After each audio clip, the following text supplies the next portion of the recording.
There we go. Hello, YouTube. Got another stream for you today. It's the Thursday stream. We're back with more Ace Attorney, Spirit of Justice. We're in the midst of the fifth episode, the last episode in the main game, not counting the DLC episode, of course. We're like a quarter or a third of the way through, and we spent 4.5 hours on it yesterday. That's good. That's great. I love it. So we're gonna spend a lot of time with it today, and yeah, let's see how far we can get into it. Let's see how far we can get into this before I wrap up. This should be fun. This should be very fun, chat. Anyway, load game. We missed it yesterday. We had Apollo and Phoenix battling each other in court over the orb, which turned out to be the Founder's orb, and then it turns out Maya's been kidnapped again, because of course she has. So I guess we're going to resolve that now. Let's go do that. Let's fucking do it. Let's fucking go, man. Alright. Here we go. May 17th, District Court. Defendant lobby. Number 3. What do you mean Miss Faye is still being held hostage? And who is this mastermind? Paul Ashton Webster was nothing more than a puppet. His benefactor was the one pulling the strings. I have no idea who they are. But all we know is it's the person he was trying to give the orb to. Right, he was just following orders. Whoever it is, it seems they really want to get their hands on the orb. Though their Miss Faye's abduction is the work of this so-called benefactor too. Right again. Whoever they are, they're in Karain, along with Maya. Of course Maya is there. He's kidnapped, what do you expect? I wonder who they could be. I think I know who it is. Right? This Maya. Spirit medium you've been talking about. Who wouldn't happen to be that bun-haired young lady you defended back in Karain? That's her. Why do you ask? I see. I think I know what's going on here. I've got good news for you, right? Maya is somewhere safe. That much I'm sure of. I'm afraid you lost me. Hehehe. That's who the little snot's patron is. It's all starting to make sense. That fool has no idea I'm here in the States with you all. Dirk, you mind filling us in? Bum-a-ba-bum. Your phone, man. No caller ID. I wonder who's calling. Hello? Mr. Phoenix Wright, yes? Let me start by thanking you for taking such good care of my subordinate. Who is this? I believe you know me as Mr. Ashton's benefactor. Ah! Sounds like they're using a voice changer or something to disguise themselves. Where's Maya? Is she safe? I had my ears on today's proceedings. What a shock it was to hear that the key to solving the orb's riddle is a spirit medium. I admit I did not see that coming. Wait, did they plant a listening device? In here somehow? I'll be busy, so join me since I'm hearing this in the background. Hello. As I said earlier, I'll probably have to go for a little bit in maybe half an hour, maybe... It would be between 12:30 and 1:30. I've got a grocery shop coming in, and I'm the only one in the house to deal with it. So, I'll have to deal with that. That'll probably take me like half an hour, but, don't worry. It's fine. We'll be right back to this once that's done. Wait, did they plant a listening device in here somehow? Nevertheless, don't think for a minute that will guarantee Maya Faye's safety. He is not the only medium within my reach, you see. You harm a hair on Maya's head, and you'll have to answer to me. Right, give it here a sec. Wait! Hey there, how's it going, stranger? Who is this? Why, it's your friendly neighborhood dragon. I just happened to be in the US on a little trip. Minister of Justice, Inga Kakul Karain. I knew it was Inga. Inga? What? Maya's kidnapper? Is Karain's Minister of Justice? I saw that coming a mile away. The Dirk? Is that you dirty turncoat? How in the... What in blazes is going on here? Oh, you know, just popped up to the States for a little R&R. But enough about me, Inga. That was a poor excuse for a bluff you pulled just now. We both know your threats are as empty as your head. Can't lay a hand on Maya Faye, and I do mean that literally. Ugh! What is he talking about? You can kiss your chances of getting the old goodbye. Hehehe. My FA ain't my only, how shall I say, insurance, you know, Dirk. What? I've got someone dear to you right in the palm of my hands, see? Now that one, well, you can imagine what kinds of things I could do, right? Oh shit. Hehe. Glad you're seeing things my way. Meet me at Mara's tomb tomorrow, 3 PM sharp. You better come alone. Got it? All goes well, the orb is all you'll need to get my FA back. Dirk, what's going on? You heard him. I have to get back to Karain at once. What? Why? No time to explain. But are you even gonna make it? What if there are no seats left on the next flight? Plus, you're a wanted man. They're not gonna just let you get on the plane. Yeah, but you gotta wonder how he got here.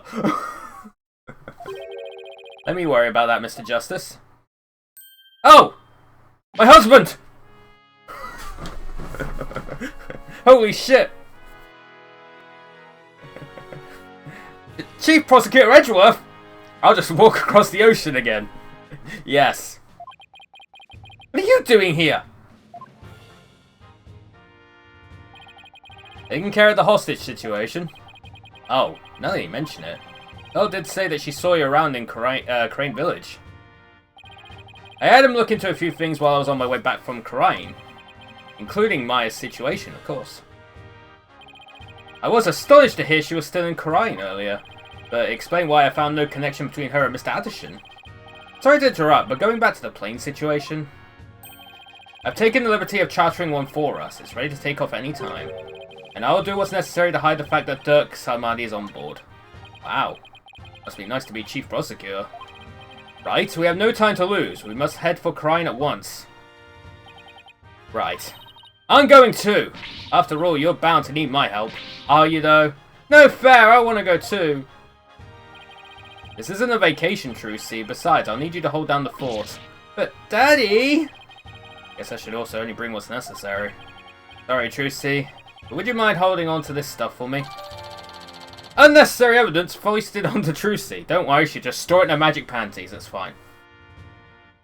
I like how this is portrayed as, what a heroic moment for Mr. Edgeworth, and he's literally aiding and abetting a criminal. I know. That's what I was thinking. Dude has sway. He has some, mad, fucking sway. Fine. You better bring me back something besides just more evidence. Excellent! Now let us make haste. To Karain! Again, how did he get here? And that's how our sudden trip to the Kingdom of Karain began. I never imagined a return to the country in my youth under such circumstances, though. Yo, the airplane contains rewards points!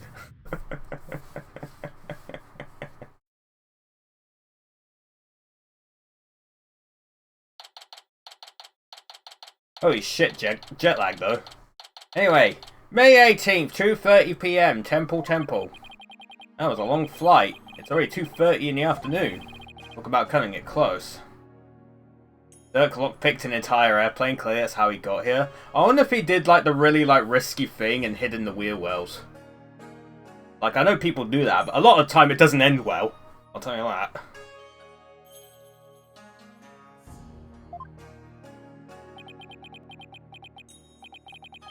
The Kingdom of Karain. No time to reminisce, but gotta say, this place sure brings back memories. Hurry up, Apollo! Right behind you!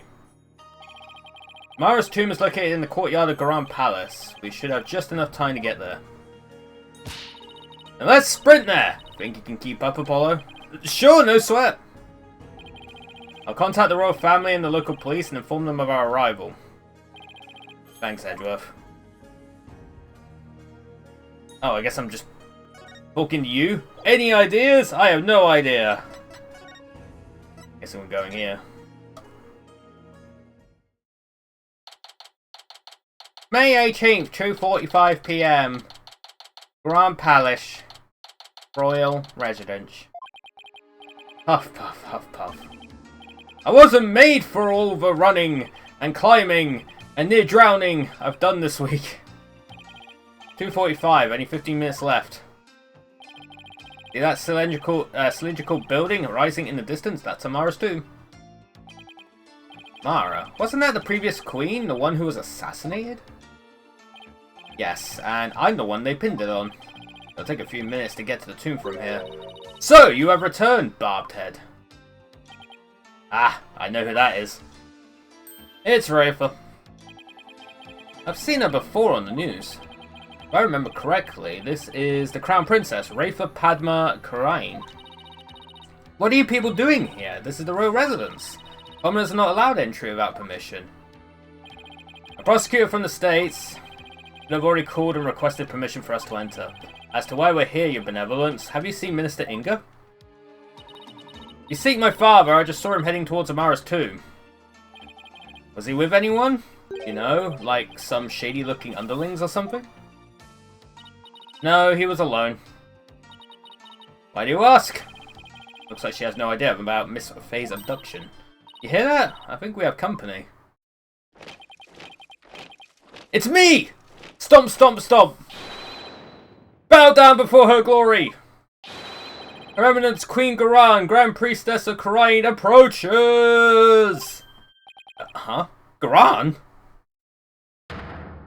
Oh yeah. We met her before. Ah! It's... Queen Garan! Guards. Surround Amara's tomb at once. Yes, Your Eminence!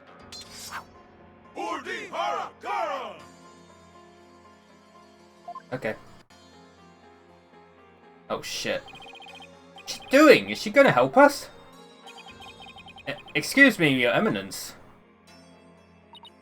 So, our barbed head lawyer returns. May we presume you are here for Maya Fey, the spirit medium who has been abducted? Yes, you may. Allow us to apologize for the criminal actions of our husband. Oh, no need to apologize for him. Honestly, Inga, abducting a guest in our country? How could you? But father, abducted someone? Your Eminence, what about those soldiers over there? They are the Grand Royal Guard, soldiers who serve the crown and no other. Royal Guard? They are an elite force selected from only the most loyal and outstanding of our subjects. And why have you ordered them to surround the tomb? The police will not come if it is my husband who is committing the crime. We shall have to storm the tomb and take Minister Inga into custody ourselves. What? You mean... Garan? No, his hostage is in there. Dirk? How dare you set foot in the palace? Have you come to turn yourself in? Listen, we need to call a truce for now.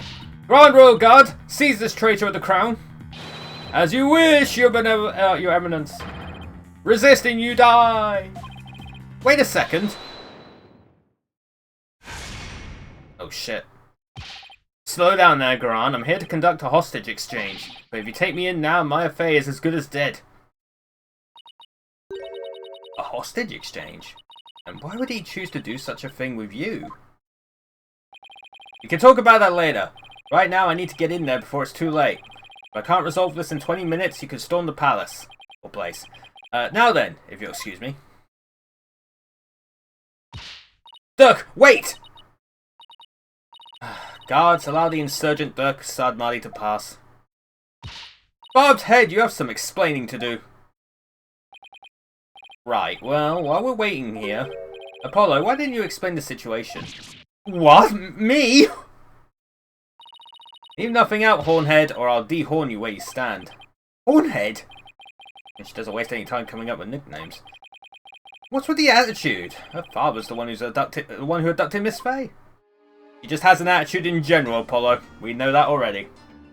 Hostage taken by Inga. My ears to see me, or did I hear talk of my father abducting someone? Oh, you heard right. He abducted Maya Fey, and... oh no. Insolent fool!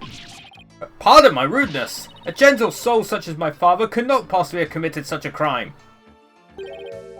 Gentle? You think he's gentle?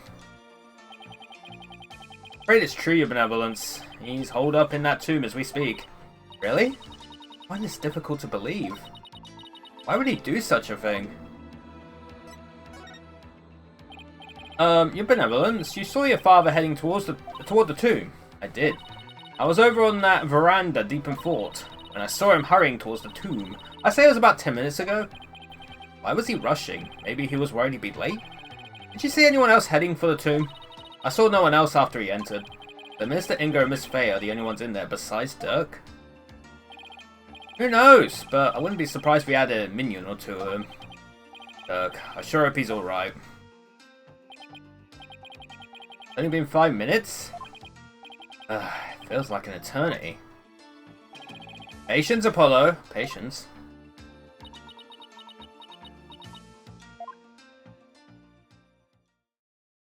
Now we wait. May 18th, 3:20 PM.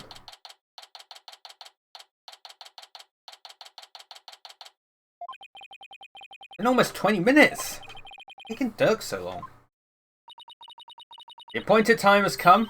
Our royal guard should now storm in. Can't you wait just a little longer? No, we cannot. Every second we wait puts the hostage's life in even more danger. Therefore, we see no alternative but to order our guards to storm in. But that will put Miss Faye's life in danger too. Guards!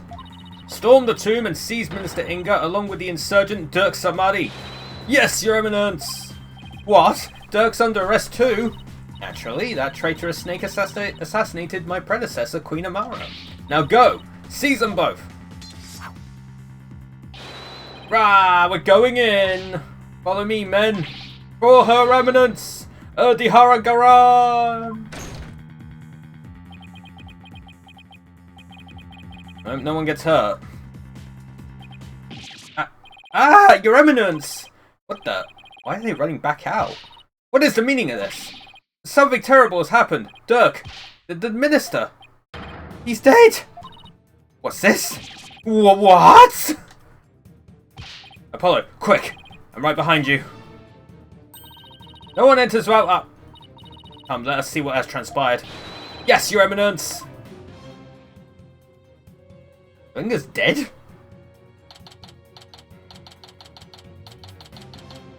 Garan Palace. Amara's tomb. Where's Dirk? Apollo, over there. Oh. Well.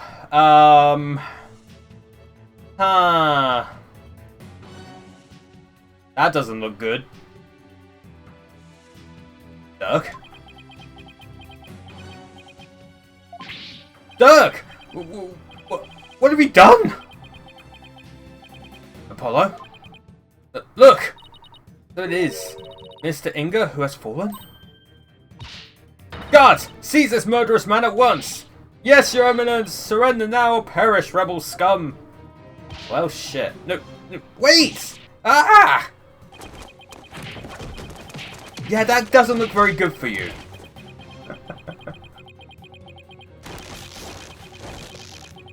What, are they fucking tying him down with sellotape? What is happening? Dirk! They're taking them away. Bud. Ow! Dirk just threw something at me. Wait. This is the... Are you telling me to keep it safe? Nick? Is that you? Maya! Are you alright? Dirk, he saved me. I feel exhausted. I can't keep my eyes open. Maya! Minister Inga, the man behind Miss Faye's abduction, had been killed, and Dirk was arrested for his murder. So it was that the abduction of Maya Faye came to a sudden and unexpected resolution. For this, the curtain fell on the minister, but things were far from over. Oh shit, man. That's some crazy shit. May 18th, Garan Palace, Royal Residence. Apollo, what happened? I can't say for sure, but from what I can tell, it seems Dirk has killed Minister Inga. What? You think he did it to save Miss Faye? Most likely, but who knows? I'm really confused right now. Same. But my father, he's This cannot be! I must see for myself! Your benevolence, we cannot allow you to pass! Fools, stand aside! Forgive us, but we have direct orders from Her Eminence, Queen Garan. Ugh, Father! Oh, Father! Dirk, you will pay for this! Apollo, let's go regroup somewhere. Yeah. Dirk, it wasn't really you that did it, right? Somehow it probably wasn't. We're gonna probably find out. May 18th, Temple. Are you okay, Apollo? Yeah. Edgeworth's speaking with the local police, so let's sit tight until he returns. Okay. I know you must be in a state of shock right now, but I need you to stay with us, Apollo. He's right, I can't go to pieces now. Thanks, Mr. Wright, I'll be fine.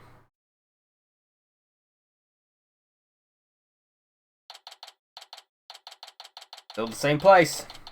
Doesn't even show time progression, it's just there. Hey, husbando.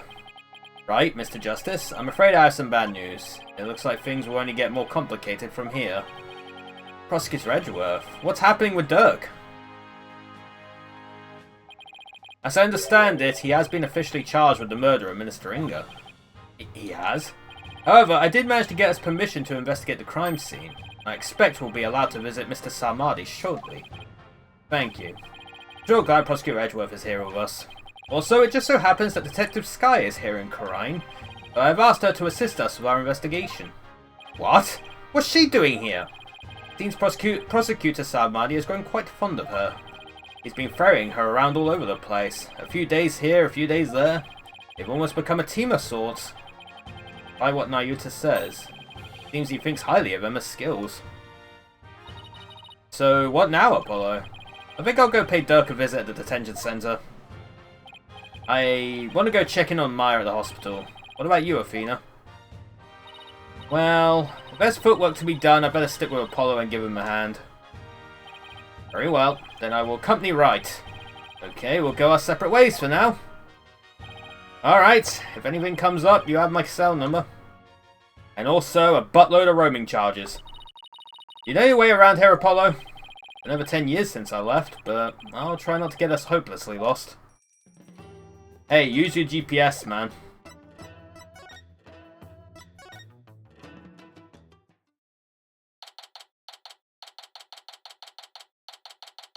May 18th, Detention Center, Visitor's Room. Apollo! Here to see your old man, are you? Look, are they done interrogating you? Nope, the fun hasn't even started. I imagine they'll really rake me over the coals, though. I don't even want to think about how harsh their interrogation method will be. Yeah, but that's nothing compared to what they'll do if they find him guilty. They branded me a terrorist who, I try not to get hopelessly lost and despairingly found. They branded me a terrorist who killed the previous queen and now the justice minister. If found guilty of these crimes, I'll be facing a very public execution. Public execution? This is worse than I thought. You really think they were going to do anything other than execution, Apollo? He's public enemy number 1. Come on, son. Turn that frown upside down. You'll jinx us. As soon as I get out of here, I'll take you to this tasty hash house I know. I'd like that. I really need to focus on what happened. Time to switch to work mode. Can you tell me what happened? Oh, and there's also something I want you to take a look at. The incident. Dirk, what happened in there? You didn't really kill Minister Inga, did you? Well, the thing is, I really don't know. Huh? I remember seeing the mural of the founder right as I entered the tomb, but I got all dizzy immediately after that. Next thing I knew, I was standing there with a bloody knife in my hand, and covered in Inga's blood. So you don't remember meeting with him? No. Last thing I remember after entering the tomb is feeling really dizzy. Oh, he got channeled. There was some channeling involved, I would imagine. There's no way he can explain what happened if he can't remember anything. Yeah. It was the same with Maya, wasn't it? Oh no, Maya got drugged. That was it. Maya got drugged. That's why she was dizzy. I wonder if he got drugged. Sleeping agents are so convenient for these setups, yeah. Suppose there's no getting out of this one. But we can't give up yet! Ha ha ha ha. I was just messing you, son. Well, stop. It's not funny. Sorry. Eesh, nothing seems to faze him. Not even being arrested for murder. This is going to be one tough case, Apollo. Not only have I been charged with Inga's murder, but I've also been charged with Amara's assassination from 23 years ago. You're on trial for 2 charges? Ryan is practically licking her chops just thinking about my public execution. Guess it means we can't afford to lose our heads, huh? Ha! Ha ha ha ha. I don't know how you can laugh at a time like this. So, son, I take it you'll be defending me at my trial? Of course, you can count on me. That's my boy! Looks like your nerves are as steely as those vocal cords of yours. After all, you've got the Defense Culpability Act to contend with too. Oh, right. So if you're found guilty, then I'll be charged with the same double homicide, huh? Don't tell me you forgot about that. I'll be fine. I just have to make sure we win this one. You sure? Because you don't sound very fine. Apollo? What was that about an assassination 23 years ago? About that incident 23 years ago. That was when the previous Queen, Amara, was assassinated, wasn't it? Yes. Someone set her private residence on fire. She lost her life in the ensuing blaze. Arson again. And you're arrested for the crime? Why would they arrest you, Mr. Sarmadi? Weren't you just a lawyer back then? What relation could you have had with the Queen? About that. Amara was, well... She was my wife. Oh, cool! Lovely. May not look the part, but I was once husband to a queen. In short, I was royalty. What? No way! Are you saying you won the heart of the reigning queen? Ha ha ha ha! Come on, you're talking to a guy who honed his prowess against witnesses on the stand. Even the queen is no match for this dragon's glare. Wow, you're really something else. So was a verdict ever reached, Dirk? I acted as my own attorney and won. Until I was accused of fabricating evidence, that is, then it all went south.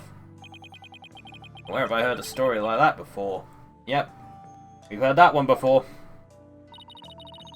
That was the whole point of number 4, wasn't it? The Phoenix got disbarred because he was set up. Playing to fabricate evidence when he was set up. And then he did like a fucking Giga Chad, like, galaxy brain, like, 8-year plan to get revenge. What happened after that? I made a run for it. You ran? But why? I didn't kill Amara and I didn't fabricate any evidence. But if I had stuck around for a retrial, I'd have been found guilty for sure. I couldn't allow that to happen. If there's one part I don't like about this case, it's that Athena is in Khura'in instead of Truthsy. Athena is the only one here who has no direct states in these incidents. Not a single connection for her to go do anything but react to what's going on. Yeah, I think probably one of the more disappointing things about this game so far is that Athena has kind of been underutilized. Like, she was a big part of the last game because that's when she was introduced.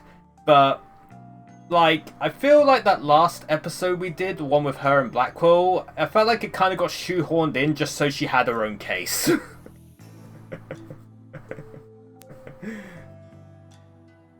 And now she's just kind of here. It's just like, man. I really like Athena. I really do. And I kind of wish she was utilized a bit more here.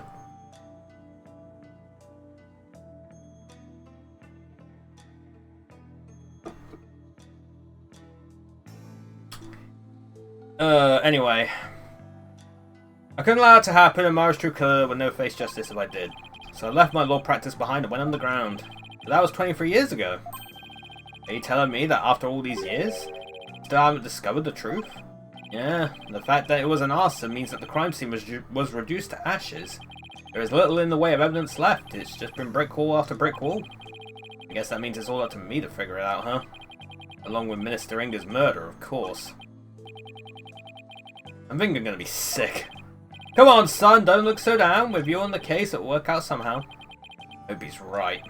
Hey, son, do you remember my office? Sure, I remember that messy, dimly lit room. The file of a master on Amara's assassination is kept there. I think it might help you on this case. Do you remember how to get there? Let me think. I recall going in through a manhole. How can I not, Dirk? I hate how I always got so dirty getting there, and that stench. That old case is important too, but I should probably focus on the minister's murder first. Probably present this, huh? I see you got it safely out of the tomb. Why did you throw it at me like that? I want you to listen carefully, son. The orb must not fall into Garan's hands. Not ever.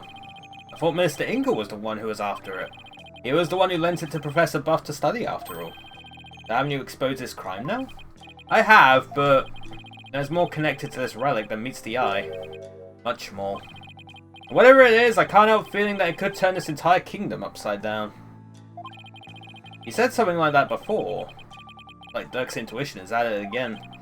Garan will do anything to retrieve this, so guard it well, son, at least until tomorrow's trial.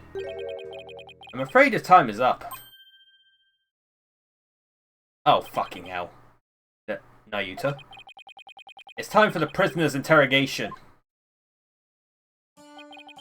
So be gone, you putrid-headed criminal abetting lawyer. Wait, don't tell me you're the prosecuting attorney. What? But that would mean... Is there a problem here? You bet there is. He's your father! And your point is?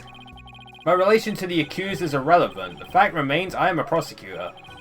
No, that's not what I don't think I'm getting through to him. Hi, Yuta. Long time no see, son. How you been?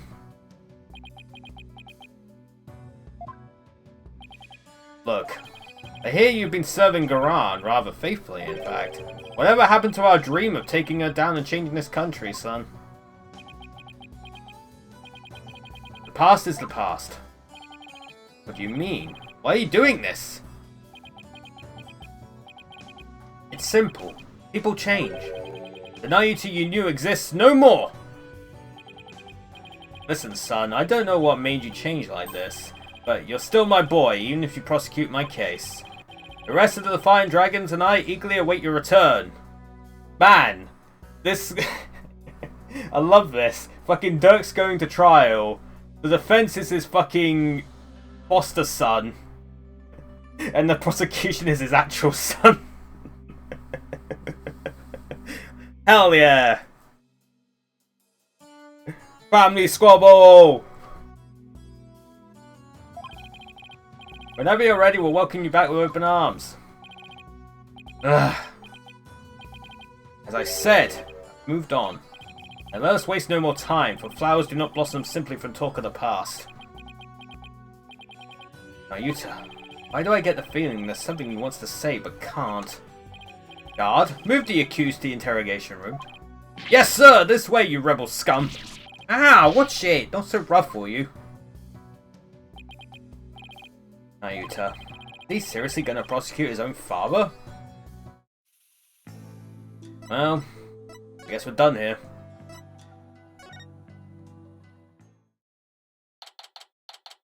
May 18th! Grand Palace, Amara's tomb. So, this is the tomb of Amara, the previous queen of Karain.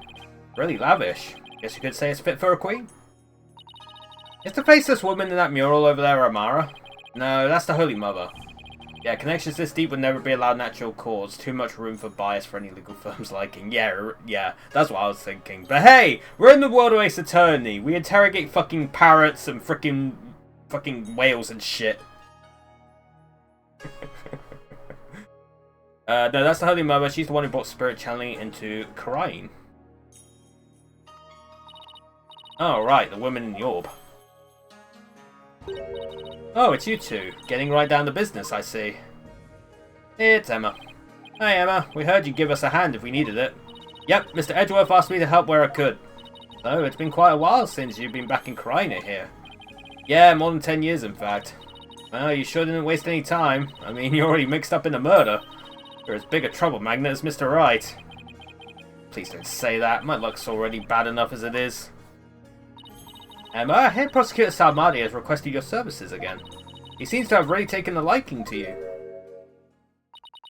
You mean his ephemeral holiness? Munch. I don't mind that he approves of me and my abilities. It's just his people skills need some serious work. But when he manages to smile and compliments my work, it's hard to say no. Plus, working on investigations over... Oh boy, Jesus Christ, planning to hear and have no days off. That's been tough, and the lack of sleep has been brutal on my skin. To make matters worse, the defendant in this case is someone I know. I mean, how could this get any worse? Munch.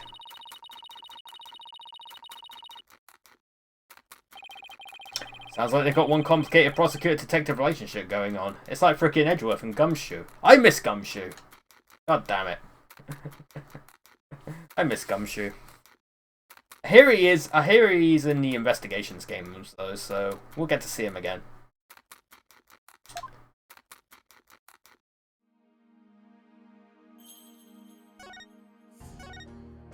Anyway, Emma, have you determined the cause of death? Blood loss from a stab wound. A single stab in the back was enough to cause the victim to bleed to death. The estimated time of death is 3 PM, which was when Dirk came onto the scene. Any suspects besides Dirk? Nope, he, Maya, and the Minister were the only ones here. Maya had been tied up until she was freed by the Queen's Royal Guard. Could someone have been hiding somewhere in here? Yeah, not likely. I was told this tomb was searched from top to bottom right after the murder. And during that time, the Royal Guard set up a perimeter to prevent anyone from escaping. In other words, the crime scene was completely sealed off. It would appear so.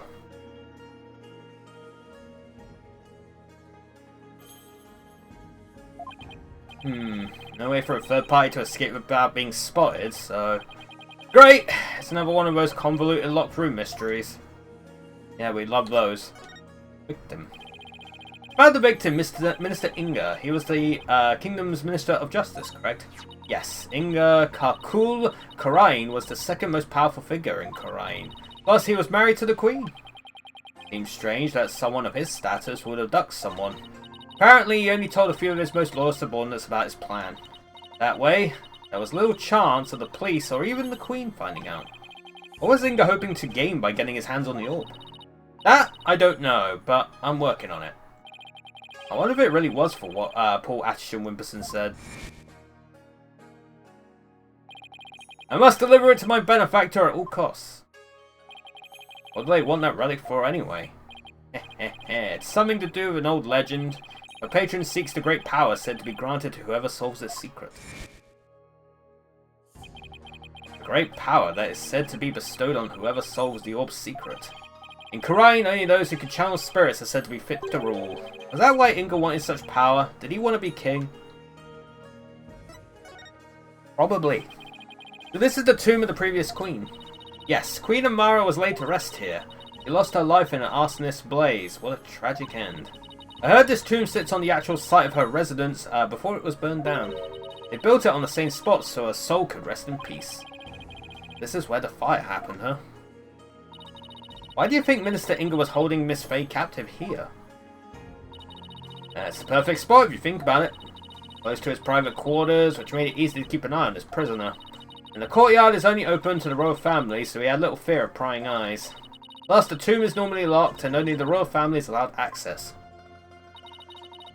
So that's why he picked this place. How long had Miss Faye been held captive? About 6 days. Really? That long? It appears that she was severely weakened by a prolonged confinement. She passed out as soon as she was freed and is now on an IV drip at the hospital. Been asleep ever since. Oh, Miss Faye. I hope she gets better soon. Emma, do you mind if we start looking around? Sure, I've already got the okay. Knock yourselves out. Oh, and here. It's a diagram the police drew of the tomb. I thought I'd give you a copy to help your investigation along. Thank you. Tomb diagram added to the court record. Oh, and let me know if you need my forensic expertise. Don't you dare keep all the fun to yourselves, you hear? You don't need to worry about that. Besides, I'd hardly classify this as fun. Alright, time to go examining stuff.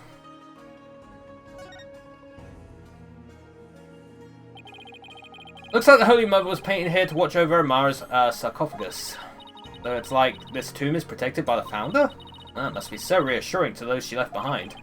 Only one problem. They didn't paint the eyes she needs to do said watching. Well, they're not allowed to do that, aren't they? Come to think of it, she doesn't have a mouth to smile down on the tomb with either. Actually kind of creepy. I wonder if being watched over by something like that gives the Queen nightmares. Hey, hey, keep that up and the Founder just might come and watch over you too. I can watch over all of you, because I'm Lord. This is Amara's sarcophagus. Let's take a closer look. Whoa. Hey, these curtains open, Apollo. Ooh, keyhole. Now, that's one big sarcophagus. They say the mummy of Amara, the former queen, rests inside. Mummy, huh? Rats, it's locked. Hey, don't touch that! You mean we can't search inside it? Not a chance. Besides, it's not something anyone would try opening anyway. What if the real killer's hiding inside?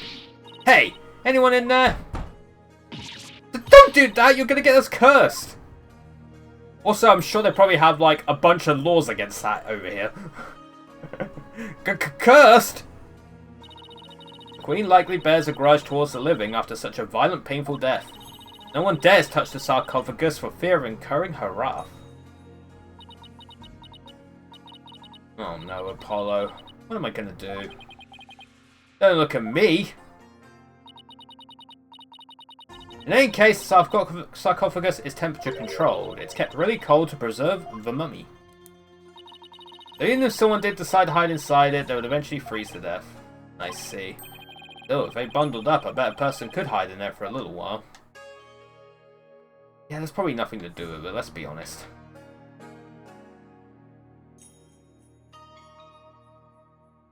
Anything else here?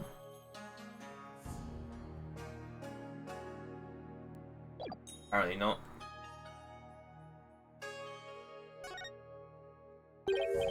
Look, one of the statues is broken. Yeah, but it's kind of hard to see from here. Let's check it out when we get a little closer.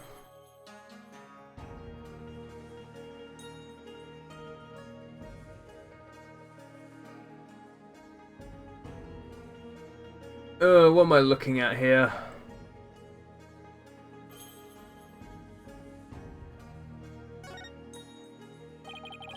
It's like a small army of monks all neatly lined up. It looks like they're facing the sarcophagus in prayer. If you look carefully, each one has a slightly different expression. I wonder if they use real people as models. Some are frowning, some are smiling. There's one that looks like he's trying his hardest not to burst out laughing.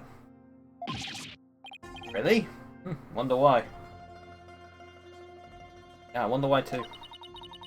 Maybe it's like those times when things are so intense you can't help but laugh. You know, like at funerals and stuff. I went through all the trouble of depicting that? Talk about going overboard.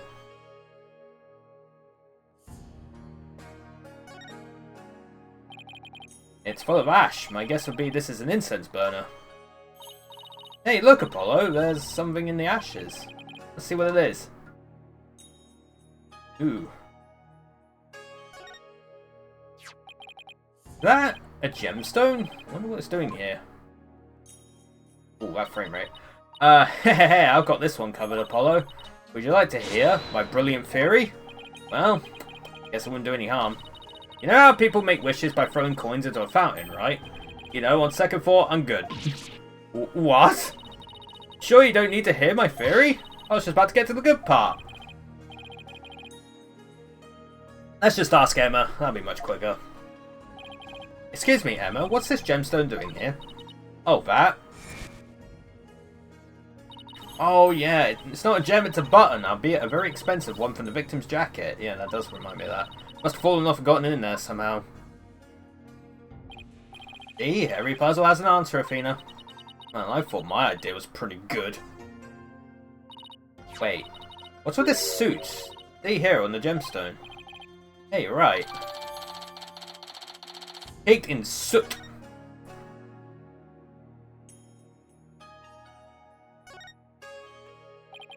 And it's full of ash. They must burn incense in here. So, I was wondering, Apollo, did the ash come from the incense sticks that were burned in this? Or do people put their incense in after there was already ash in here to hold them up? Don't be silly, Athena. The answer's simple. The ash is the product of prayers. Oh, friend! Oh, new friend! Hello, Ruby, with the raid! He's my friend! Thank you for the raid, Ruby. Hello, everybody. Hello, hello. We are ace attorneying. We are investigating. Boop and pew, yes. Whoa! Whoa! Gonna go for all the SFX, huh? Hydrate. Oh god. All the redeems. All of them. All hydrate though.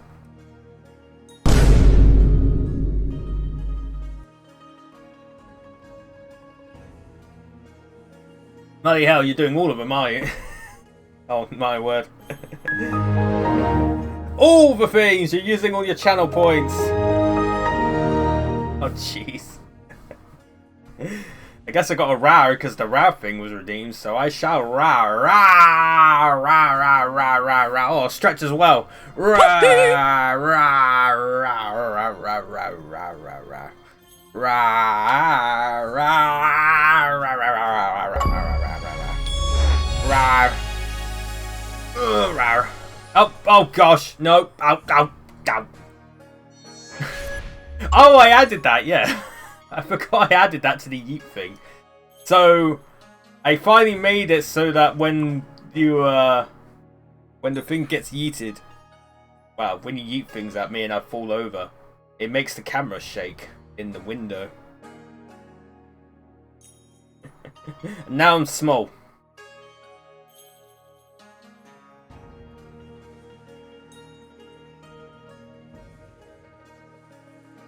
That was a lot of things.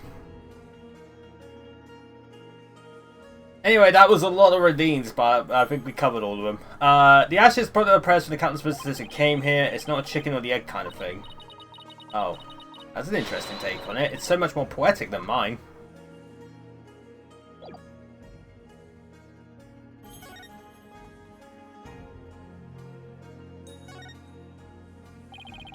No one could have hid behind these curtains. Here, I'll go give it a try.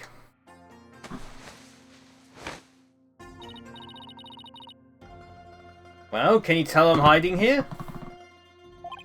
No, I can't tell at all. That's it! That's the perfect hiding place.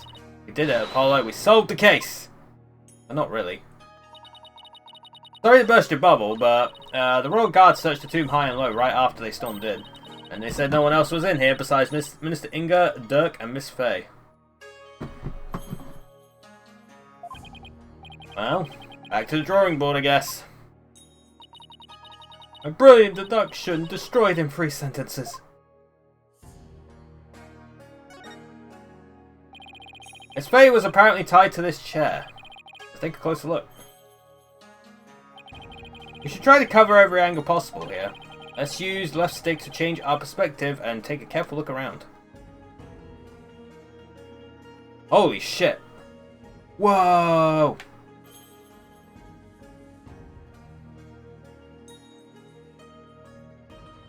Wait, what's that down there?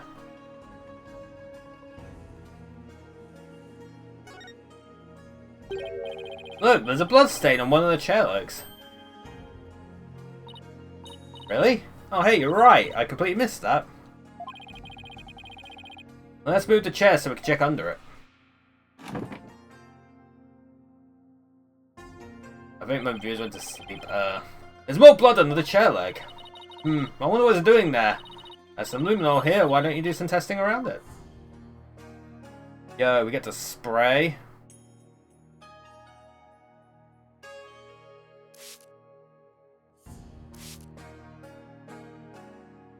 Ooh.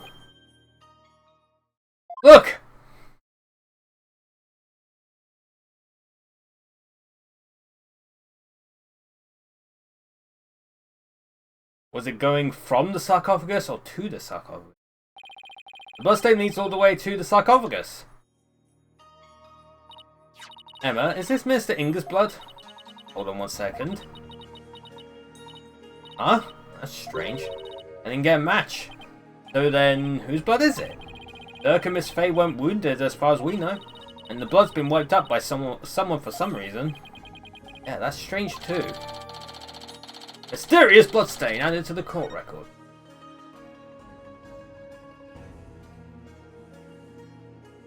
Anything else here? Chair. Poor Miss Fay. She must have been tied up to this chair. I can just imagine how much her backside must have hurt after sitting here for so long. I know, a wooden chair. Would have been torture for you, I bet. I mean, you don't know how to sit still. If by that you mean I like to stay active, then I have to agree with you. Sure, man. I guess I can't use the rope, yeah.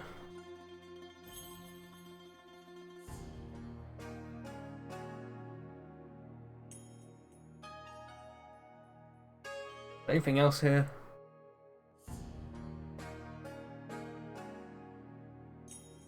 Oh yeah, the statue's broken, isn't it? Yeah. One of the statues is broken. Let's take a closer look. Whoa, rotating. Oh, what's that? Oh well. There's something shiny down there. It's a pendant. There's blood on it. I wonder who it belongs to. All we know is it's not the victims. No one in the royal family recognized it. Emma, did you lift any fingerprints from it? I did, but I wasn't able to get a clean one. Well, that's too bad. But the blood turned out to be the victims. That means it must have fallen here in the course of the murder. Might be Dirk's. I should ask him about it later.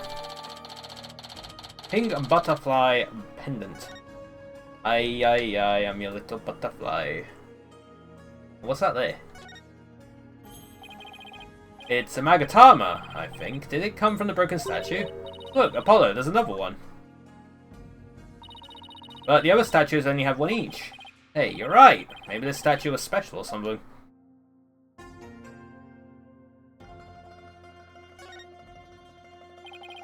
This thing's more splintered than statue now. Bullet from the victim's gun did a real number on it. It seems like something you get cursed for. Oh, did they fire the gun? It seems like something you get cursed for, you know.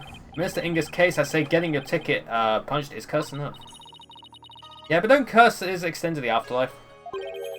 You need to stop taking what Nayuta says so seriously. I'm perfectly capable of thinking for myself.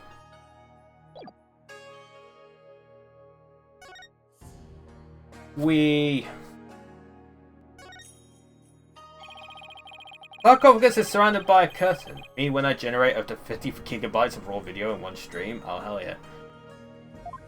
Guess someone could have hidden inside it.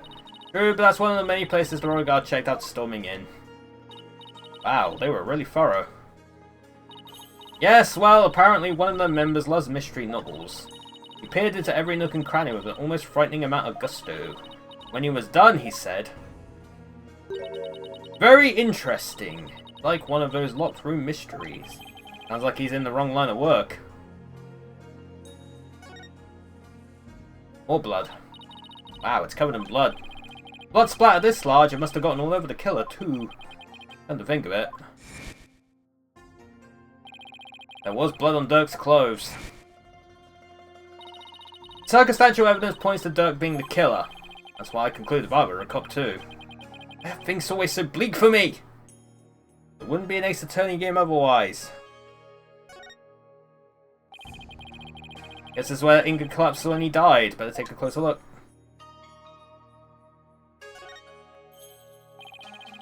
They've already taken the body away. No shit. Kinda sad how familiar I've become with body outlines. I have a photo of the body if you're interested. Interesting. He was stabbed right in the back. The poor guy was practically skewered. What's he wearing on his arms? Those are the cuffs of justice. It seems to be a tradition here for the Minister of Justice to wear those forearm cuffs. They look like they're made of a thick fabric, so I guess they aren't for protection. Maybe they're for keeping his sleeves out of the way when handling documents. Yeah, that's probably their original purpose. But over the years, the reason for wearing them was probably forgotten. And now they're just one of many traditional things that people do without knowing why. Oh, I get it. Kinda like the way you roll up your sleeves, huh? Or your psychology, if we're going there. I happen to know why I started, thank you very much. You know. Knife! So this is the murder weapon. Emma, did you find any prints on it? Well, it's obviously going to be Dirk's. Yep, and they were super clear. They belong to one Dirk somebody. Well, that's not good. Were there any others? There was one more print from another individual, but it was too smudged to identify. Probably an old print from someone else who had handled the knife. Oh. Yeah, another piece of unhelpful info to add to our ever-growing pile. Ay, ay, ay. No, gun! So, the Minister was armed, huh? Well, he is the Minister of Justice. Uh-huh. That's a 4-shot pistol. He had it for self-defense, apparently. But he won't be firing anything anytime soon. Huh? He was carrying a broken gun around for show? No, we recovered a bullet here, which means the gun probably broke as the Minister fired its last round. Thing is, the gun's chambers are all empty. Yet, that one bullet is the only bullet we could find. That is strange. Where did the other 3 go? Maybe Dirk ate them. Thanks, Safina. Your insight is very useful. We'll ask the next time we see him. Just be ready for his predictably shocking answer. Ring ring. I wonder if this is Inga's cell phone. It should be. His fingerprints are all over it. Have you talked to anyone recently? There were a few calls logged between him and his underlings. They're all members of the secret police who are directly under the Minister's control. You mean like spies? I don't think that's quite it.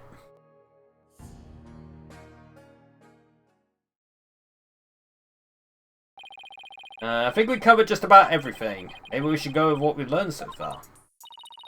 For starters, we're dealing with a locked room murder. But instead of the tomb being locked, it was being cordoned off by the royal guard. And after the murder, no one was found to be hiding inside. Right. In addition, we also know that Dirk's fingerprints are all over the murder weapon. The curtain around the sarcophagus was drenched in the victim's blood on one side. Blood must have also gotten on the killer when they stabbed the minister from behind. Dirk had blood on him when the crime was first discovered. Unfortunately, he doesn't remember what happened. Boom, ba-dum, boom, boom, ba-dum, boom. Yeah, it's not looking good, is it? It's not good. So what we know so far is nothing. Things couldn't be worse for our case. And that's still an understatement somehow. Yep, it's looking pretty grim. Oh, you two are done here. I'll have to ask you to leave. Go on, scoot. Something wrong, Emma? Why are you trying to give us the boot? It's just easier if you're not here when his ephemeral holiness arrives. I'll probably still fucking butchered that, but you know. Ah! And he's here. To the devil. Prosecutor Samari. Detective Sky. It seems you've spoken at length with these 2 lawyers. I do hope you've also kept an eye on them. Yes, of course, like a hawk. They didn't touch a single thing. Give a lawyer an inch and they'll take a mile. Never forget that. There's that look of distrust again. Hey, Nayuta, do you really believe that Dirk's guilty? Are you seriously going to prosecute this case? I mean, he's your father. You were once part of the Defiant Dragons, weren't you? Hey, Nayuta, wait! I said wait! Come on, Athena, after him. Huh? Oh, right behind you. Guess we're going.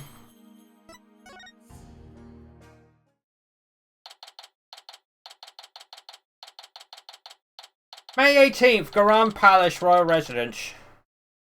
I gotta get a frickin' achievement here. Nayuta, would you stop already? What do you want? About Dirk, would you please hear me out? I fail to see why I should. Now, if you'll excuse me. Hold it! Nayuta! Are you afraid of what I might have to say? If not, then there's no harm in listening, right? Very well. Speak. Make it quick. There is much I must do. Why does everything have to be so difficult with you? Anyway, I've got to examine this thing. This overturned urn has spilled water everywhere. Everything around it is soaking wet. Don't look at me! Rightly or wrongly, I'm guessing Athena's the type who gets blamed for a lot of things. The more people accuse her, the more defensive she becomes. Even to the point of preemptively denying any wrongdoing. I said it wasn't me! Never said it was. Hey-oh. There we go. Prosecuting Dirk. So, I know you'll be prosecuting Dirk's case, but... Oh, chat. The grocery shopping's arrived! It has arrived, chat. I'll need to go do that. I'll be back. I'll be back in about, maybe, hopefully about 20 minutes, maybe half an hour. It's going to take a little while, I'm sorry, but I will be back. I promise. On with it! Okay. Yeah, we're talking to you. So, I know you'll be prosecuting Dirk's case, but aren't there any other prosecutors in this country? Why does it have to be you? Her Eminence Queen Garan personally requested that I serve as prosecutor. She did? That would make it hard to say no. Her Eminence thinks highly of my prosecutorial skills. Oh, God, I butchered that. Still, she didn't have to ask you to handle a case against your own father. Be honest, you really don't want to do this, do you? Ah. You speak of love and sentiment. I guess so. I do not deny such human emotions. But, the law is the law. And placing personal feelings above it is beyond reprieve. Do you disagree? Well, no, I don't disagree, but... Civilizations only exist due to the confines of the law. Without them, love and sentiment would lack the fertile soil they need to flourish. You disagree? No, but... The law must be obeyed. This truth sits above all else, including personal feelings. Therefore, whether or not I am the son of the accused is of no consequence. It is that simple. Or would you say otherwise? But... Come on, Apollo, tell him how wrong he is. But don't you know, wish it wasn't that way?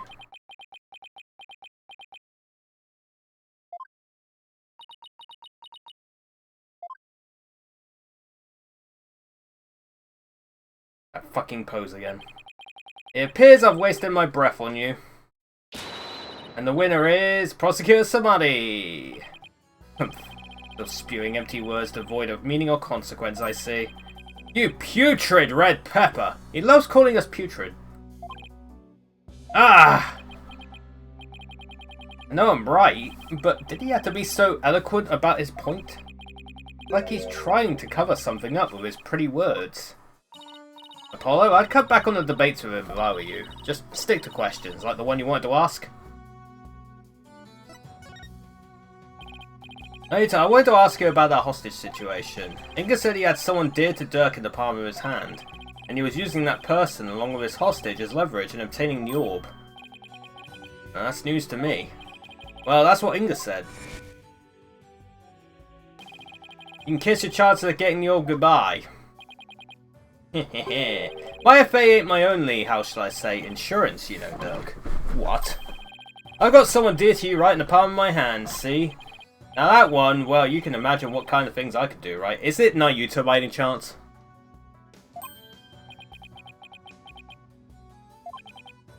Heh, glad you're seeing things my way. I got the impression Dirk had no choice but to follow Inga's demands after he heard that. Who do you suppose this special person is? I wouldn't know. Oh, it's absolutely you. It's absolutely you. My bracelet's reacting. Hey Nayuta, what about what you just said? You didn't do the praying thing. Ouch, my bracelet is crushing my wrist! Ouch, that really hurts. What the heck's going on? I'm wise to your tricks, you putrid pepper. That bracelet reacts to the anxieties of the people around you by squeezing your wrist. Oh no, he's casting magic. He used the power of wingdings. But now that I know how it works, I can make it tighten around your wrist anytime I wish. Consider this a warning. Ah! I don't know how he did it, but this renders my bracelet useless. Such devilry is powerless in the face of the Holy Mother's blessings. That wasn't Wingdings, it was just Asian characters. I believe it's a made-up language, from what I remember, but... I just call it Wingdings because it's funnier.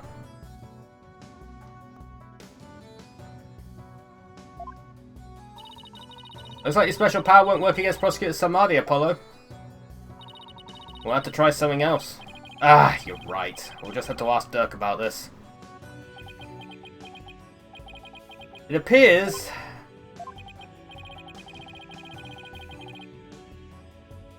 Watch a British streamer called Asian typography. I'm pretty sure it's not Asian. I'm pretty sure it's a made-up language. Hold on. Let me confirm.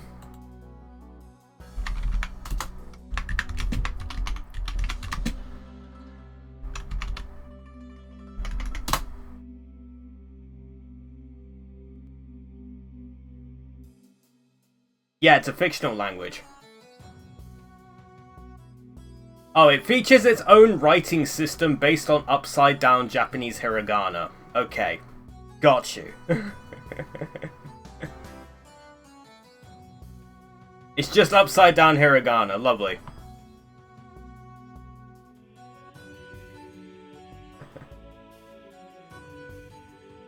I probably should have recognized that, but heyo.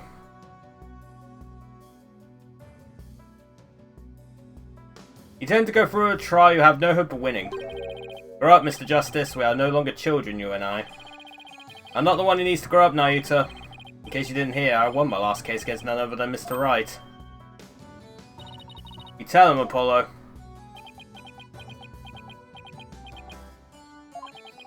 Is he mad? I can never tell with him. This trial is different. Your foolishness will only earn you a death sentence for aiding and abetting the criminal. And those who die as criminals are doomed to be reborn in the next life as something lower than a bug or a vegetable. You'll be lucky to return to this realm as a patch of mold. Mold? That's pretty harsh. If you wish to avert such a fate, abandon this folly before it is too late. He's lost all his cases in this game so far, and he still, like, is so freaking all about himself. He's like, you know what? I rule, even though I lost, like, all the cases I've been in. I don't care if I end up as a dollop of blue cheese dressing in my next life. I'm going to defend Dirk in court. Ooh. Know this. I intend to prosecute the accused with all of my might, no matter what you say or do. Consider yourself forewarned. Now, if you'll excuse me. Prosecutor Samadhi knows his father will be publicly executed if he's found guilty, yet he won't show even an ounce of mercy. Nayuta, is this the real you? Have you really changed? Do you really plan on sending Dirk to his death? Do you even hear me? Don't Dirk and I matter to you anymore?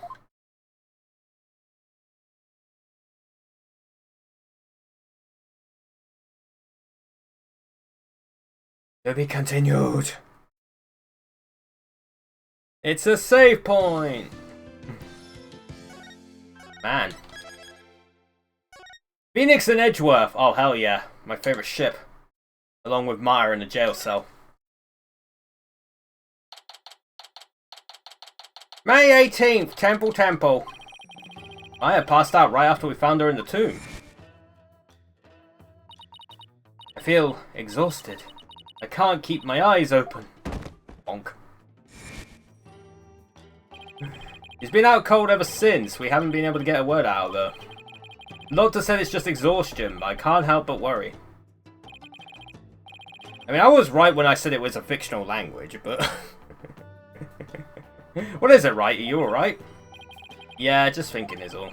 I'm glad you're here, Edgeworth. We wouldn't have gotten the permissions we have without you. Well, I didn't come all the way to Karain to be useless. Although it does remind me, was it the first Investigations game?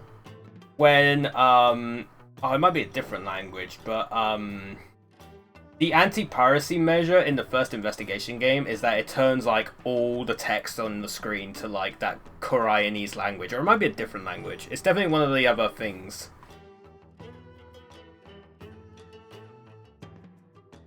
definitely like one of the other, like, fictional languages that they have in this series.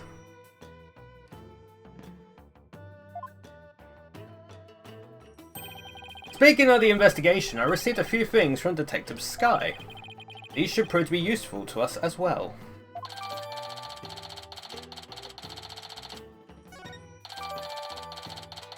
Oh, that's all the shit we got with Apollo. I can't thank you enough, Edgeworth. Honestly, I've been so lost about him these past few days. You there! The barbed-head lawyer, Phoenix Wright! That Rafer? Oh no, one of the guards. You're from the Grand Royal Guard, right? I am Lucky! Royal Guard member and Her Eminence's shoulder rubber! That's very specific. Just say you massage her. And what does the Royal Shoulder Rubber want with me? Wait, come to think of it, my shoulders are a bit stiff. Don't be absurd! I am here for one purpose only. I am to bring you before Her Eminence, Queen Garan, Grand Priestess of Karain. Will you comply? The Queen? What does she want with me? Why does he have to shout like that? I can't fathom why Queen Garan would summon you, but I advise you to accept Her Eminence's gracious invitation. Royal Shoulder Rubber Lackey, was it? May I join Mr. Wright in his audience with the Queen? The name's Lackey, La''Key, and all praise the omnipotent green. God, I can't speak. Omnipotent Queen Garan. But she has already foreseen and approved your request, Chief Prosecutor Edgeworth. You are both to come with me. You mean to say Queen Garan sees our every move? Yeah, she just has cameras around everywhere.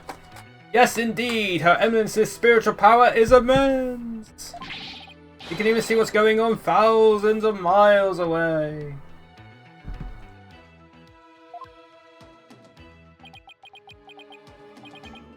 Right. I fear I'll lose my hearing next if we don't hurry. Yeah, me too. Why would the Queen herself summon me personally? What could she possibly be up to? Let's talk to Edgeworth, because it's rare. You've been here all this time. I wonder where you've gone. Don't tell me you missed me, Edgeworth. As if. The courts have been so peaceful without you around. You make it sound like I leave legal devastation in my wake. You kind of do.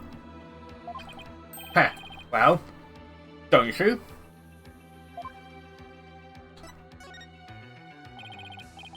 Alright, what do you intend to do now? I was thinking. I want to help Apollo win this case. So why don't we try to gather whatever information we can? You're quite the considerate boss. Well, I kind of forced him to take care of the office in my absence, so... it's the least I could do.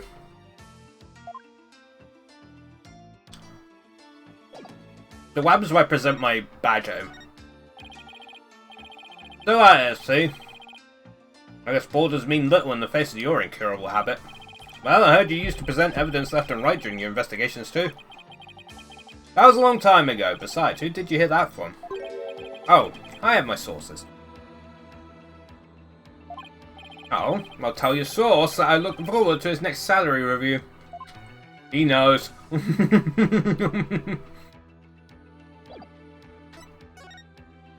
I guess the audience chamber, right? Gummy! Yeah. Again, we will play the investigations games. I'm assuming that's what they were, like, hinting at. We will play those once I get the collection anyway. I'm waiting for it to go on sale. May 18th, Grand Palace Audience Chamber. Ooh.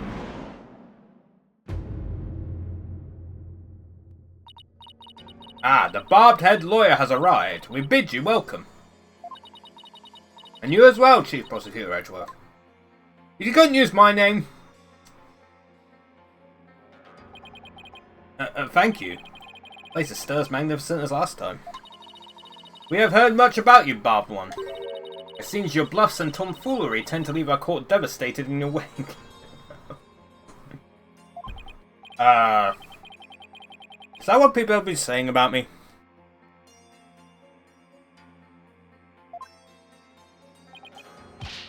Right, where are your manners?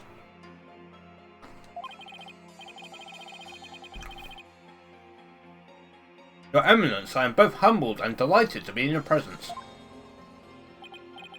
Oh, Your Eminence, I'm glad to be here. Looks like you're doing well. Heh, it's alright, there was no need to keep your head bowed all day. Yes, Your Eminence.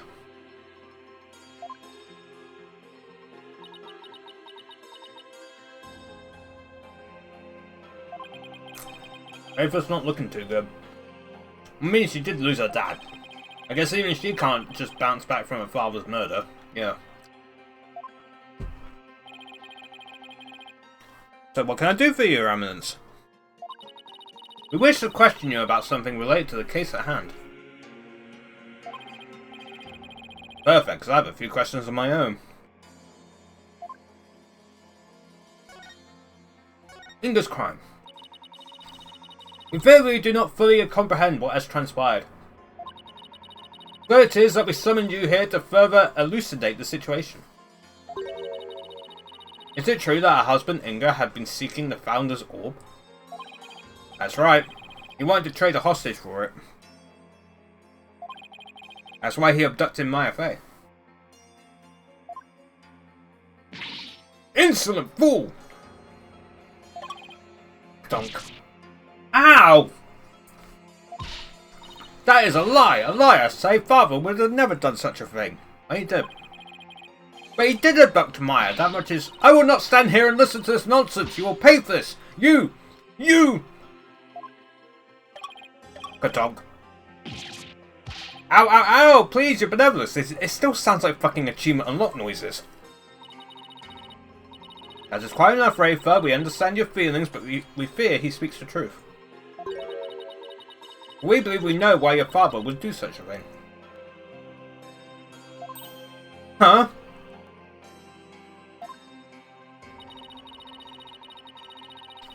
We believe he was seeking the orb as a means of obtaining spiritual power, and with it he intended to usurp the throne.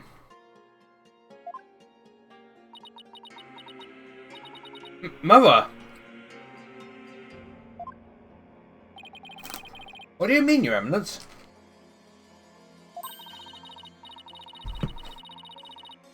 Inga was planning a coup, for he was dissatisfied with the current administration.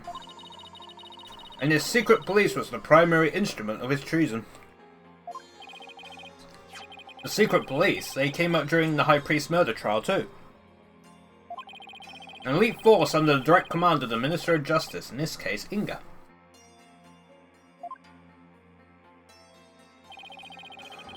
The man who was hunting down rebels as Lady Kira was a member of that group. Indeed, Inga turned that once proud force into his own private army. And he intended on using them to launch a coup and assassinate us.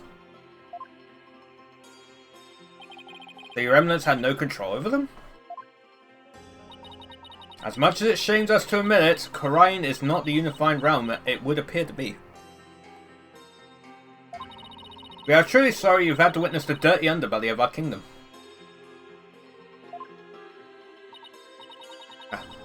How could Father...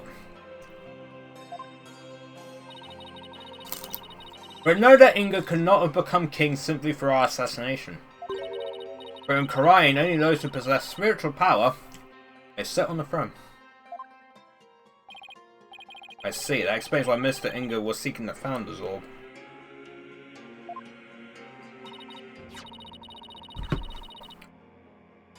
Well, Blonde, do you recall the man known as Peace, Love and Understanding? What about him? He too was involved in Inga's machinations. Machinations. Inga has bought his loyalty, ordered the man to steal the orb and covered up the theft. And then he sent the orb to the US for Dr. Buff to study. It's all coming together. Dirk, the criminal. To capture the infamous villain Dirk Samadi, it may prove to be the crowning achievement of our reign. Now perhaps the kingdom may return to the peace it once knew. Oh, what a joyous day. Hail to Her Eminence, Queen Garan, Grand Priestess of Kharain! Her Eminence's spiritual power invoked a blessing straight from the Holy Mother. I can see how our cronies would be elated at the prospect. But the Queen herself seems almost giddy for someone whose husband was just murdered. Father. Aether, on the other hand, doesn't appear to be taking it so well. By that incident that occurred 23 years ago, the one in which Dirk was accused of assassinating Queen Amara, yes, he set fire to her private residence, burning my dear sister alive. Murder by arson. Only a demon would be capable of such a heinous crime. But that event also set the stage for you to become queen. What did you do before you were crowned queen, Your Eminence? Part of our training to be queen, we served in many different governmental positions. The longest of which was as the previous Minister of Justice.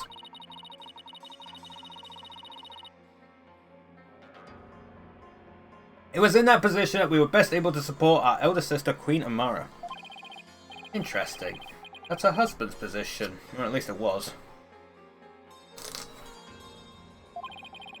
And when you ascended to the throne, you passed the Defense Culpability Act.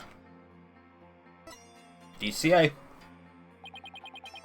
Those who would support criminals will be deemed just as guilty. What prompted you to pass something like the Defense Culpability Act, Your Eminence? The assassination of our dear sister Amara. When the infamous villain Dirk Samadi was apprehended, he announced that he would act as his own lawyer.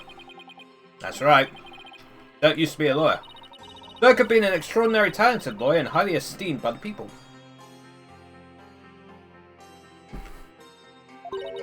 But he falsified evidence in an attempt to win his own case. I see. When the truth of his fabrications and the assassination of the Queen came to light, the people were devastated, and trust in the legal system plummeted. Now, why does that sound so familiar? Yeah, I wonder.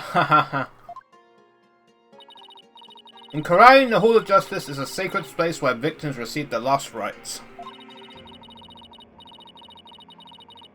Should the people lose their faith in it, the kingdom will be shaken to its very core. That is why the Defense Culpability Act had to be passed.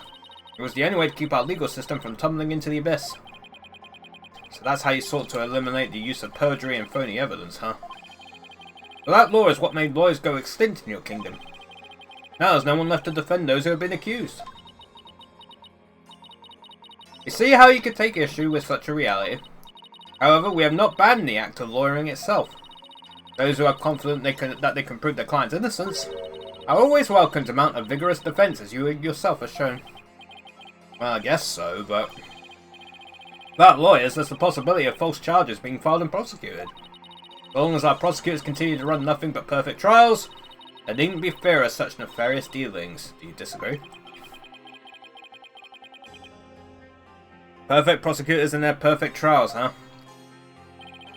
Let's not get started down this path. Furthermore, here in Kharain we have the divination seance. So it is, we no longer need lawyers, for the dead do not lie.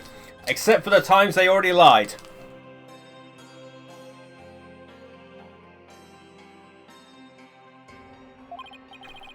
Umbrella statements were the classic, exactly. Well, in the short time I've been here, I've beaten back false charges twice. I've found that cases built on the memories of the dead are less than perfect.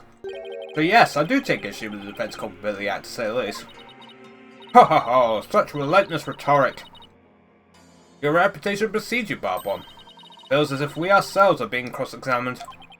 Oh no, that wasn't my intention. It is true that some feel that the Defense Culpability Act is a necessary evil at best, but it is a small sacrifice upon which the peace of our kingdom has been forged. If you consider executing innocent lawyers a small sacrifice, then sure. The fact is that following its passage, the crime rate here in Kharain dropped markedly. Therefore, we have no regrets concerning the enactment of the Defense Culpability Act. Really? None at all? Right, why don't we leave it at that? This isn't a court of law after all. Yeah. About the Founder's Orb that was to be exchanged for the hostage. It went missing after the murder. Would you happen to know anything about that? It's missing? I'm sure Dirk had it when he went into the tomb. If it wasn't there, I have no idea where it could be, Your Eminence. In that case, then perhaps Dirk has hidden it somewhere. Incidentally, there is the matter of that horned youth you were with. Oh, he must be an Apollo.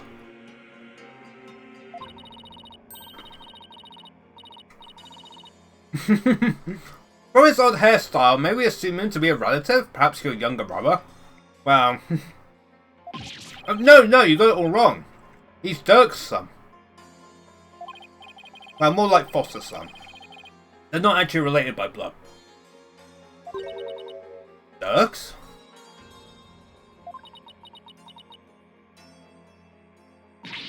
Rogar! Uh-oh. Your Eminence!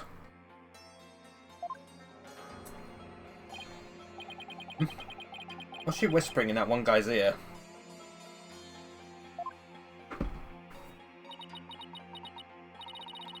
Thank you for your time. The two of you may go now.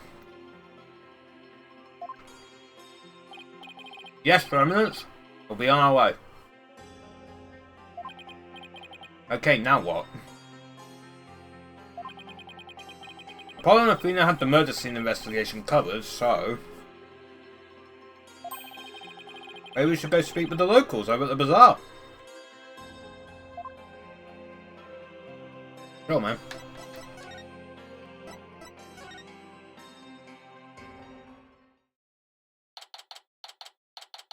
The Bazaar! May 18th! Rawr! It's me! What? Was that a lion? Oh, that caught me by surprise too when I first heard it. It's the cry of a local bird known as a warbird. A bird? That sounds like that. Hey, I got wings too, you know. Rawr. That's more like a beast than a bird, if you ask me. It's a form of mimicry. You know, to help protect them against predators and stuff. Yes, well, I can't say I've heard one quite like that before.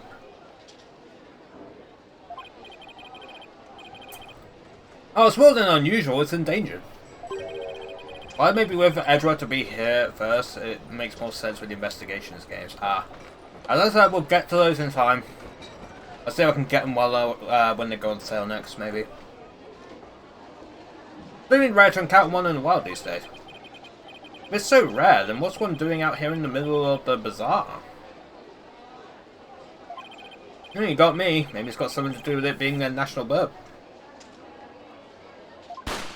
Bang! Ah! Was that a gunshot? Ha ha ha ha ha! Oh my god, is it who I think it is? Start your PW? Yep. It's Dats! That's a rebel! What was that, Dats?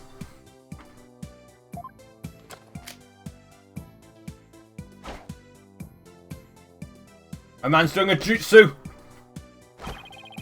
The Flying Dragon's newest weapon. I call these puppies Dragon Snot Snaps. And you need those, why? Because our hard work is starting to pay off. Thanks to our TV signal hijacking and stuff, more and more people are joining our cause. But on account of that, the regime's been cracking down on us real tough, like. Yeah, there's been a lot going on lately. You can say that again. I mean, what with the High Priest's fake murder / suicide? People are calling it the DCA tragedy, and it's causing a real public uproar. Hopefully this means Trust's death won't be in vain after all.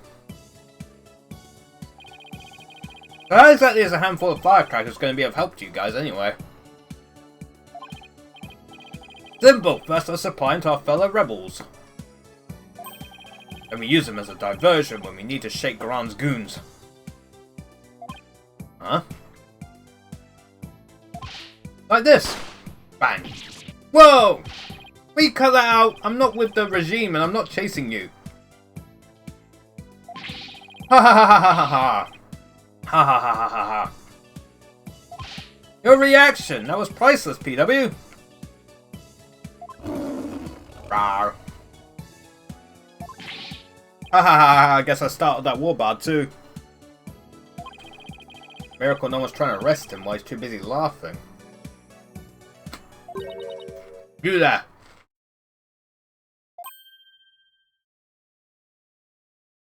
Hey, Traveler. You are one of these insurgents, are you not? Yikes! Take that! Eek! And he's gone. Those firecrackers are more useful than I thought. Barbed head! Your benevolence, what can I do for you? I'm wanting to speak with you. About what my mother said. I do not believe a word of it. My father could not have been planning a coup. I can understand why you feel like that, but... It was a setup! Someone must have been plotting against him. And how do you know that? I just do. Because the Holy Mother guides me. As a royal priestess, I must uncover the truth for all to see. Maybe this is just how Rafer expresses her sense of duty. You're investigating this matter, are you not?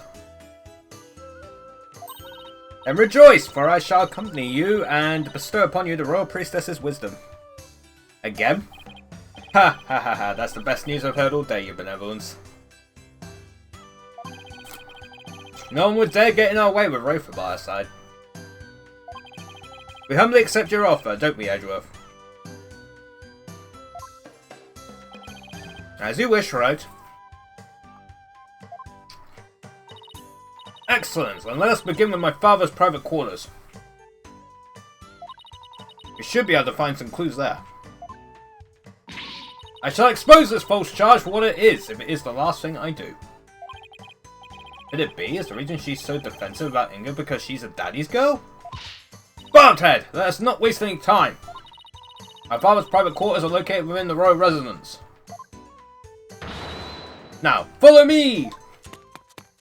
And she's gone. Wait, she's sure in a hurry.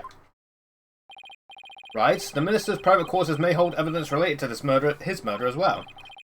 Yeah, maybe we could kill two birds with one stone. Raven's awfully fired up. I just hope she'll be ready for the truth we find. After all, it's hard to believe that Inga was not in full control of the whole affair.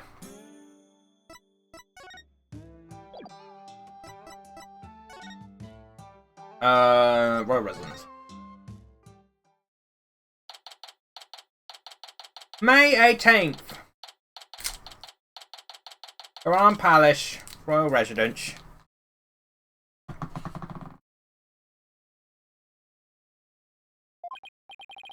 Now, if we can figure out which of these buildings houses Inga's private quarters, that's where we'll find Rafer.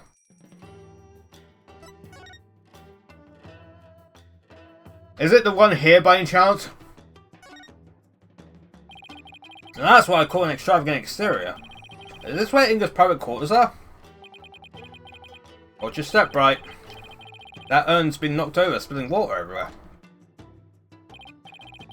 Yeah, the ground's soaked. I wonder who did this. Dob. I think someone's in there. Oh, father. Oh. That? Princess Rafer? There are still so many things I wish to tell you. She always puts on such a brave face. But hearing her crying all alone, I can't help but think of Trucy. Father. Princess Rainbow? Are you in there? Ah! In just a moment, I'll be right out. Yep. I see you are finally here. Well, let us commence our investigation, shall we? Your benevolence, maybe you should rest for a minute first. Oh. You were eavesdropping on me, weren't you? No, I mean, yes, sorry, I couldn't help overhearing. Ugh. It wasn't like I was spying on you or anything. Yeah, you told me to come here. You stupid, stupid barbed head. Youch! You could have feigned ignorance. As if your brain-to-mouth filter shuts off the moment you step out of the courtroom. Yeah, Mama does that. Except everywhere. Not that bad, Edgeworth. Anyway, what took you so long? I thought you would never get here. You have a lot of nerve keeping the Crown Princess waiting. Oh, sorry? This is my father's residence. I've already unlocked it, so you can go right in. Oh, and... be careful, some dingbat dog got in the courtyard and spilled water over there. A dingbat dog? That's right, the yappy mutt spilled a whole urn's worth. And how it got into this area. Do you know what it looked like? I have better things to do than to memorize what some stray dog looks like. Anyway, it's not worth talking about. Let's search my father's room, shall we? I really hope she's alright.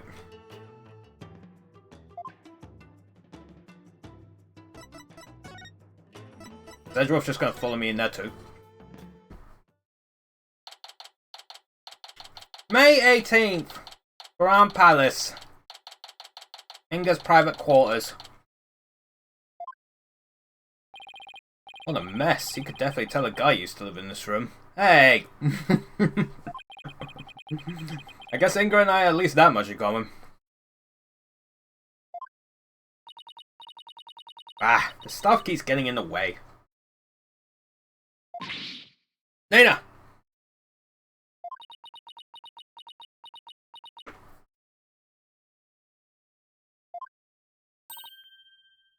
Oh.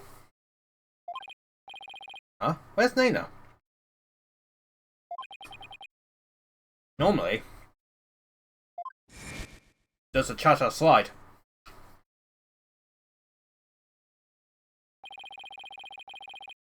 It comes running whenever Rafer calls.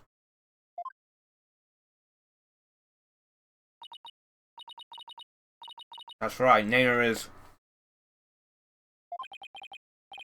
what? Oh well, you barbed head, come, hold the stuff for me. Why me? Just take it, it's too heavy, and I'm tired of holding it. I wonder if Nina is either dead or was arrested as a rebel. How does Nina put up with this day in and day out? I'll just set it over here for now.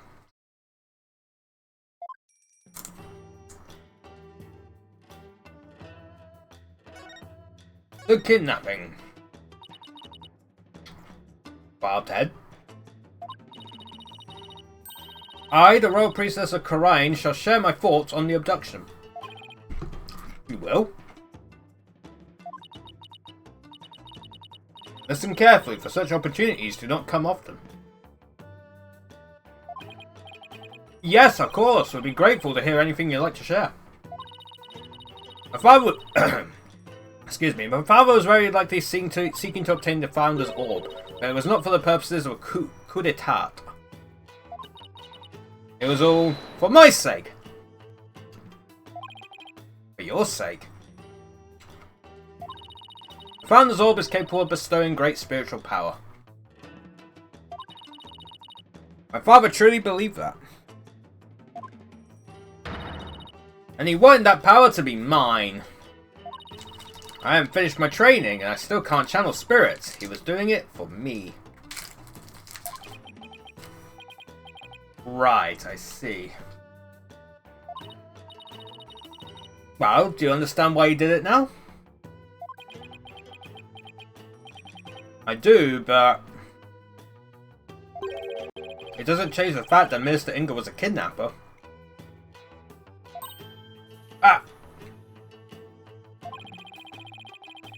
But I guess you don't believe he is, do you? Ooh! New information is sure to surface upon further investigation. Suffice to say, he did this all for me. End of story. Was he really trying to obtain the Operator? Somehow, I doubt it.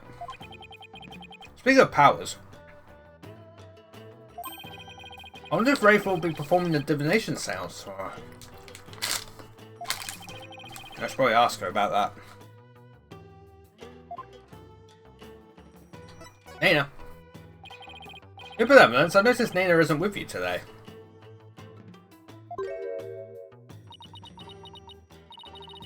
I know not where she has gone. I have not spoken to her since this morning. I assume she must be quite busy though. I did catch a glimpse of her a little after 2 o'clock. I tried calling out to her. But she went off somewhere again. Left after 2? That's about an hour before the murder. Indeed. Of all the times for this to happen. It normally comes to me the moment I call her name. I know it's hard to believe, but even nannies have lives, you know.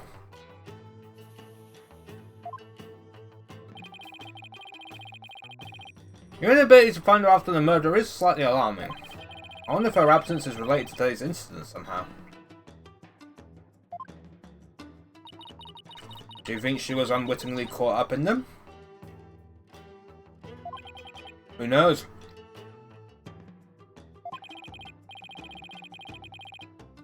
At very least, I don't think she was at the scene of the crime. I forgot whether I asked this or not, but which Spike Chunsoft games you've played over the years since you've been experienced with visual novel hybrids? I've played Danganronpa.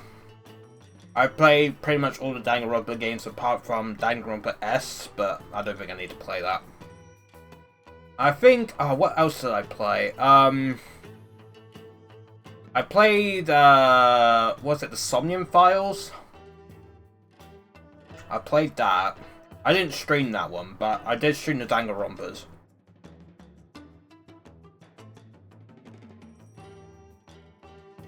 And one visual novel I did get on Steam recently that I do want to stream is Steins Gate.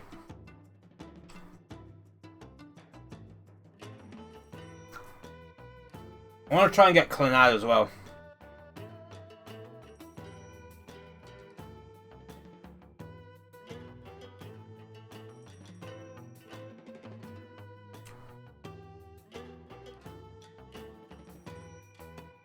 The thing is, I have Steins Gate and Clannad. I had the 360 versions of those, and they were only released in Japan. I got those. The only problem is, they're all in Japanese. I can't switch to English. I got Steins Gate on Steam because at least it's in English, but... yeah. Well, up aside from ye, we're investigating. Very least, I don't think she was at the scene of the crime. We're talking about visual novels. Nana hopes she's alright. Raven seems really worried for Nana.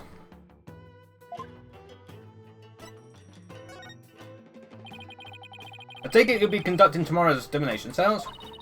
Who else if not I? Good point. The thing is...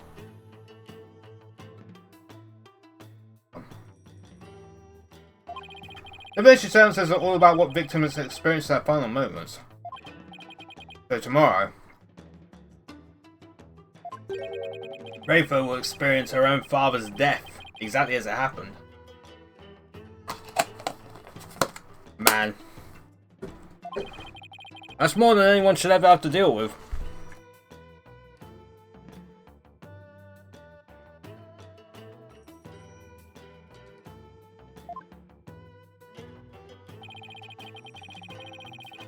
Do we really have to go through the sounds tomorrow? There's really no one else? What about just calling the whole thing off? It's not as if I'm doing this because I want to. No. Ah. Never mind. I misspoke.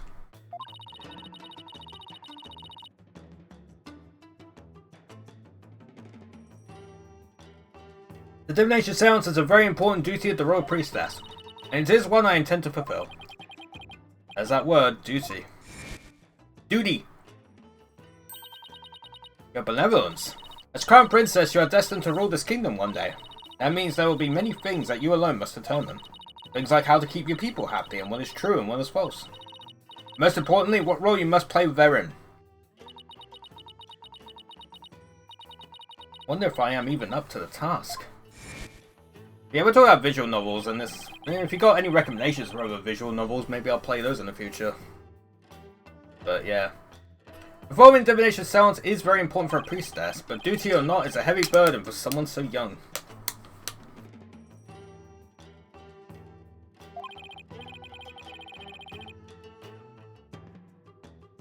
Even worse, she'll be forced to watch her father's murder. You know what I think? Rafa's bizarre nicknames are probably her trying to hide having a difficult time pronouncing the names of other people, since she really doesn't know the world at large, especially if it involves new people. Yeah, probably. Like barbed head and horn head. Will it be a weight too heavy for her to bear? Your benevolence, has Nana served you long? Yes, she has been at my beck and call for as long as I remember. I have heard she even cared for me as an infant, right down to changing my diapers. Your diapers? It sounds like she could be your mother. Indeed, but that is a simple fact of life when your mother is busy being queen. I have a feeling Nana is more than she seems. Nana takes care of my every need. She is my teacher in all things as well. Rafa's pool of knowledge seems rather lopsided in some respects. Could that be the result of Nana's teachings? Nana, could it be that my trusted attendant has come to dislike me? Now that I think about it, perhaps I've been acting rather spoiled as of late. Oh, I'm sure she'll be back. Yes, I suppose Nana would never truly abandon me. Upon her return, I will do something nice for her. Perhaps she'd like a shoulder massage. Yeah, I can't shake the feeling that Nana's connected to this case in some way. That's what I'm thinking. I think there's more to her than meets the eye. Anyway, time to examine. There are some muddy shoe prints here. I come to think of it. Yeah, they were outside as well. There was some spilled water by the entrance. Somebody must have stepped in it before coming in here. They're already dry. That means they're at least several hours old. And someone must have been in here today in the early afternoon. For our servants clean this room each day. Here in Korean we have a saying, leave not today's untidiness to tomorrow. Interesting way of saying it. Oh yeah, chat, I should mention, I introduced this during the Stompathon, but it's still a thing. But for if you sub or cheer 250 bits, my model grows slightly.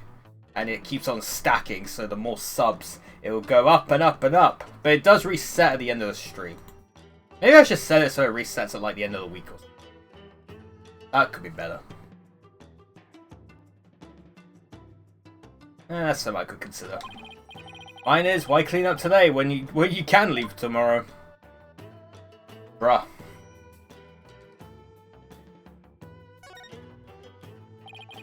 What's this?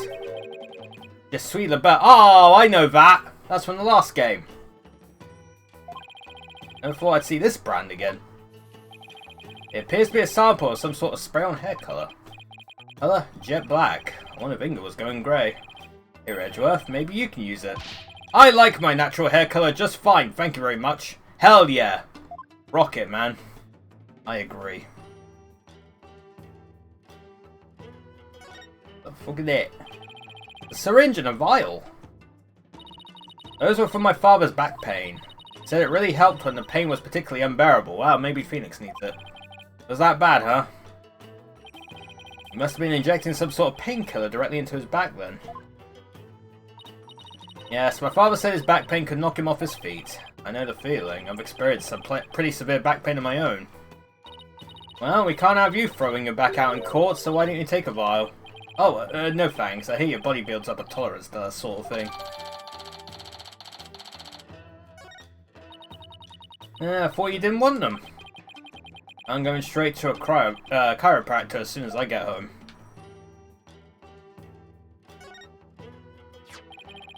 This notepad must have belonged to Inga. Let's see. Dana, Dirk, and Phoenix Wright. That's strange. These appear to be notes detailing people's most prominent characteristics. I can understand noting Dirk and Phoenix, but why Nana? Hey, there's even some stuff about me in here. Why would he bother doing this? I'm afraid even I can't answer that. Whatever the reason, it's given me a case of the heebie-jeebies.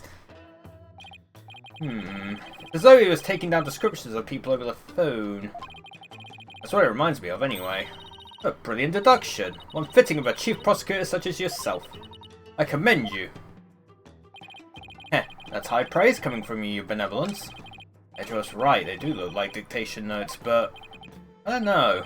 I mean, why bother describing Nana, who he must have seen every day? That's what I said! Oh, this is hideous. I love it. Wow, that's one gaudy sculpture. My father sculpted it himself from a block of solid gold. Why does it not surprise me that he was also a narcissist? Ha ha ha, it's pretty detailed. He even included that personal stamp of his. Hey, the stamp's a little loose. Ooh, a safe! Ah! Look! Secret safe inside! Oh my, to think such a thing was here all this time! Rats, looks like we need a combination to get in.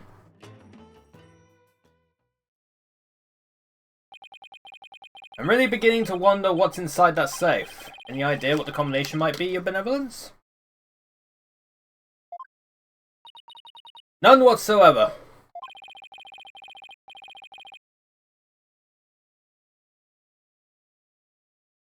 It looks like a 4-digit combo lock, so maybe it's a date. But it's probably not anything that would be easy to guess. Well, let's try some dates and see what happens. I wonder what date Inga would use as a combination. Ooh. We can type 11037 in there. No, it's only 4 digits. I understood that reference. It's only 4 digits, damn. 8008. 6767.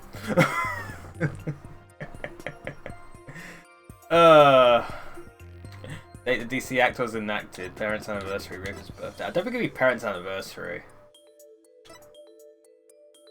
That could be it, but I doubt it. I think the most logical one would be the birthday. When's your birthday, your benevolence? You're wasting your time. It could not possibly be my birthday. Oh, come on, it's worth a shot. Fine. It's December 20th. Oh, Christmas Eve. Christmas Eve? Oh, let's give it a try. 1, 2, 2, 4. Ah! It opened! It did? Yep, and it looks like the bottom safe was a fake. Something meant to mislead would-be thieves, I doubt. Still, it was rendered quite ineffective by his use of such an easily guessed combination. Why, father? Why my birth date? Why not?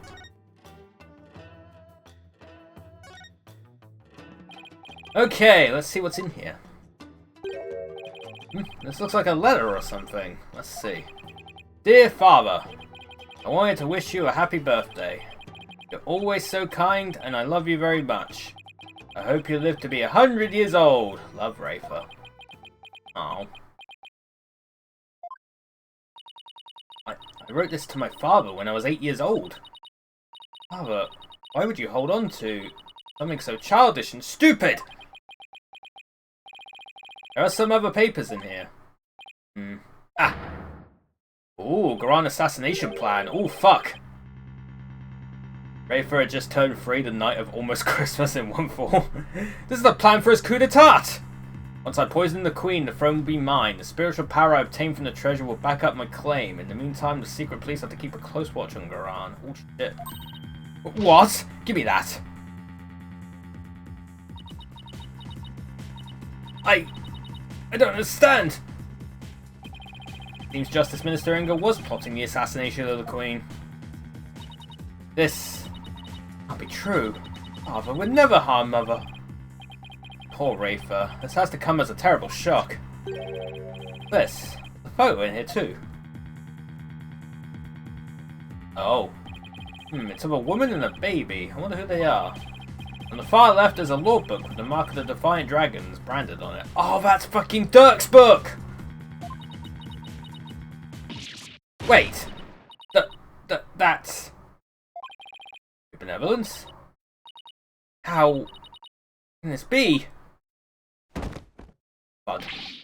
Princess Rafer!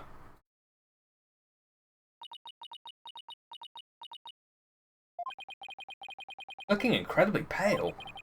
Your benevolence? Are you alright? Alright? Could be alright? Huh? All that I have believed was all lies. I'm afraid I don't follow. What the heck is she talking about? Can I ask who the woman is in this picture? How should I know? Seems I didn't know anything that was going on. Doesn't look like I'm going to get much more out of her while she's like this. That's Dirk's book. Oh, is that... Mother. Huh? I must ask my mother about the secret she is hiding. What secret? I must go. Goodbye. Oh, shit. Wait! What was that all about? Like her mind was off somewhere else. It appears this photo really upset her. Wonder who the lady in this picture is. Stop! Shadu! Come back here! Oh, it's Albie. Shadu, my favourite! He's my favourite character in this game. Wait, that sounds like Albie and Shadu. That's odd. Commoners aren't normally allowed in this area. Wonder what's afoot. I guess out here, right?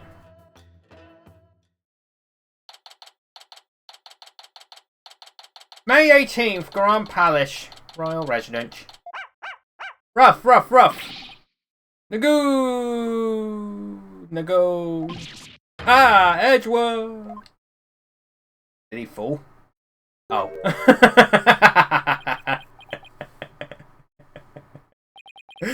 I hope one of you has a good explanation for this. Ah, I'm so sorry. Hi, Albie. No, Shadow. Bad dog. Leave the man's frilly thingamajig alone. It doesn't.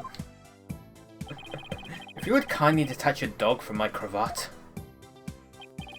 Right away, sir. Just hold still and...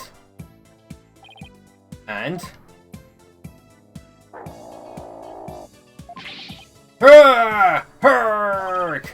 Oh, stop pulling like that! You'll only stretch the fabric! Come on, Shadu! Let go of this cravachimaculate! This isn't working. I have to pull harder then. 1, 2... Uh-oh. Wait! What are you... Free! Oh no. Come on! Ah, what is happening?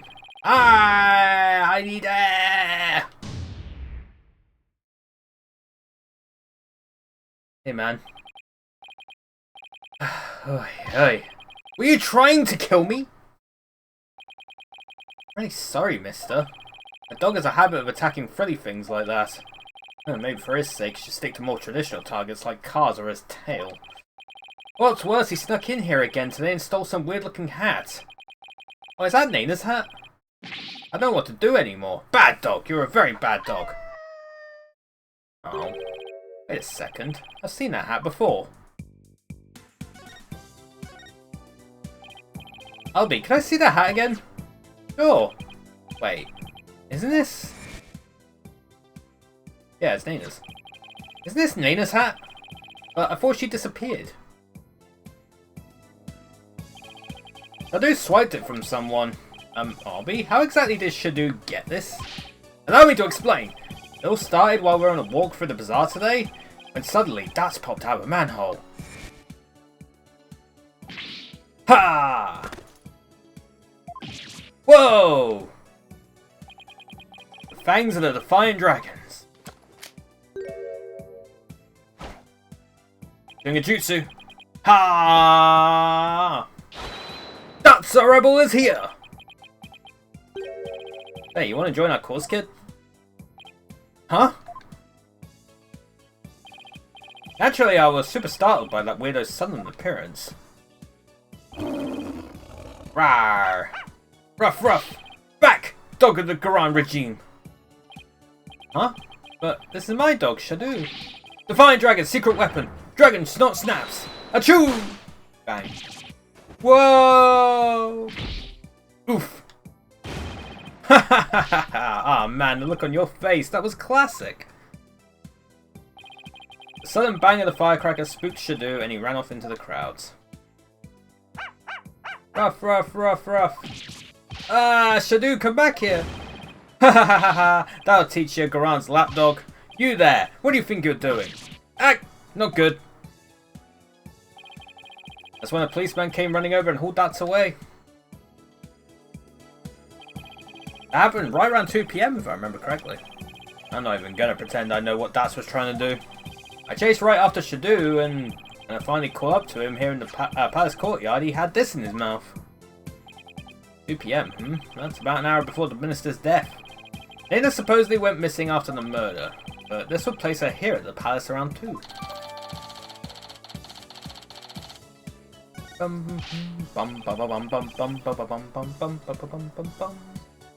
like the music. Actually, I just remembered I saw something pretty amazing around that time too. Something amazing. So, Arby, what was it you saw that was so amazing?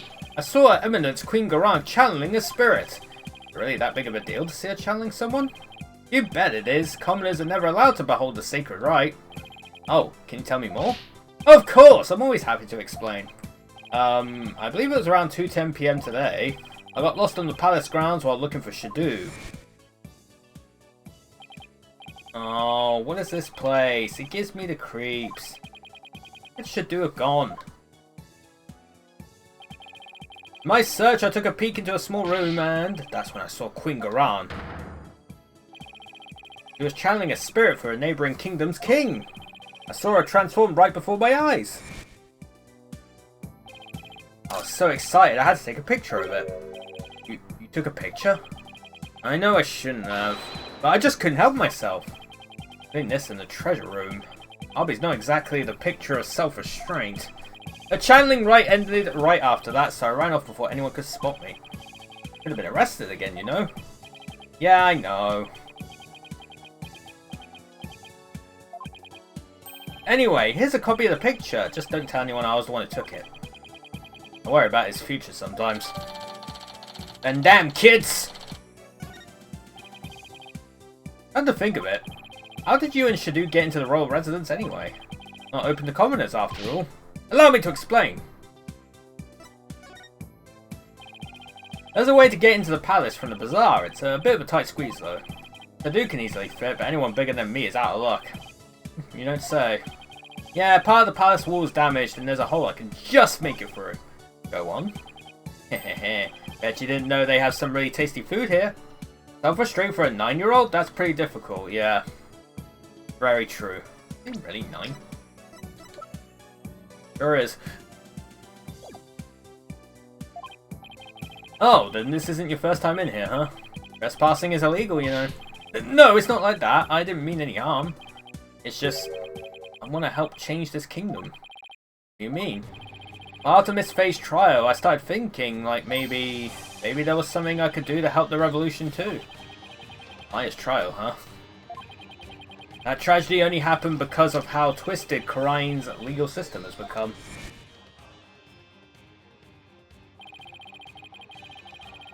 How utterly foolish to cast away one's life for such a reason. There must have been other ways to cover up the crime. Yet had I done so, my wife would rush to my defense, and when the case went to trial, she would suffer the same fate as I under the Defense Culpability Act. I could not have lived with myself had she been convicted because of that fiendish man. This cannot be. All I have done under the laws of our kingdom, it has all been... The DC Act led to the false charges against Maya and the High Priest's suicide, but that trial also caused the public to start questioning the current state of things. And it seems even Albie has some pretty strong feelings on the matter. I knew there had to be something I could do to help. That's when I remembered the hole in the palace wall and started thinking, maybe I could sneak in and take a picture of one of the royals up to no good. I just want to do my part. The spirit of revolution seems to be catching on, even with one so young. Right? The momentum is steadily building and the tipping point is fast approaching. Just a matter of when. I agree, and the public's perception of the Defiant Dragon seems to be changing too. But Albie, you can't go trespassing like that. Even if it's for a good cause, it's not right. Okay, I won't do it again. Albie, is that really all you have to confess? You haven't been up to any other mischief? And when I say you, I mean Shadu. Huh? Oh, I don't know what you're talking about. Nice try, Albie, but the proof is literally right in front of us. Oh, it was Shadu that knocked it over. Albie, you wouldn't happen to know how this urn got knocked over, would you? Ah! Because her benevolence told me something rather interesting. Be careful, some dingbat dog got in the courtyard and spilled water over there. Dingbat dog? That's right, the yappy mutt spilled a whole urn's worth. Dingbat dog she mentioned wouldn't happen to be Shadu, would it? Oh. I guess the dog's out of the bag. Sorry I lied, but I was worried I'd get in trouble. I know I shouldn't lie to a lawyer like that. No, it's not good to lie to anyone like that. So let's try to only tell the truth, okay, Albie? Oh, Mr. Wright, I almost forgot. I saw a couple of Americans a moment ago. They had really weird haircuts, so I thought they might be friends of yours. I'm guessing that's Athena and Apollo. Really now. Seems your little friend thinks all of us Americans have strange hairstyles. To be honest, you kind of do. I think Edgeworth is probably like the most normal. Actually, I guess Athena's is kind of normal. Yeah, Athena's is kind of normal. I say Athena and Edgeworth, but fucking Apollo and Phoenix, man. Risking your own life to take footage of the oppressor's wrongdoings. Now that is real close to reality beyond comfort, yeah. I suppose we have you to thank for that, right? So, what exactly did their hair look like?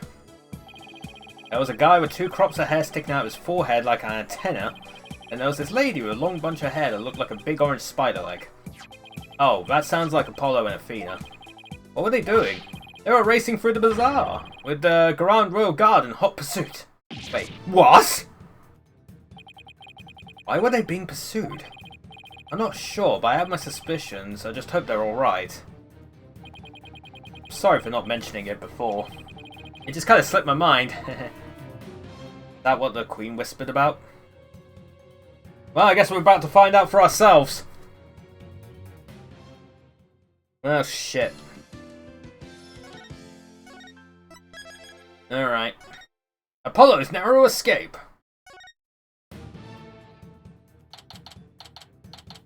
May 18th, Karine Bazaar.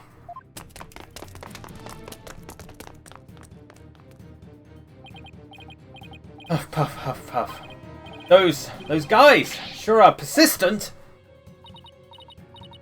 Puff, puff, puff, puff. Yeah, they even wore me out, and that doesn't happen often. Why are they after us anyway? Ah, Apollo, it's the Royal Guards again. Ah, quick, hide.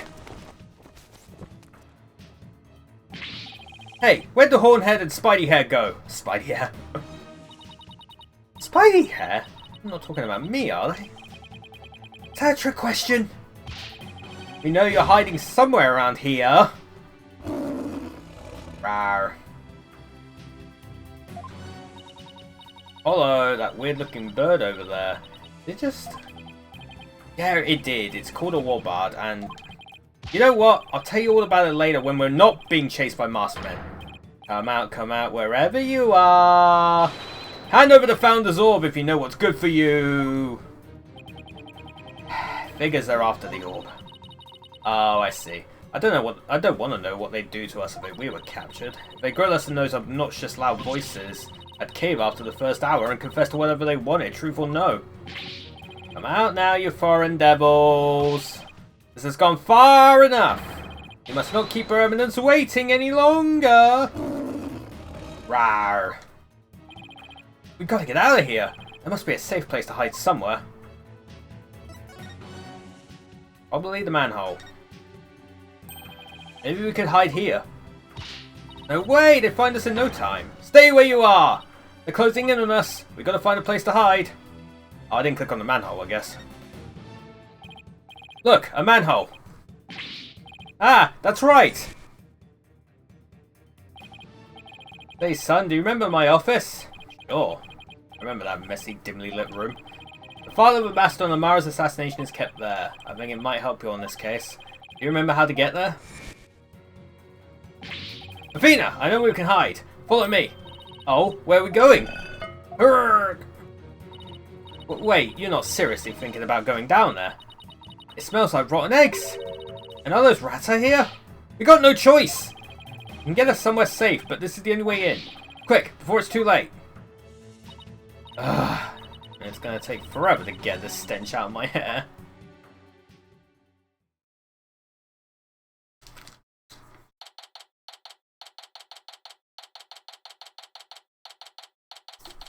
May 18th, former Samadhi law offices. Oh wait, I already read that. Looks like we lost them. That was close. Dirk's office. How long has it been since I last set foot in here? At least we're safe now, but... Why is Athena all huddled over in the corner like that? Ah! That's... AJ! What the heck are you doing here? Iran's royal guards are after us. Ha ha ha! Once a rebel, always a rebel. Don't worry, the regime doesn't know about this place, so you can relax now. Good, but since when am I part of the rebellion? I don't recall signing up. Apollo! Oh, Venus is down here. Mr. Wright, what are you doing here? We saw you two go into that manhole. You narrowly escaped the guard's notice. It was like watching a pair of ostriches burying their heads in the sand. I guess that was a closer shave than I had thought. Anyway, you're safe and sound now, and that's what really counts. Oh, I also have some evidence for you. Thanks, Mr. Wright. Here's evidence received from the boss. So, what is this dubious hovel we found ourselves in anyway? It's the Defiant Dragon's safe house, also known as the former Samadhi law offices. I see. Well, though it might just be happenstance. Here I am, a chief prosecutor hiding out in a rebel base. Please don't report this place to the local police prosecutor, Edgeworth. Might as well take a look around while we're waiting for the heat to die down out there. Come on, Athena, stop moping over there and help me check this place out. Shut up. Please tell me there's a shower here. I'm not micro, no. Lies. But hello. There's a sink in the kitchen, and if you're lucky, maybe even some soap. I'm sorry I even asked. I guess I gotta talk to you in a minute, but first off. I wonder what's in this file. Oh, it's full of newspaper clippings. The accident incident involving Amara's private residence. Amara was slipped a sleeping pill and perished in the fire. The lighter found at the scene had Dirk's fingerprints on it. Is this a collection of documents and information on Amara's assassination? This is what Dirk was talking about. We already know most of the stuff here on top. Let's see what else there is. Wow, where did he get all this? Anything important here?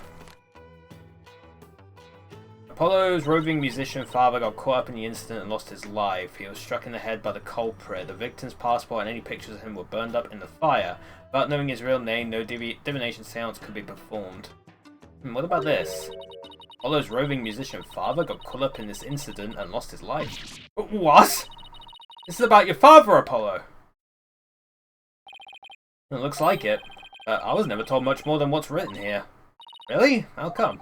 Dirk always skated around the subject. Maybe you thought I was still too young. Plus, I always thought of Dirk as my dad, so I never really brought it up. Oh, I see. Still, I feel kind of sorry for your real dad. But we know his name now, don't we? And we know his frickin', we know his face. My real dad, I was never really interested in learning about him. Yeah, but after seeing his picture, I can't help but feel a little curious. I wonder if Dads could tell me anything about him.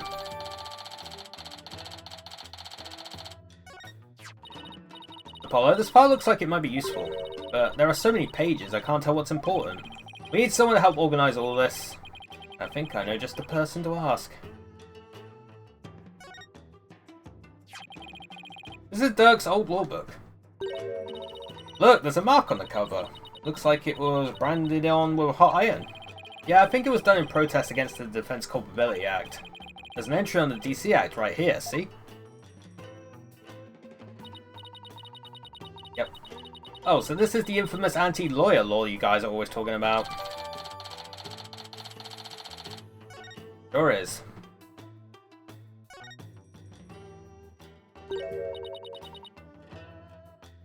Who's the kid? Wait a second, that's you, Apollo! I'd recognize those horns anywhere. Is that really the only way anybody recognizes me? Hehehe, you are so cute! And who's that fine-looking young man? That's Nayuta, back when he used to smile. Wow, his smile is absolutely angelic. Sure brings back memories. I was taking the day we all went out fishing. What was Prosecutor Samadi like when he was younger? He was kind of quiet but passionate when it came to his convictions. When he finally made prosecutor, he was all fired up to change Karain for the better. Now he's nothing more than Garan's lackey. Seems like that has a lot to say about Nayuta. I'll ask him about his thoughts later. Go, the TV.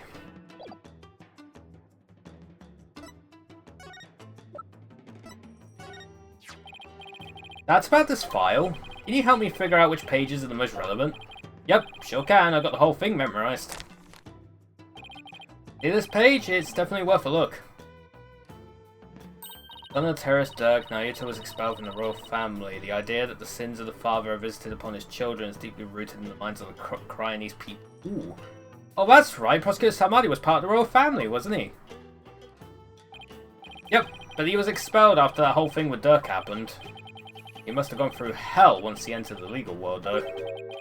Because of the whole the sins of the father are visited upon his children thing. Yep, in the eyes of the people, Dirk is not only a traitor to his kingdom, but also the terrorist who assassinated the previous queen. So as his son, Yuti no doubt got the cold shoulder at every turn. That must have been really hard on him. Yep, the ties between father and son aren't something you can break, even if you tried. No matter where he went, he was probably labelled the son of a criminal. Despite it all, he made a name for himself through blood, sweat and tears. I mean, just look at him now. He's a star prosecutor working cases around the globe. He's become a hero, the pride and joy of Karain. Now that's Nayuta, I know. Super smart and never willing to give in. He must have studied and fought like his life depended on it to get to where he is today. Interesting.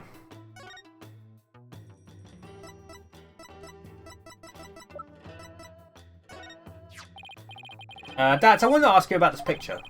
That's the picture of your pops that Dirk found. And he had a heck of a time tracking it down. He said he searched all over for it. Why? Why would he go through all that trouble? Dads, please tell us everything you know about Apollo's dad. Oh, we're talking to him now. So, Dads, you guys are still using this office, I see. Yep, except now it's the official HQ of the Defiant Dragons. But as Dirk said, and I quote, "We must keep it for the day when Karai needs lawyers once more." Restoring the legal system to its rightful form through popular uprising. You can tell how much Dirk believes in this cause. Oh, and AJ, Dirk said something else that might interest you. He said he hopes you'll come back and take over this office someday. Take over? Me? Those were his words. He may have been half joking though. Dirk, guess what I heard from PW? AJ's become a lawyer. Yeah, I've been meaning to tell you. Must have been because of you, Dirk. I'm not so sure about that. I imagine he's already forgotten about me. What are you talking about? I bet he can't wait to follow in your footsteps. Nothing would make me happier. Maybe one day he'll return to Karain and take over this office. It's just a pipe dream though.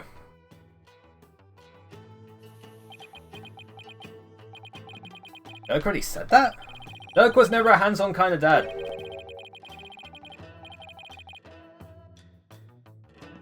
But not a day went by that he wasn't thinking here, that much I'm sure of. Doesn't get more paternal than that. Dirk. And to think, I really did spend my days trying to forget you. I'm looking forward to a nice long talk once you're free. Nayuta. Wasn't Nayuta once part of the Defiant Dragons? Yep, UT was a rising star in the Resistance. He vowed to fight for the cause through the legal system. Then he became a prosecutor and give Inga and Garan the smackdown they deserved. And now he's... yeah, puppet of the Garan regime. Not only that, but now he's gonna prosecute his own dad. Doesn't add up? I wonder what happened to him. Me too, but if I had to guess, I'd say Garan has some serious leverage over him. Leverage? Like what? Wish I knew. But it seems like Dirk knows. I tried to press him about it, but he wouldn't say. Come to think of it, Dirk did say... Nayuta is suffering? Yes, he knows the rightful state of Karain's legal system, but something forces him to bend to Garan's will and it's tearing him apart. And if that's the case, I bet Nayuta doesn't really want to go through with Dirk's prosecution. My father. You know what my biological father was like? Dirk once told me about him. He was a modern minstrel, walking the world and making music in his travels. Strel. This file also has some information on your real dad. It says he died in the blaze at Queen Amara's residence 23 years ago. That's right. Dirk had invited him over. Dirk's the kind of guy who can become fast friends with just about anyone. It seems your pops was like that too, AJ. They hit it off at a bar, and the next thing you know, Dirk's asked him over to play some tunes. And then the place went up in flames. Yeah, Dirk had just stepped out for a sec when the fire broke out. Apollo, you were there too, but you were still just a baby. I remember hearing about that when I was little. Yeah, it was a crying shame. Your pops just happened to take you along that day. You were there with him when the fire broke out. But Dirk risked his life to save you. Like Dirk's done nothing but save me all my life. All your pops' stuff got burned up, including anything that could have helped us identify him. All we knew about him at first was his stage name, Jangly Justice or something like that. Dirk did everything he could just to dig up what little we know now. What about my mother? Do you know anything about her? All we know is she was travelling with your pops, but that day she was off doing something on her own. So then she probably didn't even know my father had been with Dirk, huh? But she must have been desperate to find you and your father once you gone missing. No doubt, but the Queen's assassination threw the kingdom in chaos. The police were so overwhelmed they were probably hardly of any help to her. We searched and searched until our legs gave out too, but we never found her. And with your father's stuff all burned up, we had 0 leads, not even a photo. We didn't even hear about, like, fucking Apollo's mother and Dual Destinies, did we? Like, it was a big part of, like, Apollo Justice, the game. In Dual Destinies, we didn't get any of that. That's how I became an orphan.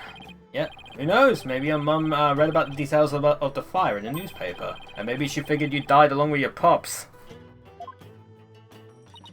Wow, I had no idea you'd been through all that, Apollo. So then you believe me? You believe in my son's innocence? Oh. The poor son in prison for a crime he didn't commit. Let's petition the government for his release in a declaration of innocence. Oh, thank you. I'm forever in your debt. Who's that? Hey there, missing me. Hard to work at sea. Yes, I have my own battle that I must wage. After all, there are many who suffer under the Defense Culpability Act. This is in me. Please don't forget about our case too. I won't. I will look into it as soon as I am able. Dads, what's Mrs. Immy doing here? He's lending an ear to all those suffering under the regime's wrongful accusations. A lady whose husband's been imprisoned, parents whose son's been falsely charged, helping all those types of people. So she's trying to help the revolution along, in her own special way. Yep, and thanks to her, more and more folks are coming over to our side. All the people who've been unhappy with the regime have been waiting for just this chance. And they're starting to speak out in support of us. People are responding. The grassroots movement is growing. The extreme revolution may finally come true. What should we do about the Founder's Orb? We'll probably run into the Royal Guards again the moment we leave this place. Well, we can't stay here forever, so we'll have to think of something. I've got it. Why don't you hold on to it, Daz? It should be safe here, right? You can count on me. I'll get it back to you in time for tomorrow's trial at the Hall of Justice. What now, Apollo? Well, we got a handle on what happened 23 years ago. Maybe we should pay Dirk a visit. There's something I want to show him. I'll join you. I want to talk to him before tomorrow's trial. Maybe I should wait here then. We'll attract undue attention if we go in too large of a group. Alright, I guess we're going there then. Alright, Dirk. Alright, this should be fun. May 18th, Detention Center, Visitor's Room. Hey there, son. Keen to see your old man again. Hi, Dirk. Guess I'm done questioning you? Yeah, you think Nayuta might cut this old man a little slack, but no. He really laid into me. He's really keen on recovering the Founder's Orb.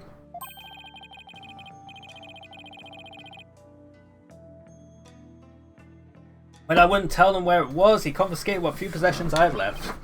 Wait, Dirk's not wearing his attorney's badge. They even took that from him?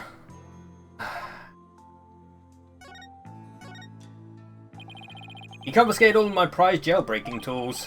What did you expect? I mean, no prosecutor in their right mind would let a prisoner keep stuff like that. Did he take your attorney's badge too? No. I thought it's strange, but just when it looked like he was going to take it from me, he changed his mind. Wonder why. Indeed. I find it hard to understand anything he does these days. Your Kurai's attorney's badge. You've worn it all these years, even though all the lawyers are gone. Yes. Because the dragon's eye is the embodiment of my creed. Show the world that a dragon never yields, huh? Hey, Doug. Why do you still wear your badge? You're not a lawyer anymore, right? Badge is my heart and soul, son. I never stopped trying to realize my dream, not until my very last breath. Dragon never yields, right? Exactly. Nayuta, Apollo are about to restore Korai's legal system to its rightful state one day. I want to pass on to you a world where you can live free from the fear of tyranny. That picture is cute. He was always saying stuff like that to the two of us. Nayuta, is the reason why you didn't take Dirk's badge because you still remember those talks too? I really hope that's what it is. Also, I love the frickin' chat. You won't see it. Well, I guess you see the ban message from Seri, but that frickin' username, first time scam, very on the nose. Way to name your bot that. Son, would you keep my badge for me? Are you sure? I can't take something so important to you. That's exactly why I want you to hold on to it, Apollo. I'm placing my fate in your hands. Alright, I'll make sure it stays safe.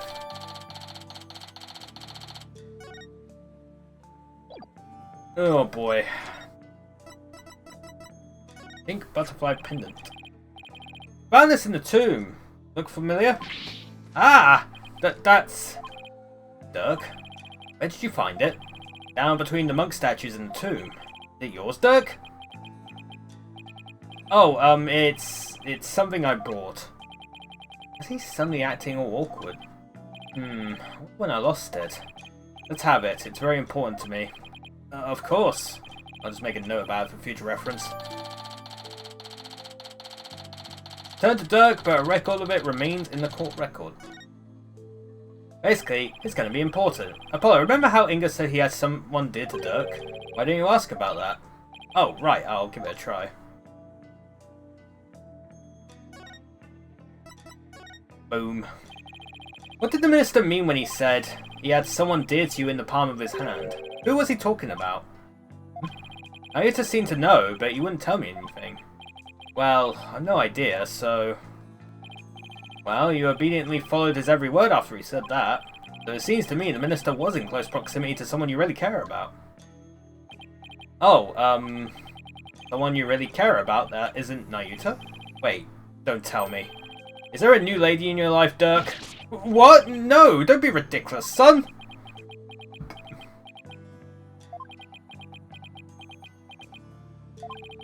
The love of my life was Amara, but she's gone now and there'll never be another. Oh. Oh shit. Ah! A bracelet! Wait. I mean, Dirk, have you really not met somebody new? Oh shit.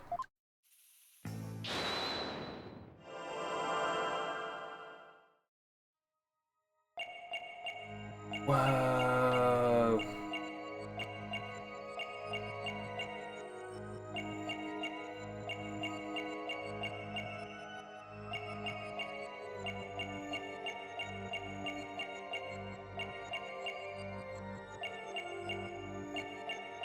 Oh, I didn't see anything.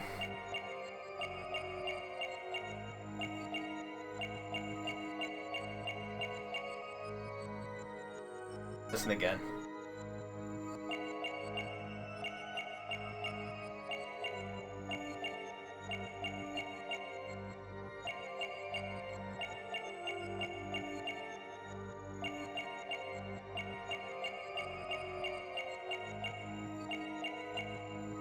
Oh, what the fuck was that? I saw something!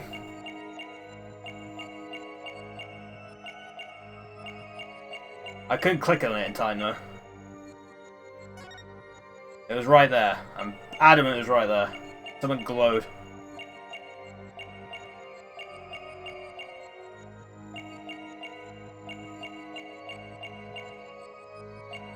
There it is. Gotcha! Dirk, can't fool me. You tensed up when you said, but she's gone now. And you unconsciously moved your arm, causing something to press up against your jacket. Ah! How did you do that? Oh, so that's it. You're hiding a woman's photo up your sleeve. You don't have to keep secrets like that from me, Dirk. You're an eligible bachelor now, but you'll introduce her to me at some point, right? I keep telling you, there's no other woman.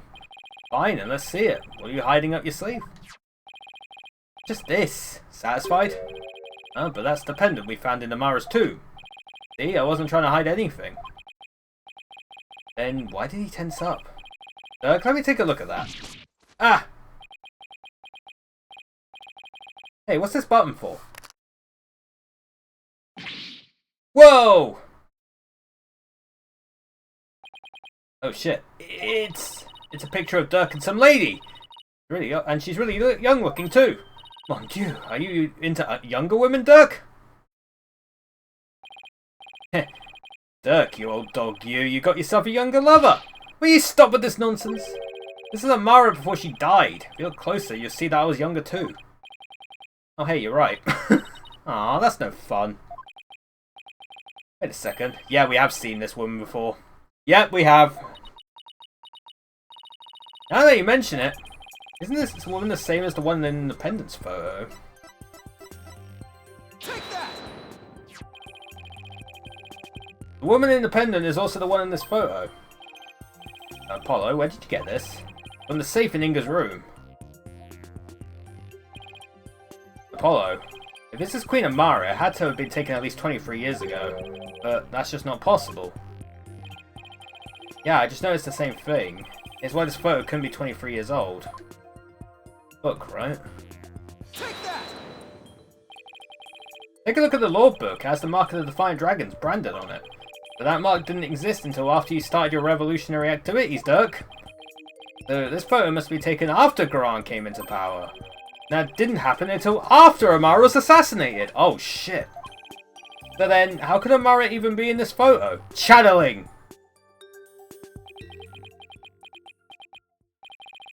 Wait a second. That would mean that Amara is still alive? Oh shit! Ugh! It looks like you found me out, son. Wait, so it's actually true? She's still alive! Oh shit.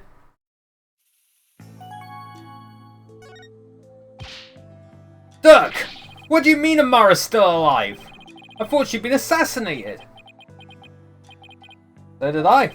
But it seems she made it out alive, only to be held captive by the Garan regime. Why would they do that? When I fled from the law and went underground 23 years ago, I heard some shocking news from a Defiant Dragon spy. There were rumours of Queen Amara being sighted in the palace. And those rumours turned out to be true? Yes, I snuck into the palace to see for myself. She was confined within the grounds, but otherwise she was as fit as a fiddle. So then, the sarcophagus in the tomb, it's empty? Yes, that entire tomb is one big charade. Garan had it built to stage Amara's death. So, we're not going to be cursed by a vengeful spirit? Well, that's a relief. She was being held under virtual house arrest, so I freed her and we made a run for it. This photo was taken back then. Look at how they're both grinning from ear to ear. There's a fingerprint on the metal part. I guess Dirk must have left it by accident. Oh, Mr. Samadhi, I want to hear all about how you ran away with Queen Amara. Well, shit. Queen Amara is still fucking alive. I'm surprised Amara agreed to run away with you. I mean, Garan must have told her that you tried to kill her. I tried to convince her that I wasn't the one who set the blaze, and she believed you. She said, and I quote, "I shall accompany you so I may ascertain the truth myself." Heh, she always was a tough one to read. I bet she was thrilled you came to her rescue, Mr. Samadhi. To be set free by your beloved, it's like something out of a fairy tale. Yeah, well, there was no happily ever after once Garan's people caught up with us. They took Amara away to who knows where. I snuck back into the palace and searched high and low for her, but to no avail. They probably moved her to some remote mountain prison or the like. Dirk, does Naruto know about this? He knows she's his true mother. I told him as much. Wait, is that why Naruto is following Garan's orders? Most likely. So then, do you think that deep down he doesn't really want to prosecute you? Well, he's not one to show his feelings. And lately, I've had no idea what he's thinking. Apollo, we need to grill the Queen about Amara when we have the chance. I was wondering about something. The little baby the lady's holding. Is that Prosecutor Samadhi? Not necessarily. It could just as well be me. After all, we're only 1 year apart. I don't know. I mean, the kid in the picture is too cute to be you. Let's settle this by asking Dirk himself.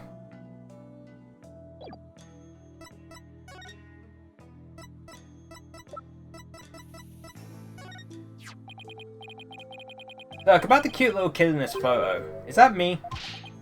Huh? What are you talking about?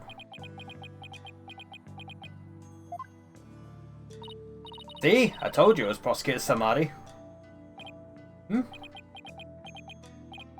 Oh, I see. Well, either way, it's not you, son. So then, if it's Naruto, it was taken when you was about a year old, right? And that would mean you ran away with Amara around 22 or 23 years ago? Yeah, you're pretty good with numbers, son. Impressive. Huh? What kind of answer is that? Interesting. Before you go, son, there is something else I need to tell you. Something important. What is it, Dirk? Never seen you act so serious before. So, what's this something important you have to tell me? Listen, son, even you managed to prove me innocent tomorrow.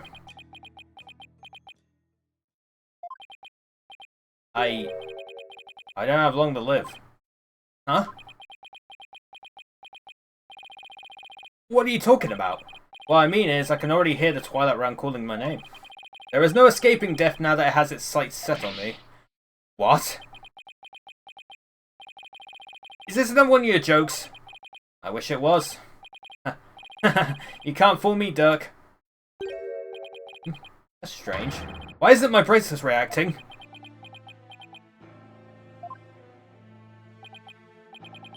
Are you sick? It's something like that.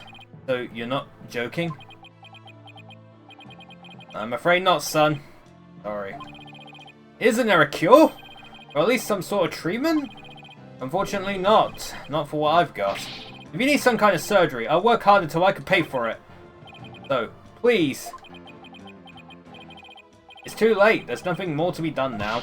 But you always say a dragon net never yields. So why are you giving up now? Apollo, I'm sorry. I really am. I don't understand. Why is this happening, Dirk? Why? Listen, Apollo. I got a favor to ask of you. Would you keep quiet about this? I don't want my fellow dragons to find out. They'd lose all hope if I knew I was dying. Would you do that for me?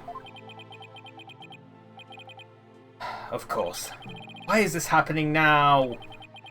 When I was finally starting to feel like you really are my...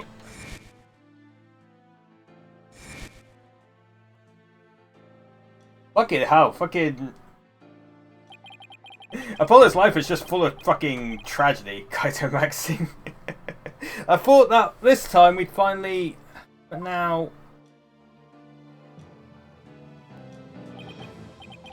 Damn it! Why? Apollo. Listen, son. I don't have much longer to live. But I'll never let them execute me. Not before I finish what I need to do. I know, Dirk. There's no way I'm going to let them prove you guilty. Before he goes, I'm going to turn back time by righting the wrongs that have been done. I'm going to restore Dirk's freedom. And return a real smile to Nayuta's face. I'm going to win this case. I just have to. Son, I have one more big secret. What? There's something else you've been hiding from me? I'm afraid I can't tell you what it is. I'd be betraying a certain someone if I did. Huh? What's that supposed to mean? Forgive me. You'll just have to find out for yourself. That's the only way. I don't understand, Dirk. Apollo, in court tomorrow, you may find yourself faced with a truth that is difficult to accept. But I know you, and I know you can handle the truth no matter what it turns out to be. I know that because I believe in you. You're my son after all. Dirk, what is he talking about? Wait, he's not going to reveal that he actually is the killer, is he? Looks like we've run out of things to discuss. Apollo, are you okay? I'm fine. Free him now! Release Dirk! What's going on out there? Revolution! Sounds like the party's getting started without me. Huh? It's coming from the temple. Let's go, Apollo, and take a look. Revolution! May 18th, Temple. Whoa, what is all this? Yo, anime!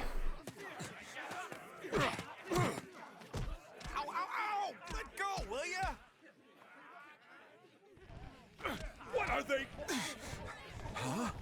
Well, look at that. The people are coming to take their courts back.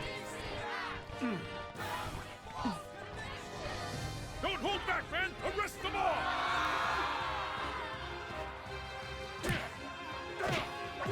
Oh shit. Viva la revolution!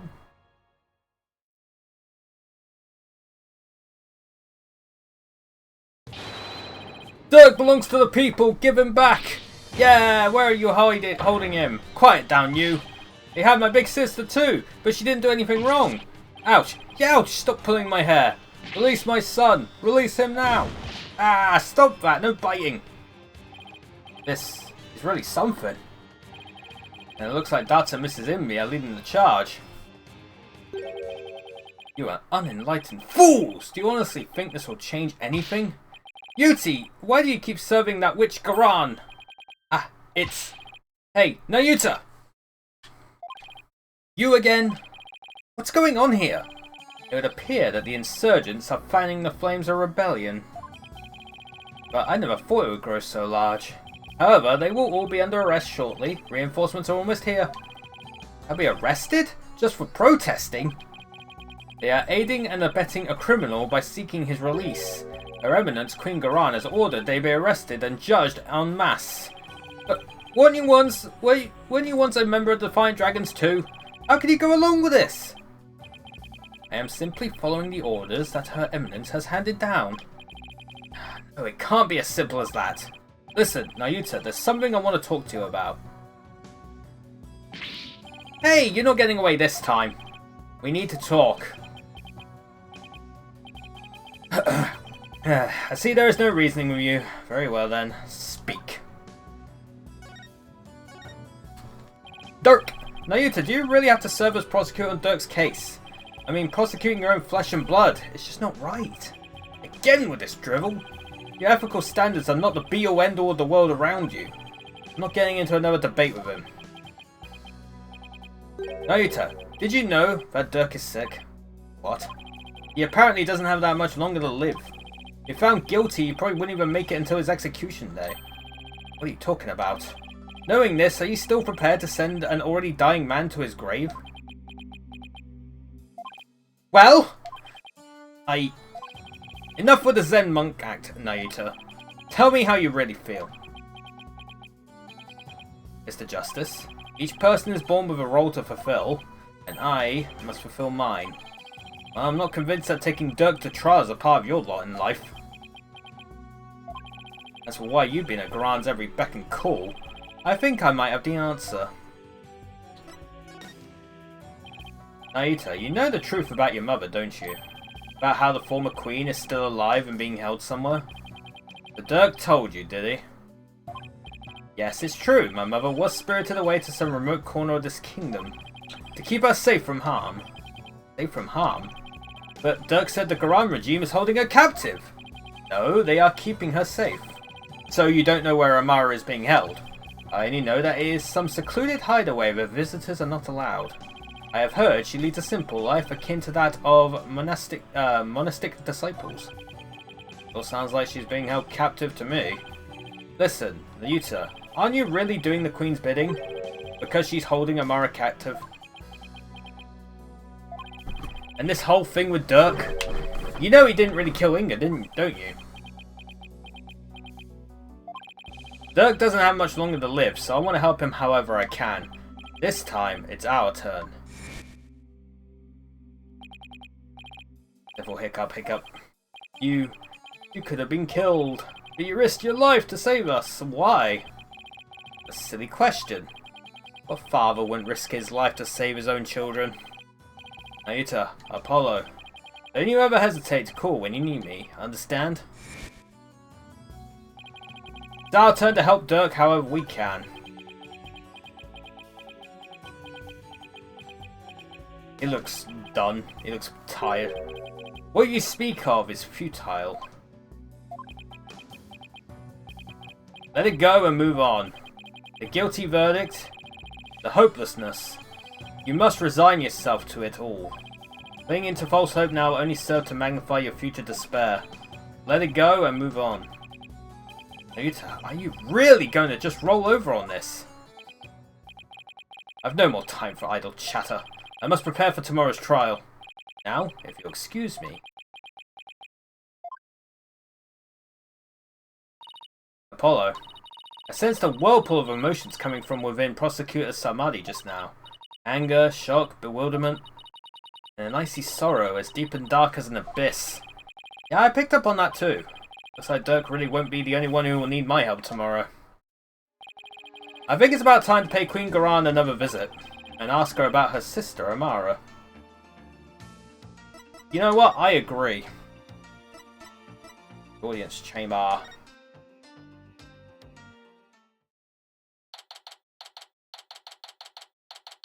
May 18th, Grand Palace. Audience chamber. The Royal Guard isn't around. That is utter. Hooey! You cannot continue to deceive the people like that. Rafer, justice is much more than simply speaking the truth. Is that Princess Rafer and Queen Garan over there? You deceive me too, Mother! How can I ever believe a word you say again? You... nincompoop!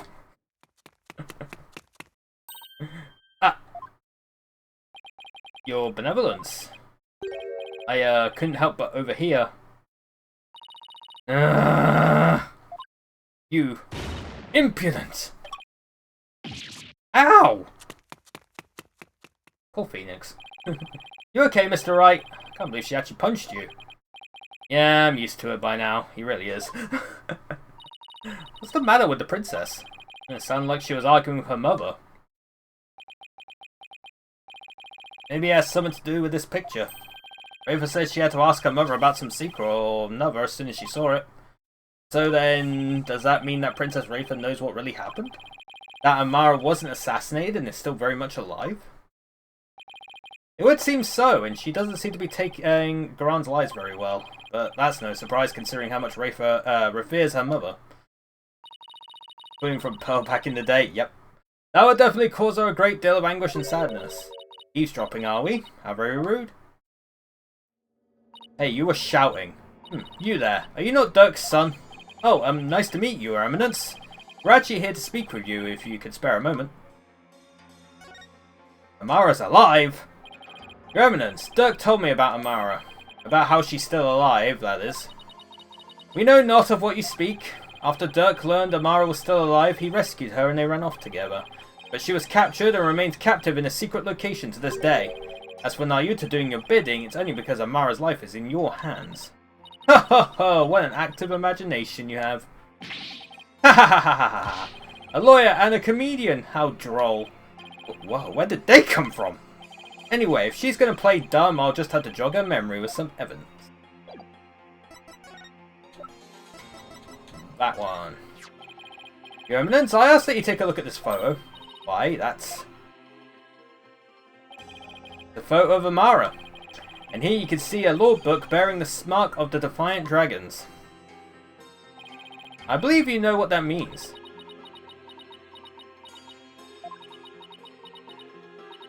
Very well. Royal Guard, stand down. Yes, Your Eminence. Your wish is our command. I wish they slid out of her. It seems there is no need to perpetuate this charade any longer. We shall speak of all we know. Amara's alive! So then you admit that Amara's still alive? Yes. She is under our protection in a safe location. I think you mean being held prisoner. And where is she being kept? Ho ho ho! Now why would we tell the son of a traitor that? Guess she has a point there. Now heed our warning, horned devil. It would not be wise to inform the people that Amara yet lives. It would only serve to plunge public order into chaos. I have no intention of doing that. Besides, there are real terrorists out there who might try to kill her. Good. Now there was something we have been meaning to ask you. Do you know what has become of the Founder's Orb? Founder's Orb went missing after Dirk took it into the tomb. As his son, we thought you might know something of its current whereabouts. I knew it. I suppose I should thank you for that free running tour of Khura'in. That was the Royal Guard's own doing. Nice try, lady. But now you're definitely not getting the orb, ever. Why do you want the orb so badly anyway? Because it would be most dangerous in the wrong hands. It must be recovered. Is the legend true? Can the orb really impart spiritual power? Are you worried that someone could overthrow you with it? The Holy Mother's power is without equal. Should her holiness once again return to our world, you could conceivably bestow great power upon the one who unlocked the orb's secret. Yeah, I guess it makes sense considering spirit channeling is a fact of life here. But considering the Doctor was the one who figured out the secret. Surely he would have got the channeling powers and then he got fucking killed, right? So we ask you, Horn Devil, did you receive the Founder's Orb from Dirk? Does it look like I did? So you like to play games, do you? Royal Guard! Yes, Your Eminence. Search this devil and his belongings. What? At once, Your Eminence! Don't move! You're only making this harder on yourself. Yikes! Hey, cut it out! Ah, what the...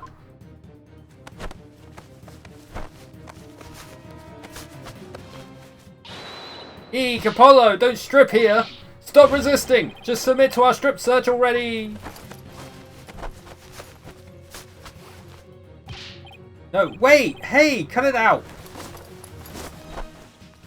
Buff didn't know the Founder's name to have a channel. Oh, that's true, yeah.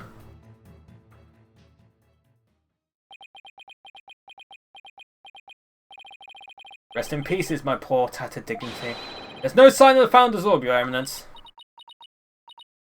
So, you have hidden it somewhere. Heh, no matter. You shall recover it one way or another once you are found guilty of abetting the accused. Dirk was right, she really is bent on getting the orb. Mother! Looks like the princess is back. I took a stroll to try and calm myself, but I still find this situation unacceptable. The people must be informed about Queen Amara.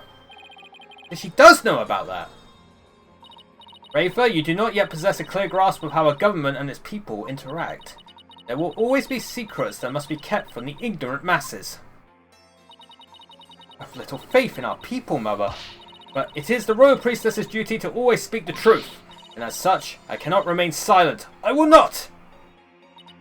Ha! The truth, you say? Your mind has been poisoned by the barbed one. It was an honour and a pleasure, Your Eminence. We must speak with our child. It is a mother's duty to discipline her child after all. Now if you'd excuse us. Discipline? Coming from her, I don't like the sound of her at all. Well, Apollo, let's head back to the safe house for now. Good idea. We need to go over what we found and collect our thoughts. Yeah, Athena. Athena's just here for the ride.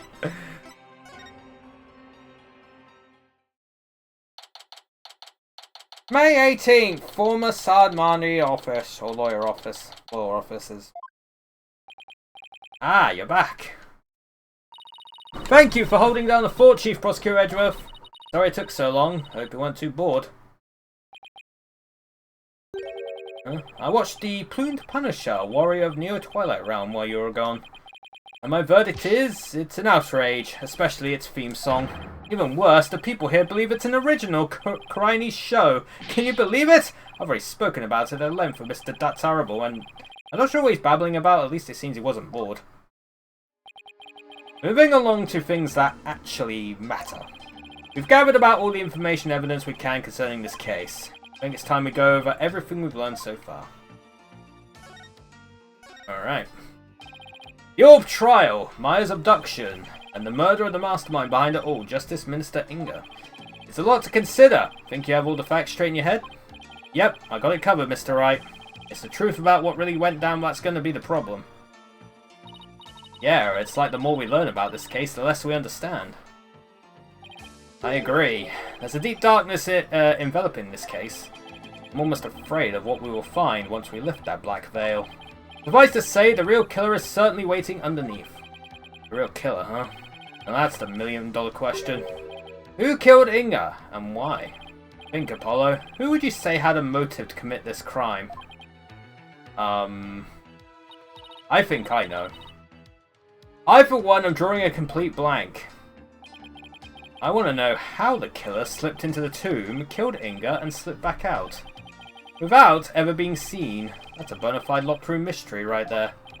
Well, we've collected plenty of evidence and statements. I just hope the rest comes out in court.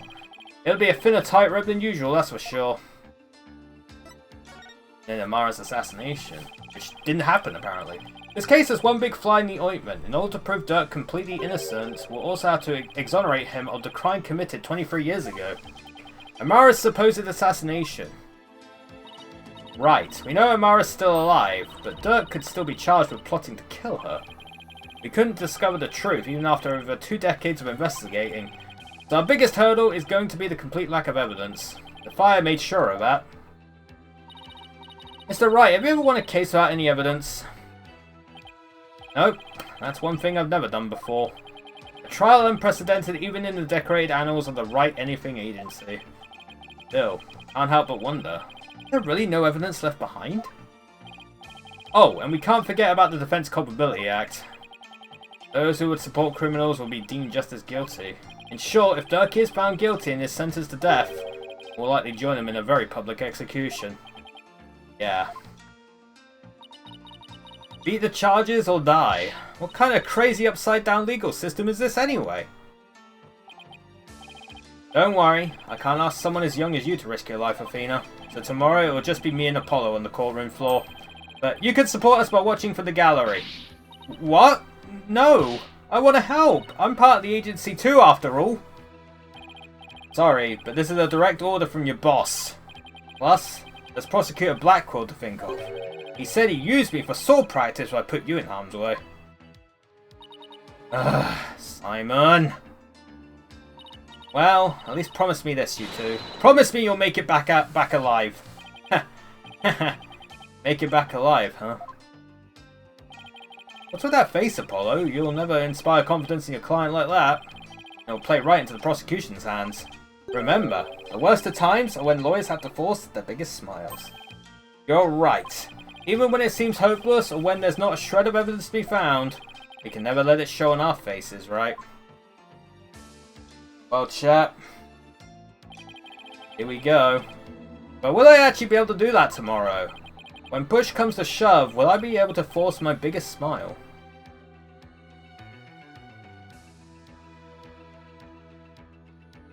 To be continued. Oh, fucking hell. How? Oh, good lord.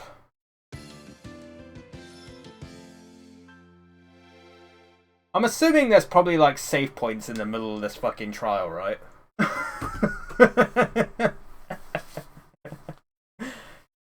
How far are we in? 7.5 hours. We did 4.5 hours yesterday and my recording is about 3 hours now. So, that was one really long investigation. I have a feeling the trial is going to be even fucking longer. I'm assuming there's probably save points in the middle of this trial. I'm wondering whether I should do the first part of it today. I mean, I can always save at any point, but... fuck it, chat, we ball. Trial, day 2. Well, here we go. May 19th, 8:50 AM, High Court of Wright. Oh, we're just going straight in, are we? Oh, it's an anime scene. Oh, shit!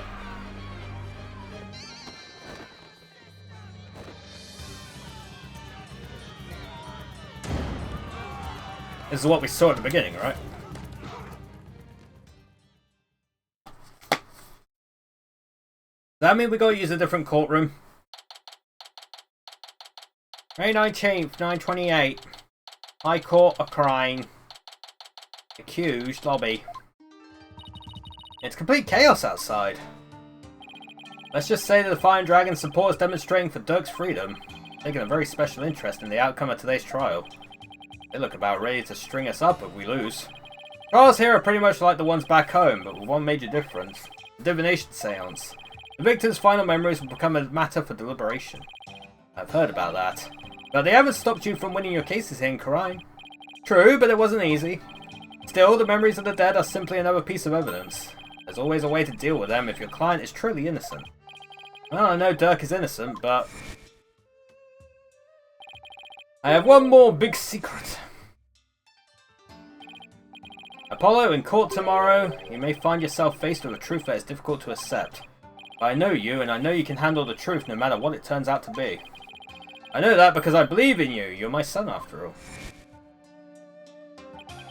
Dirk, what is that secret you're keeping? Hey here, AJ. Oh, it's Stats. Here you go, just like I promised. Hell yeah. Thanks, Stats. Wait, weren't you arrested by the police yesterday? Yep, and I spent the night in the slammer. I had a fine meal, a shower, even a bed. What more could I ask for? Ha ha ha ha ha. That actually sounds way better than where we're staying.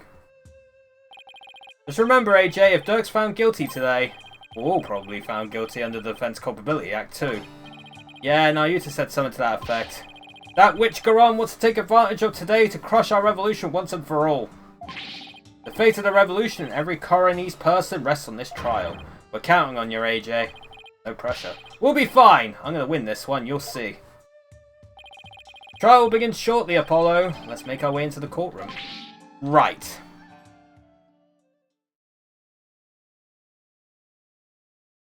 Man, I actually need to use the bathroom. I probably should have gone after the save point, I'm sorry. Chat, I'll be back in a minute. I do need to use the bathroom.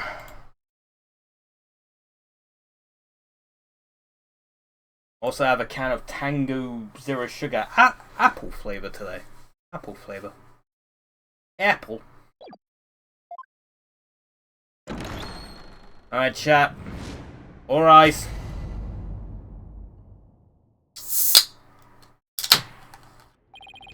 Let the trial of Dirk Sadmadi begin. The defense is ready, Your Honor. The prosecution is ready, Your Majesty. So it's really come down to this. Well, don't expect me to hold anything back, Nayuta.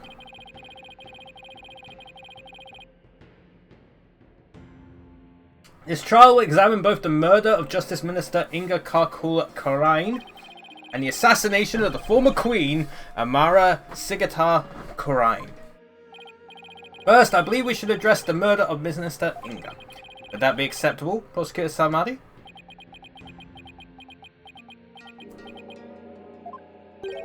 Prosecutor Samadi?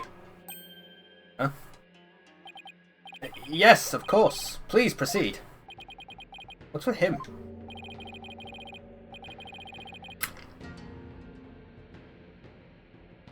How very unlike you, Prosecutor. Is your mind elsewhere this day? Not at all, Your Majesty. Are you really going to be able to go through this, Nayuta? Well, Prosecutor Samadi, I would be remiss if I failed to voice a concern of mine. I have heard mention that you are son to the accused, Dirk Samadi.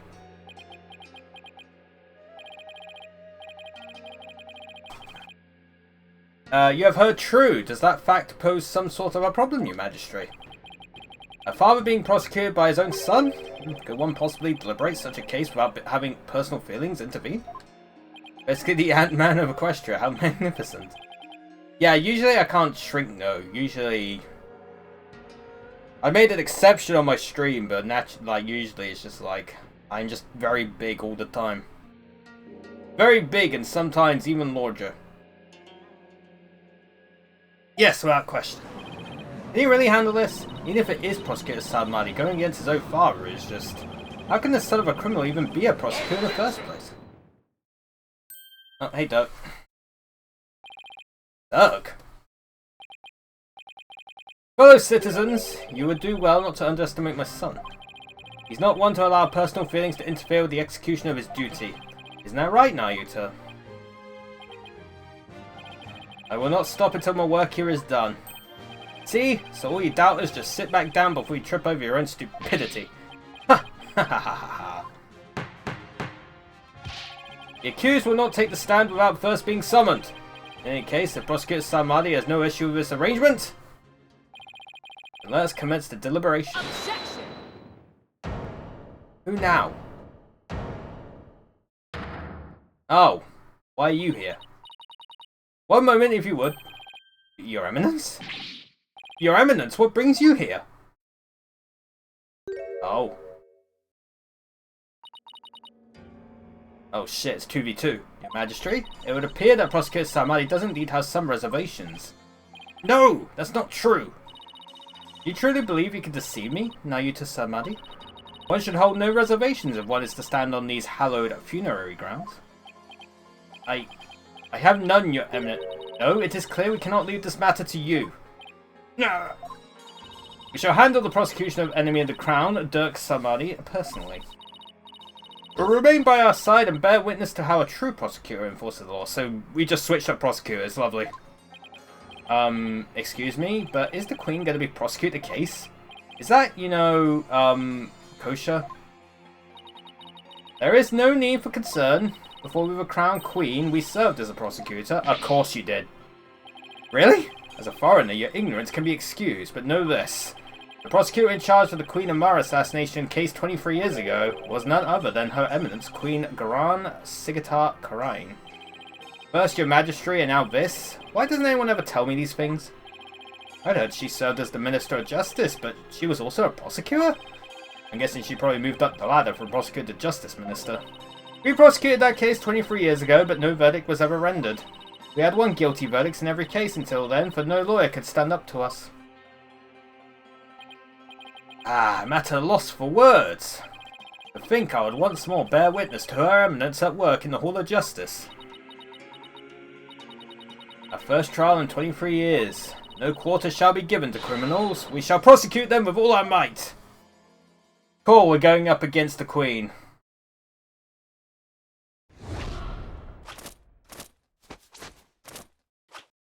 Whoa, what the fuck? What outfit is this? Dude, she's got some mad drip. What a magnificent sight! The Queen's attire from her prosecutor days. To think we get to see it once more. What the? That's Queen Garan? Talk about an extreme makeover. Hehehe, it's all coming back now. To feel my blood pumping through my veins. Woe to you, O enemies of Karain, for I shall personally slice, dice, and grind you up into hog feed. Step on me, please. I don't suppose I could ask her to roll back to her polite pre-makeover personality. No, this lawyer. Yes. Now that I stand as prosecutor, consider your defence's bench a headsman's scaffold. If you wish to leave any last words, I advise you to start thinking of them now. Why, you still have a head, which to think that is. Meep. She's dead serious. Now it is time for the divination seance. Rafer, come forth.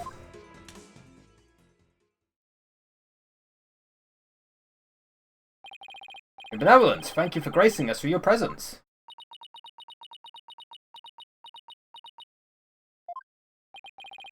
Your benevolence, I understand it may be difficult for you, but may we proceed with the divination seance? Yes, let us proceed. Forgive me for asking, but are you feeling physically unwell? If so, I would advise you to avoid any undue exertion. Your benevolence? What's wrong? It's like our mind's anywhere but here. A lot's happened since yesterday. On top of the murder of her beloved father, she found out that he'd been planning a coup. And today, she'll have to experience his death through his own eyes. Yeah, that would be enough to shake anyone up. Still, it seems like she's worse off today than she was yesterday. Yeah, I don't remember her being this depressed. We must speak of our child. It is a mother's duty to discipline her child after all. Now, if you would excuse us. Discipline? Coming from her, I don't like the sound of that at all. Wait. Ron didn't do something to her, did she? Your Eminence, about today's divination seance. As I understand it, the prosecution has yet to review its content. Is this deviation from protocol or part of your plan? Prosecutor Salmadi, would you care to explain your actions? Your Eminence, the accused was caught at the scene of the crime. Therefore, I deem no seance would be necessary for such a clear-cut case. You and your bleeding heart seek to spare Rafe the trauma of witnessing her father's death. Is that why you have done this? Not at all. You are concerned for me, Prosecutor Salmadi? That's oddly compassionate of him, all things considered. Your Eminence, your Majesty, regardless of what is best for her benevolence, this case is blessed with a bounty of incontrovertible evidence. So I believe we could reach a swift verdict without devoting precious time to a seance. You have a point. Personally, I would like to spare her benevolence any undue misery. Experiencing the murder of a loved one is a burden no one should have to bear. Prosecutor Samadi, your Majesty, can this trial truly proceed without a divination seance? Can't blame her for not wanting to experience her father's murder firsthand. Your Eminence, what are your feelings on the matter?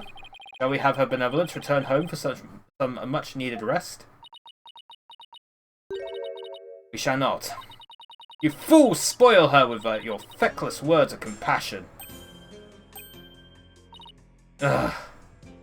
Holy shit. Listen well, Rafer. You have spoken time and time again about how grown up you are now.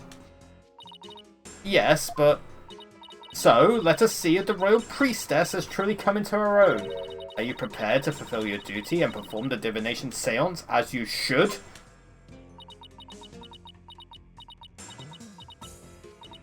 Yes. That's better. See? Problem solved.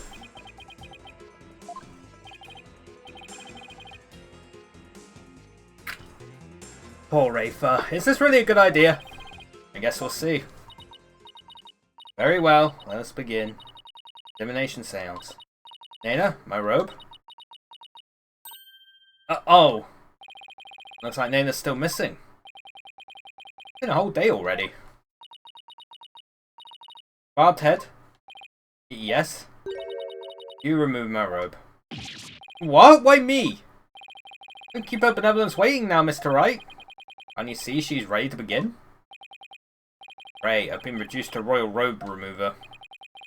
Like she's grooming Mr. Wright to be Nana's replacement.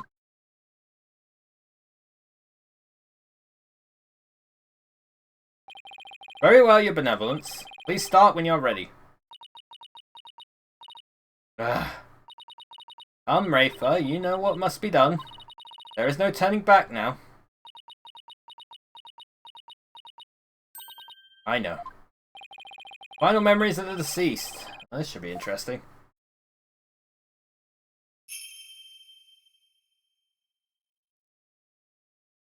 O Holy Mother, we hold this divination seance in your name.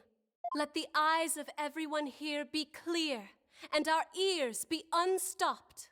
O dance of devotion, guide the victim's soul to me, so that we may receive their final memories in the pool of souls. Hooray! This should be interesting.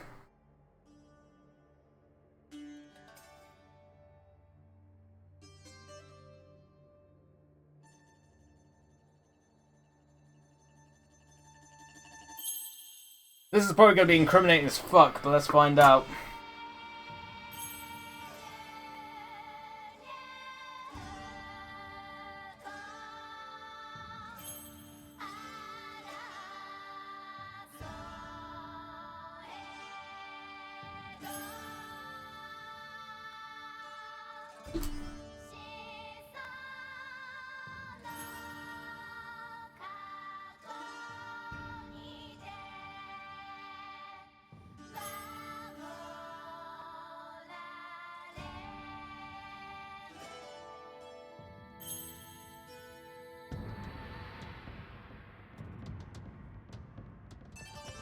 I just realised the black bars on the side of this.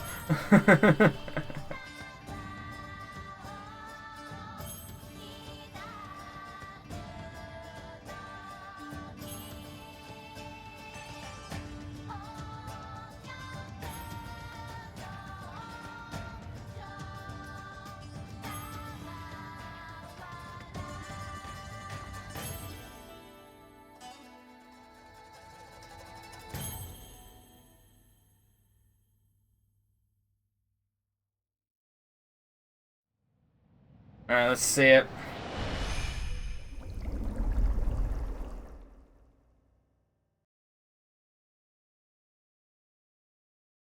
Oh, nothing happened. Oh, she doesn't look very good. I...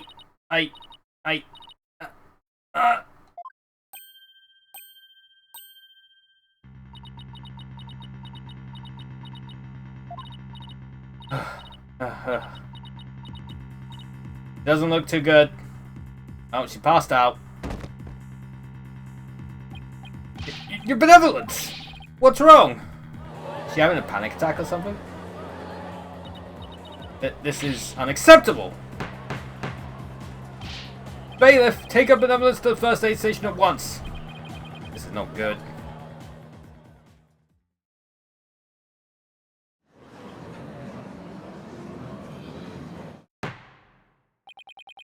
Your Eminence, do you have any idea why her benevolence collapsed so suddenly?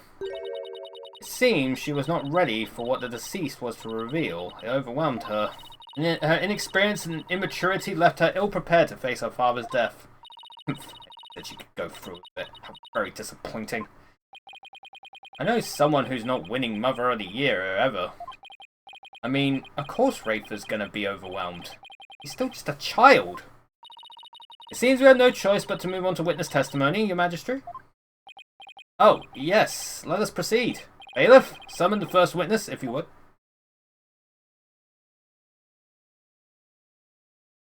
I love the shoes. Oh, it's Dirk himself, huh? Is this not the accused?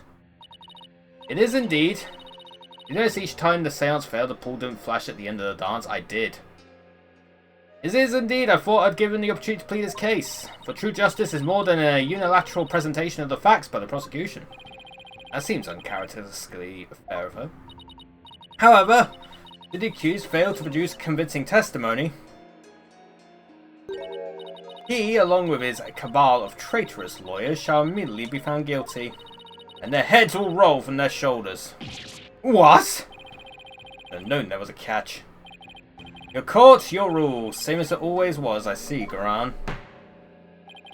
Now then, Mr. Dirk Samadi, if you could enlighten us as to what happened.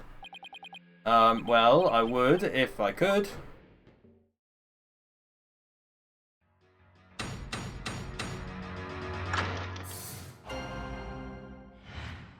Alright, Dirk explained himself.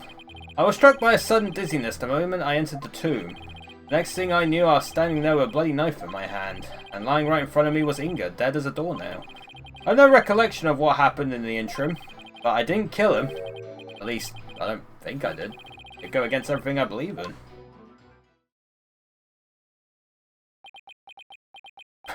That face. That didn't explain squat. For the record, let it be known that the accused's fingerprints were all over the murder weapon, and since he was caught in the act, there was no chance for a third party to tamper with it. Well, that certainly seems to point the finger at you, Mr. Samadi.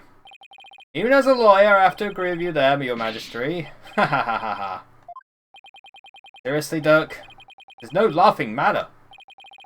Exactly what Garan wanted. To have Dirk try to plead his case, only to fail miserably. How low can she go? Prosecutor, behold this most unpleasant of spectacles and let it be etched into your soul. See how instead of accepting the inevitable, those fish-brained lawyers flounder and flop themselves straight into the abyss of despair. Yes, your eminence, show me the way. Now then, would the defense please begin their cross-examination? Maybe we will do that. Look how the queen is just here now. She's like, you know what? I'm doing this myself. Fine, I'll do it myself. Next thing I knew, I was standing there with a bloody knife in my hand. Do you recall anyone putting the knife in your hand, Dirk? Wish I could say I did, but I don't remember a thing from before I came to.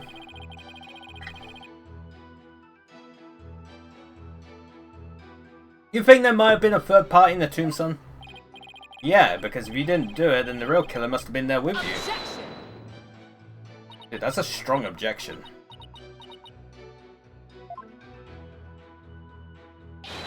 You called, your eminence? Does she go anywhere without those goons? Was there a third party in the tomb when you were securing it? No, your eminence, we searched high and low, but found no one of the sort. And there you have it. Oh, right, they did search the place. Furthermore, my guards had the entire tomb surrounded, so there was no way for anyone to escape. That's right, no one got in or out without our knowledge. Our eminence on-site directives were absolutely flawless. Man. Ugh. You see now? The presence of a third party is beyond the realm of possibility. The tomb was, for all intents and purposes, completely sealed off from the rest of the world. What a waste of time. How can it be any more obvious? Doug must be the killer. Thanks for nothing, gallery guy. As if our graves weren't already deep enough. Accused? What do you believe about the possible presence of a third party? Well, based on the situation you presented, I'd say the chances are slim to none. You didn't have to agree with her, Dirk. Let the accused statement be added to his testimony. Very well, Mr. Samadi, if you would. It's like the more we press, the thinner our case gets. Well, let's keep pressing and maybe we'll work out the wrinkles in it too.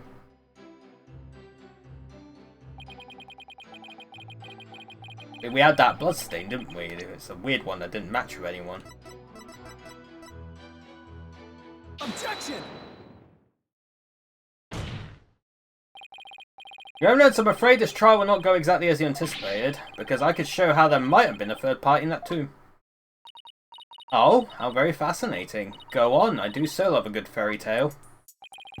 We did a luminol test at the crime scene, and we found a bloodstain that didn't match the Justice Minister's blood. I will remind you that neither Dirk nor Miss Fay were injured during the incident. Thing is, this bloodstain we found had been wiped up by someone. What's this? But... who would have done such a thing? That's the big question, isn't it? Who wiped up the blood and why? Thinking about it logically, it must be someone who wanted to conceal their presence at the scene of the crime. Oh, and to whom do you suppose the bloodstain might belong? Bloodstain belongs to... yeah, it was totally... the victim! Because that was the frickin' thing we're trying...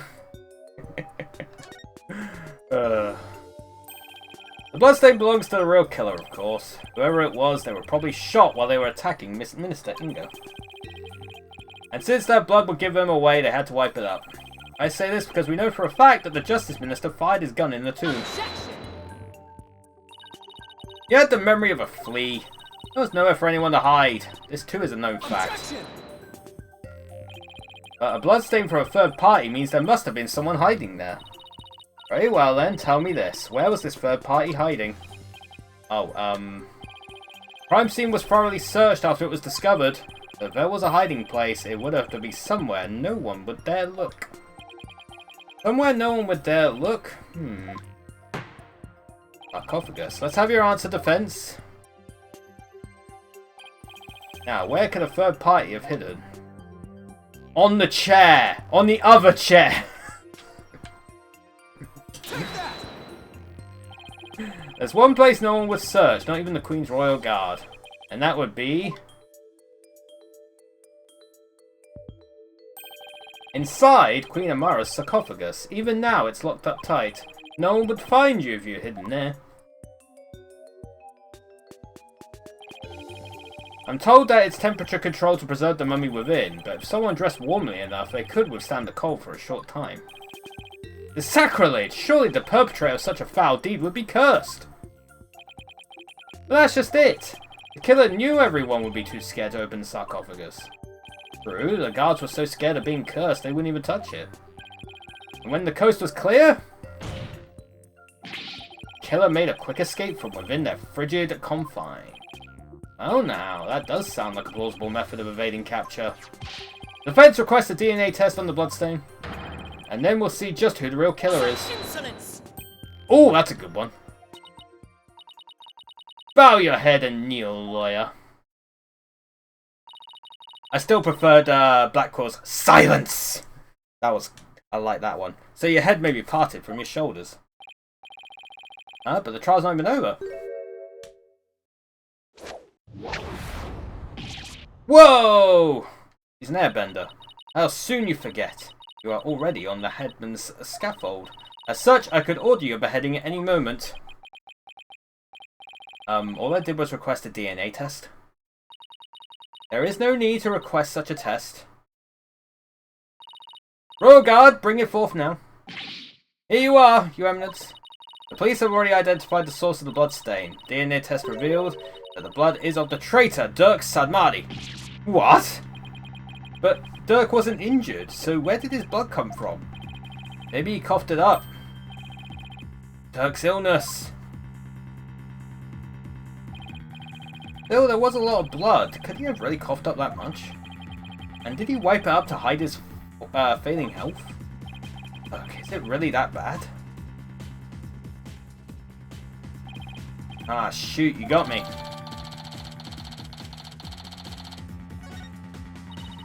Pay attention, Horn Devil, for this case has already been solved. You claimed that this bloodstain would lead us to the real killer, did you not? About that. Did you, or did you not make that claim of your own volition, defense? Yes, I did. After she steered you in that direction, that is. Ah! Got right into a trap. Hehehe. Do you see now the folly in opposing the very embodiment of the law? Whatever you say or do shall come to no avail. A third party at the scene of the crime? is beyond the realm of possibility. No. Praise be for Queen Garan. Her Eminence's legal tactics are beyond compare. I hate to say this, but she really got us good. Keto Mara's sarcophagus is under the protection of the royal family. My husband and I are the only ones who could open it. Therefore, it would be impossible for some knave to open it. Can I really discount the sarcophagus as a hiding place, though? What if the real killer is still in there? That's just ridiculous. I believe we have rebels and sympathizers in the gallery today. It is to you to speak. To you I speak. Have you been listening? Dirk Samadi, the one who proclaimed a bloodless revolt, has betrayed your cause by resorting to murder. No, it can't be. Dirk would never. There must be some kind of mistake.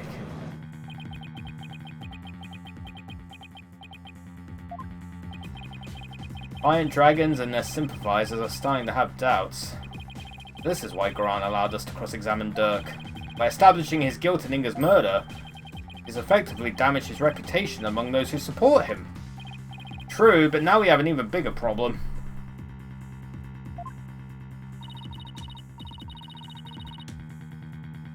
Now, filthy lawyers, you will honour your end of the bargain. Accept your guilty verdict for your failure to explain your client's actions. Nope. Huh? Now I shall pass judgment upon the criminal, Dirk Samadi. What's this? You shall pass judgment? But your eminence, is that not my role? Hold your tongue. You are but a figurehead before me, the embodiment of the law. Consider yourself dismissed.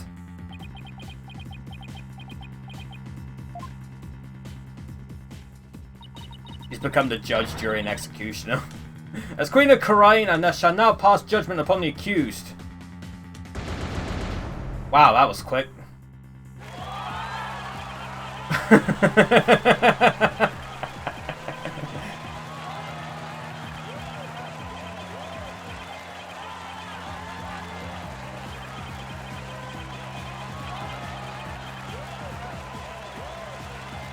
Objection!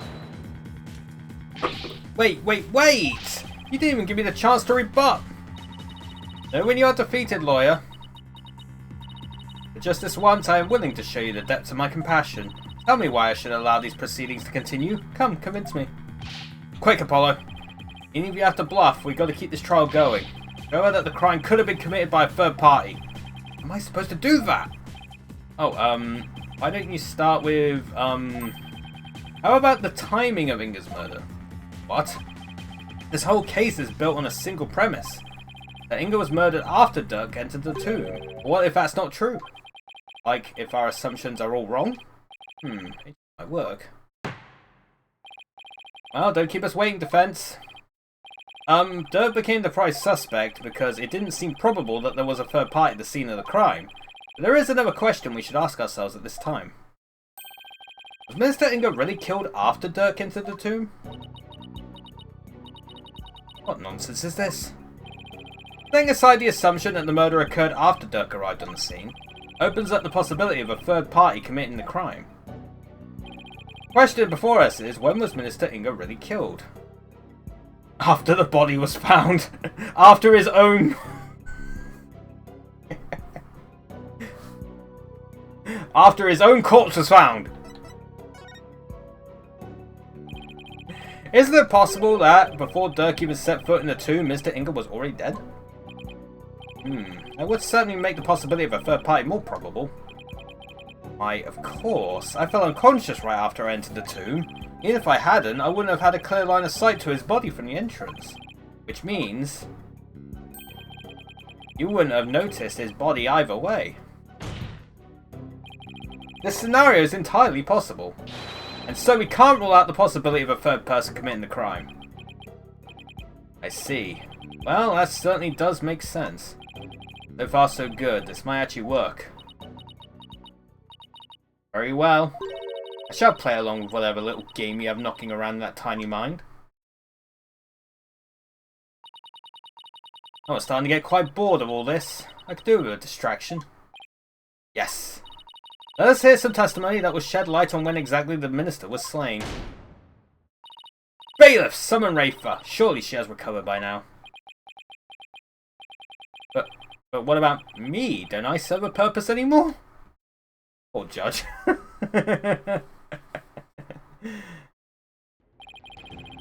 Hope you're feeling better, Your Benevolence. Must I perform the divination seance? What? Oh, no, we merely require testimony this time. How could my testimony be of any value? Your Benevolence? Princess Raver seems awfully depressed. After what she's been through, summoning her again is like rubbing salt in the wound.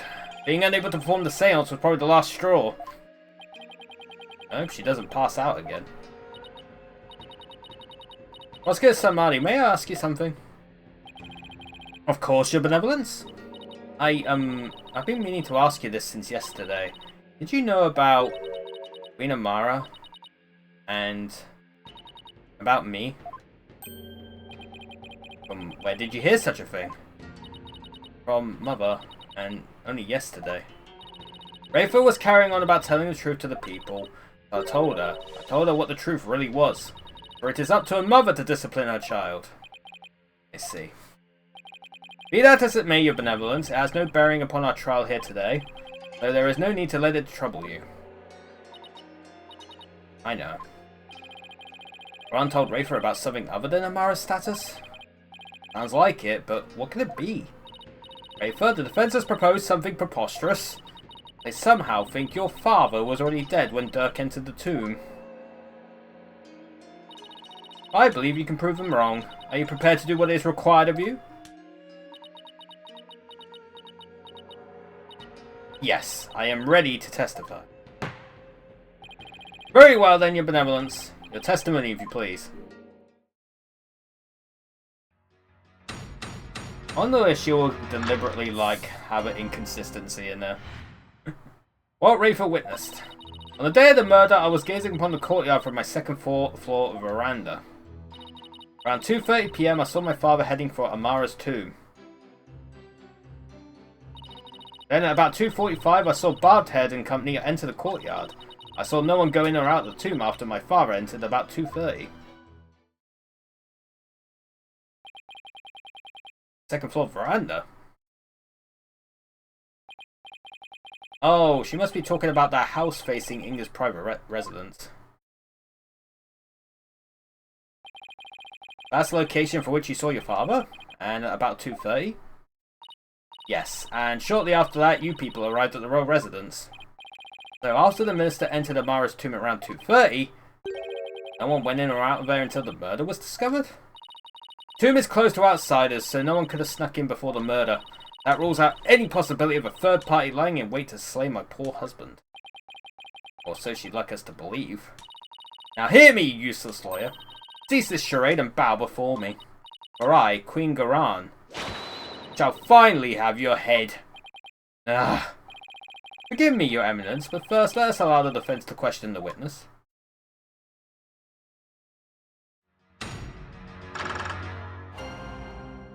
Cross-examination.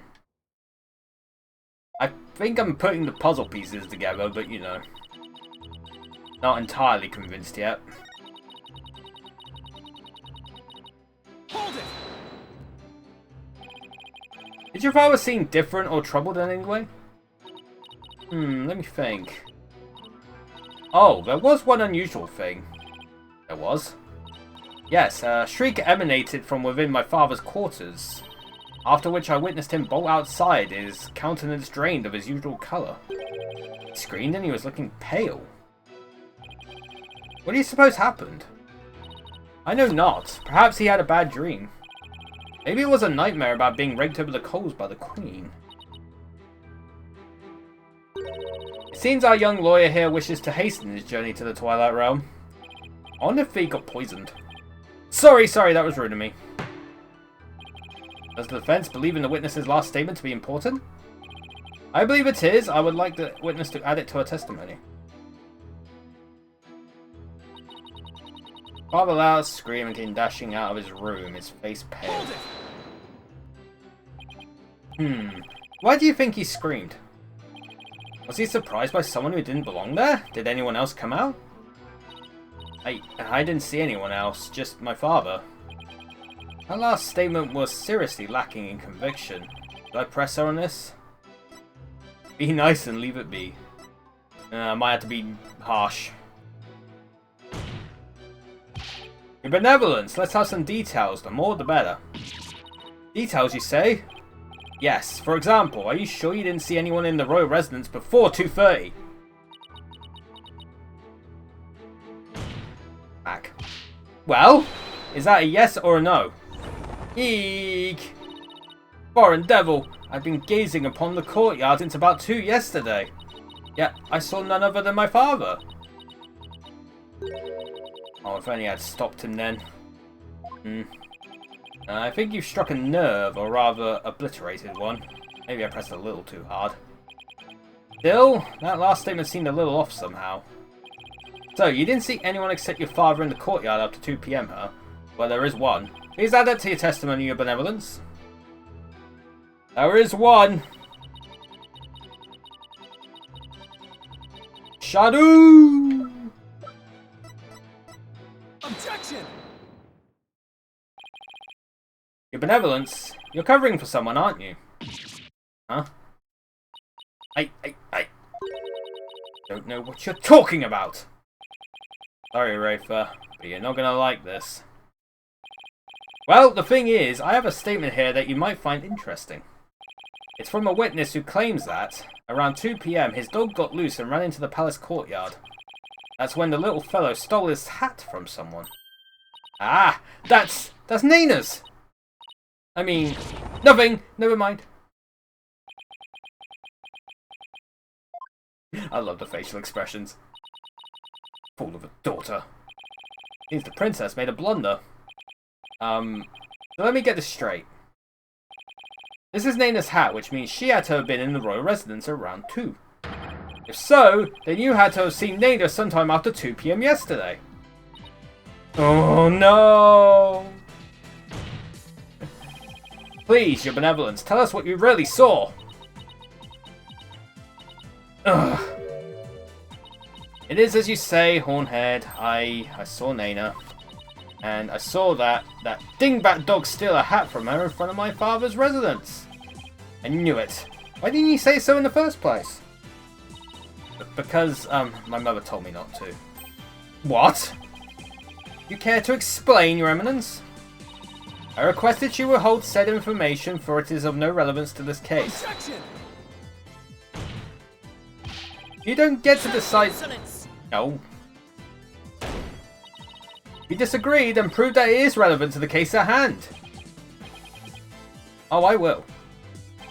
Your benevolence, please tell us everything you witnessed when you saw Nana. Alright. When I saw that dingbat dog attack Nana, I ran to help. I raced from my second floor veranda down into the courtyard. Wait, that means that while you were coming down, you took your eyes off the courtyard. Yes, but only for a moment. This is crucial testimony. If you took your eyes off the courtyard, it means somebody else could have entered the tomb without you ever knowing. Ah! Benevolence? Are you sure no one else was there? Oh, yes.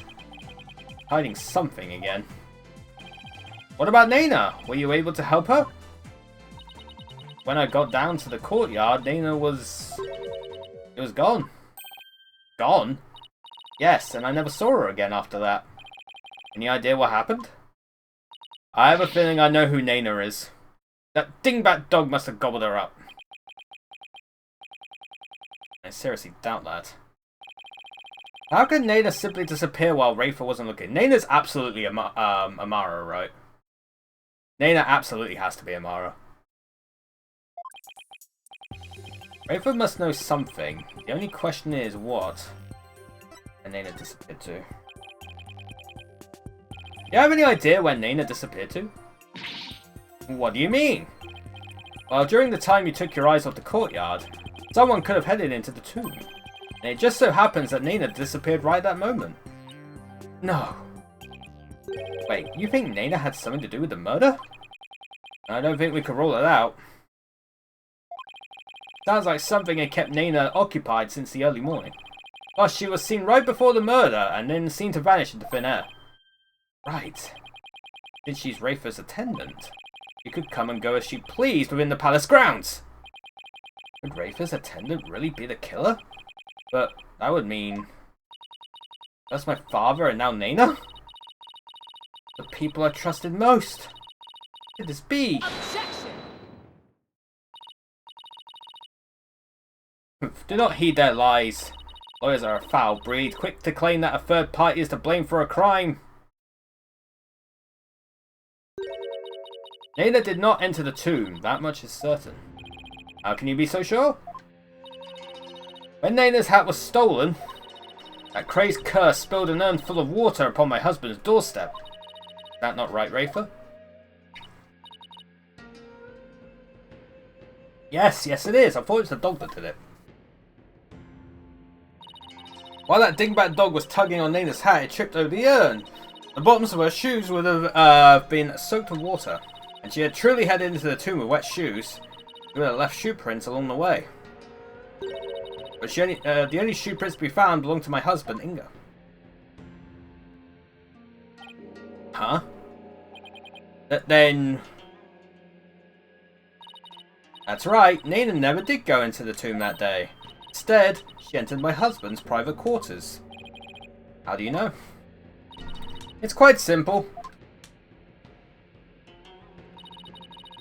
Shoe prints was discovered in Inga's private quarters. Shoe prints that belonged to Nana. That's right, Edgeworth and I did see some shoe prints in there.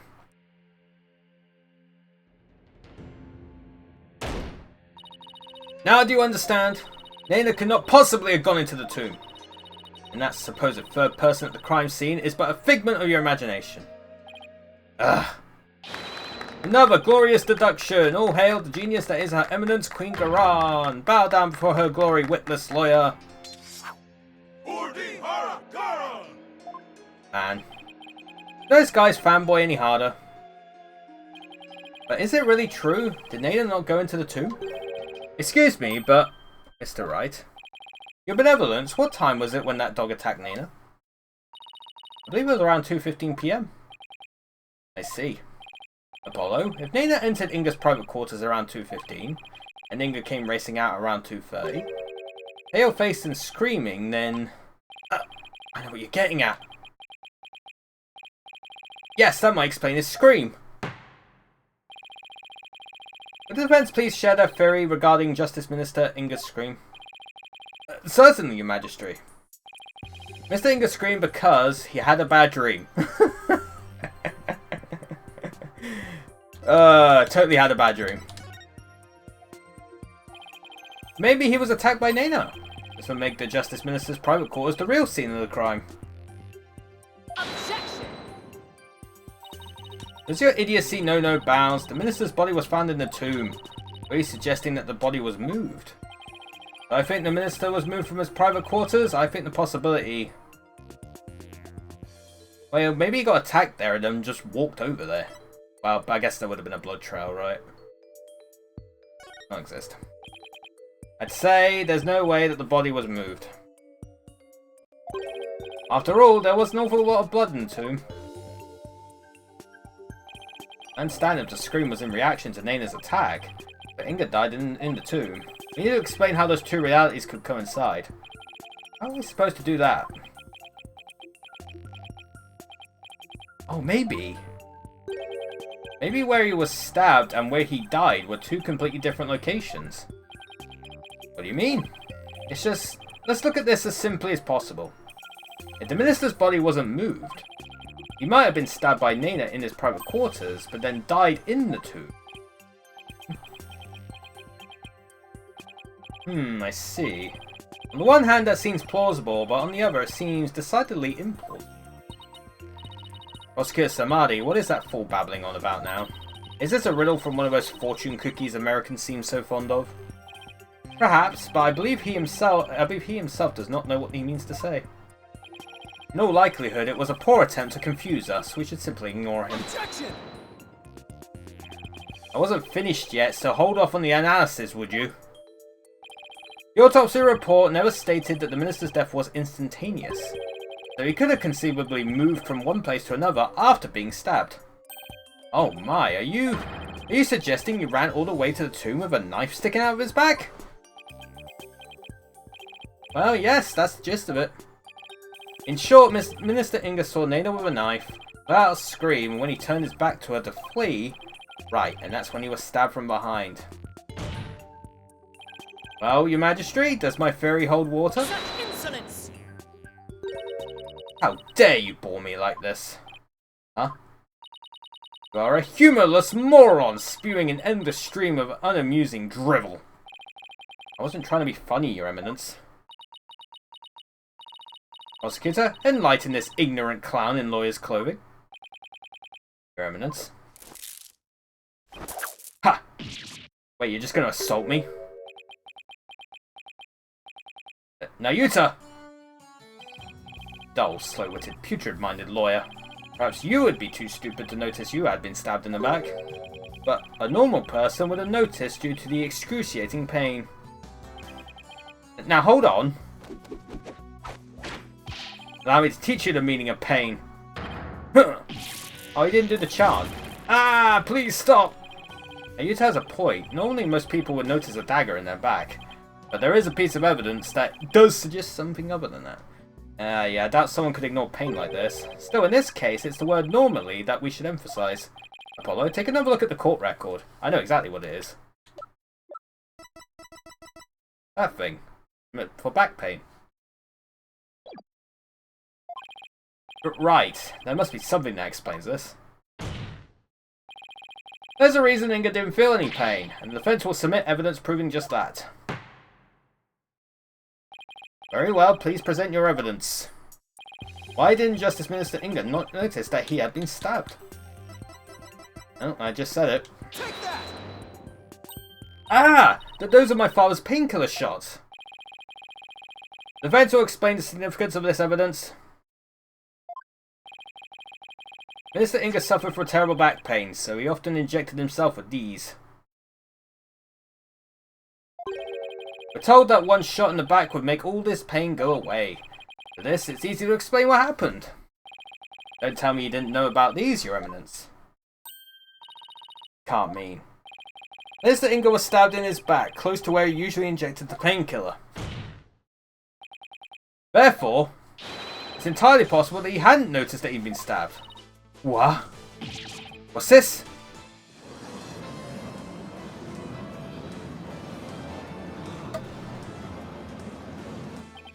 Then, are you suggesting Justice Minister Inga really ran off with a knife protruding from his back?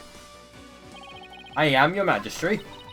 So then, when I saw my father, he had a knife sticking out of him? I mean, with that cape of his, I couldn't see his back very well. Yes, the knife was there. It was just plunged in so deep you didn't notice it under the cape. Therefore, when you saw your father, he was already dead. Murdered by Nana in his private quarters. But Pokunka!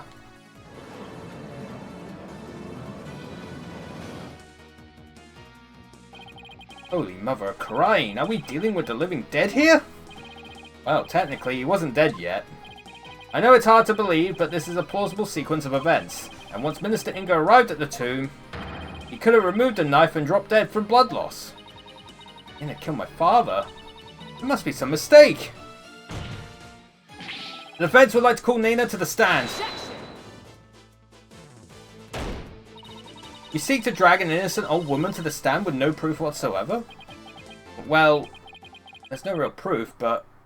What a tangled web of expedient lies you weave. You no longer tell fact from fiction. Who or what shall I believe in now? Sorry, Rafer. All I've done is confuse you. But I have a sneaking suspicion Nana's involved in this case one way or another. When I thought we'd blown this case wide open, well, there's no turning back now. Fool of a lawyer. I know why you are so desperate to prove the accused innocent. You do? Yes, because he faces public execution if proven guilty, as shall you under the stipulations of the Defense Culpability Act.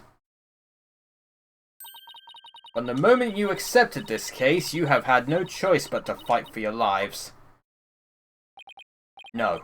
Simple fact is, I've always believed that Dirk is innocent. Bah! Still you cling to your pretense? Very well, I shall offer you a bargain. If you would admit that the accused is guilty right here, right now, I shall overlook your crime of abetting him and you will not be subject to execution. Is this some sort of joke? Far from it. As Queen, I have the power to grant pardons, even to criminals like you. And with the wave of my hand, I can even reduce the severity of a sentence. Perhaps even for Dirk. You'd be willing to cooperate. She wasn't kidding when she said that she's the law here. But to flaunt that power in our faces like that? That's just wrong. Forget all that has transpired in our kingdom and return to your own country in peace.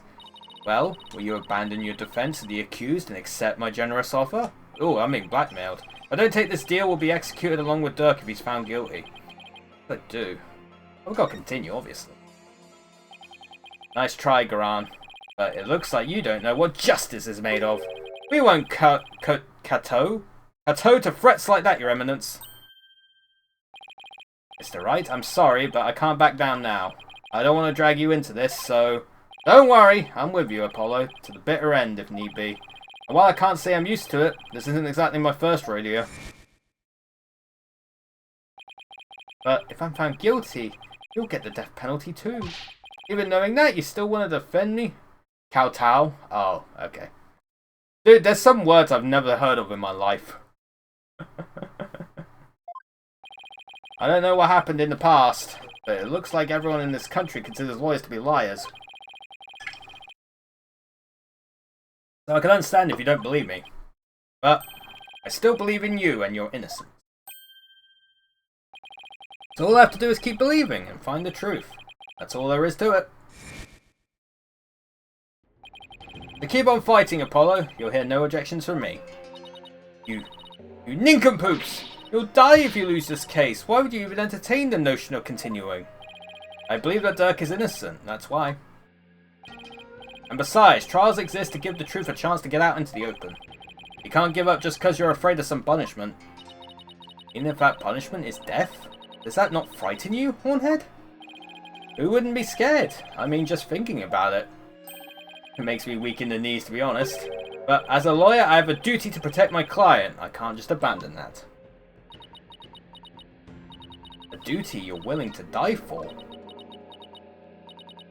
Yeah, Duty. It's a heavy burden, alright. Rayford looks like she's really struggling.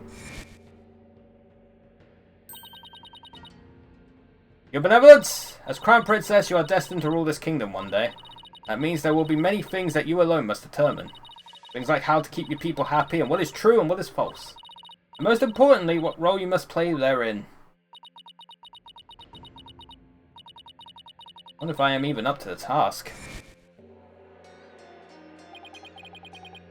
But it's no surprise, considering the torrent of painful truth she's had to face.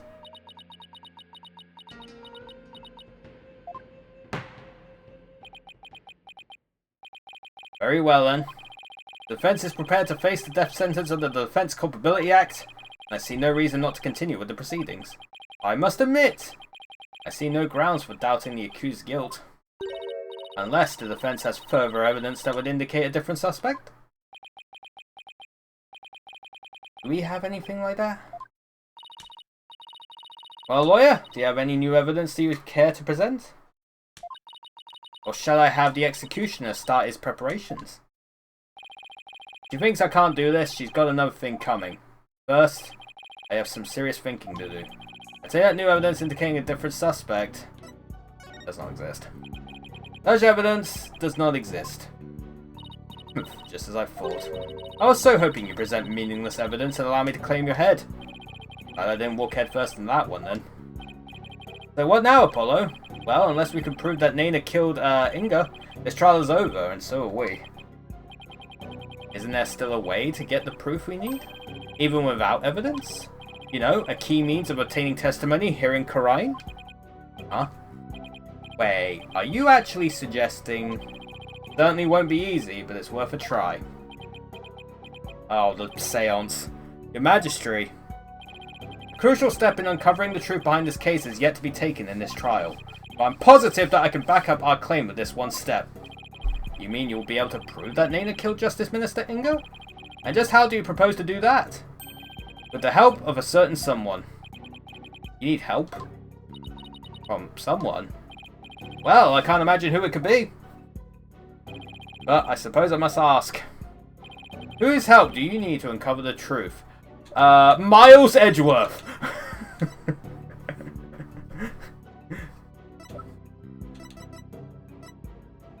Take that! But that is... me? Here in Khura'in, legal proceedings include the viewing of the victim's final moments. But that requires your benevolence's help. Such information is just as vital as any other piece of conclusive evidence. You're right about this. Rafer's power should enable her to see the very moment Nana stabbed Inga. It'll be hard to watch your father's murder, but it's the only way to uncover the truth. Your benevolence, we need you and your power. You need me? Objection! Wretched simpleton, did you not see what ensued in the previous attempt? You would only succeed in wasting more time, or is it your goal to make her collapse again? Objection! The princess said she was prepared earlier. Besides, it's her duty as royal priestess. I'd say it's all up to her now. Am I prepared? Prepared to fulfill my duty? Isn't a divination seance required at all trials anyway? If so, I imagine there'd be a problem with handing down a verdict without one. Indeed. It would be problematic. Under Khura'inese law, a seance must be conducted before a verdict can be rendered. Such insolence! Yikes! Must you try my patience so? If I must dispense with that vexing law, then dispense with it I shall. Huh? As ruling sovereign of Khura'in, I proclaim the following.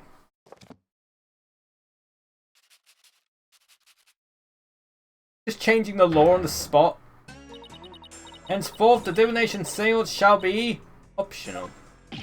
What? She has the power to do that? Just rewrote the law with a flourish of her hand.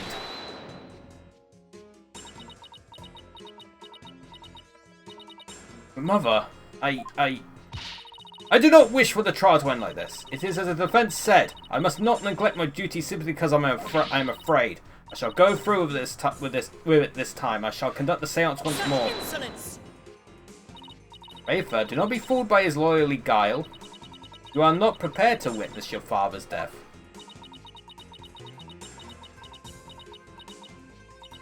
But Hornhead needs my help.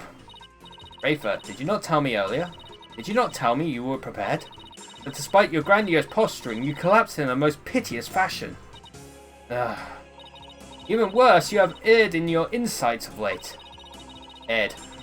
For has not the barbed one there overturned them more than once? Ooh. You cannot be trusted to keep your word, nor can you reveal the truth through your insights. So I say to you, begone! This sacred hall of justice has no need for such a worthless royal priestess. Wow. Worthless? Wow, how could she say that to her own daughter? So, Mother, you think me worthless? I'll prove her wrong. Stunt on them hoes. Her benevolence says she can do it, doesn't she? Well, I don't see why you have to condemn her before she's even made the attempt.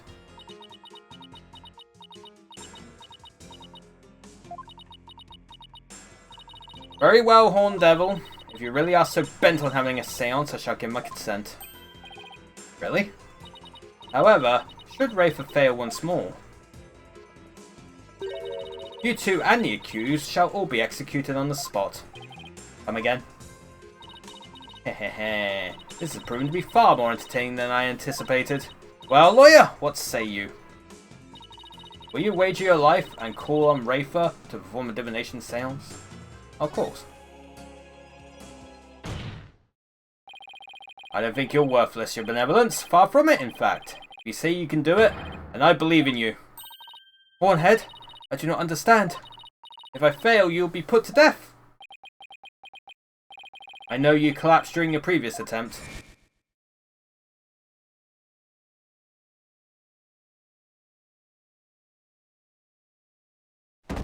Bonk. I can't even imagine how terrible it must have been for you. But despite that, you are willing to try again. I have faith in that conviction, in that courage. My courage? Ah, so she was doomed to fail. She didn't have the courage to perform the seance. But it looks like she's got the determination to try again. Right, and that's a bet I'm willing to take. But it is as Mother said. I have erred in my insights as of late. Not only have I failed to reveal the truth, I've also contributed to false accusations. Knowing that, can you still say that you believe in me? Objection! Well, you still revealed the truth, man. I wouldn't take stock in those words, your benevolence. Despite what your mother says, I don't think you made any errors at all. Huh? In the trials I've been a part of here in Khura'in, I would have never proven my client's innocence without your seances, because even though they didn't always reflect the absolute truth, the insight they provided served as vital leads to finding the truth. Vital leads? My seances? So please, your benevolence, try to perform the divination seance one more time. Objection! Shut the hell up. Rafer, stop this madness. It is for your own good. You are ill prepared to face your father's death. Go. Leave this sacred hall at once. Tell her to fuck off. No. What did you say? I said no, Mother. I am the royal priestess of Khura'in. I have no need for you now. Even if you do not need me, Mother. Hornhead and his Hall of Justice do. He proved that to me by risking his own life. It is because of him that I now understand. Divination seance is my sacred duty. I must fulfill it, no matter the risk. Your benevolence. Mother taught me that the divination seance was a mirror reflecting naught but the truth. But I began to have my doubts after Barbed Head disproved the insights it offered. And now, I don't even know who or what to trust anymore. Father, Mother, even Nana. I had believed in them above all others. But I finally know now. I know in what I can trust.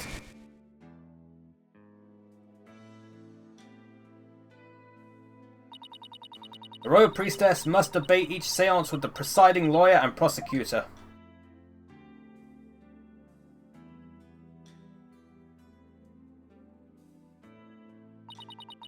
So that it can be interpreted properly. That is how I believe trials here in Khura'in should function. Therefore, the Hall of Justice needs me. It is my power that leads trials toward the truth. That is my sacred duty, and I will never shirk from it again. That right there, your benevolence, is the product of what you've learned in your struggles so far. The truth that you realize with your own strength.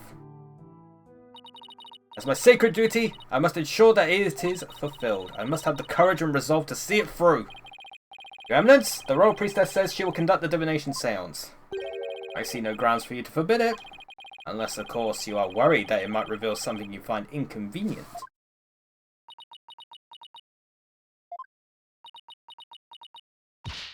Mother! I am done letting you have your way. Rafer. You would actually rebel against me? Your mother and queen? I am scared to see my father's death. I must face my fear. That is what Hornhead has taught me here today. Rafer. I am the royal priestess Rafer Padma Khura'in. Hell yeah. And I am prepared to face my father's death. Hell yeah. Your Eminence, it seems the princess is more grown up than you thought. Rafer. Well then, let's proceed with the divination seance. The victim's final moments. This should be interesting. I wonder what Inga's memories are going to show us.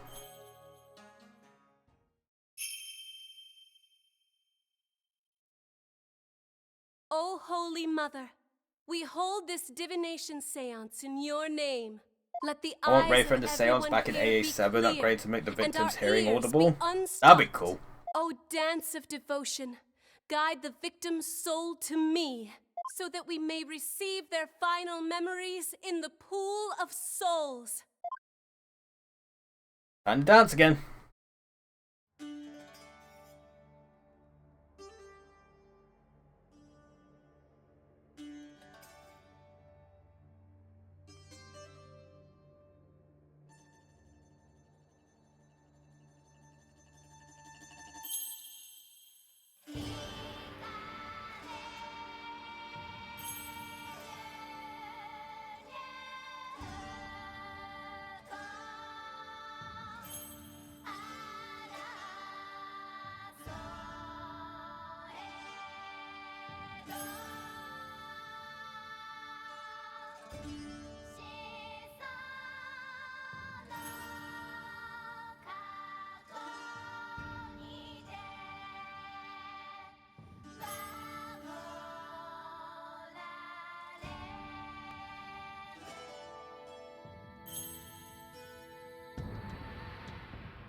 And control a rumble for touch events, that'd be cool.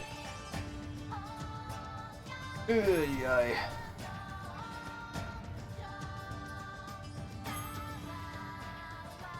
Look at that groove.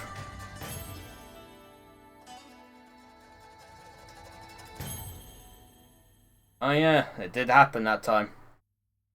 It worked.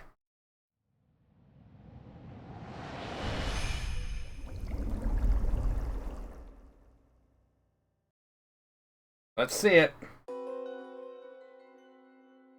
Grapes, incense, sour.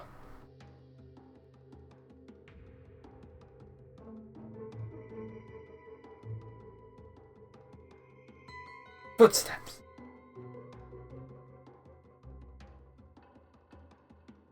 Man's voice.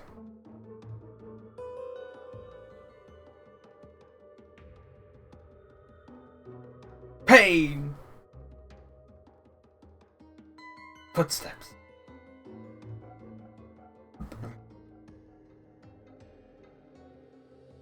Oh, why does he not have a face?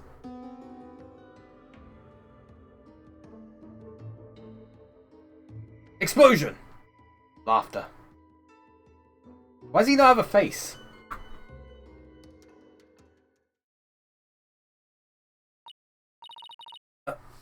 What in the... A faceless being? What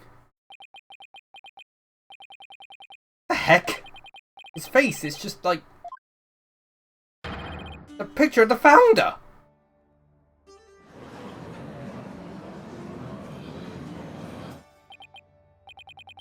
I think that's the last thing anyone expected to see.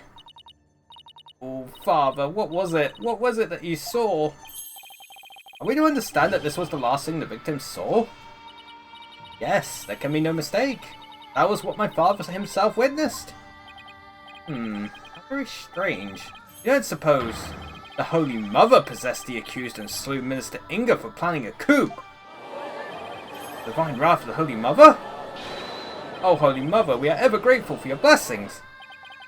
Talk about a sharp left turn into the Twilight Zone. No, Twilight Realm. You know, there's one thing in there that caught my attention.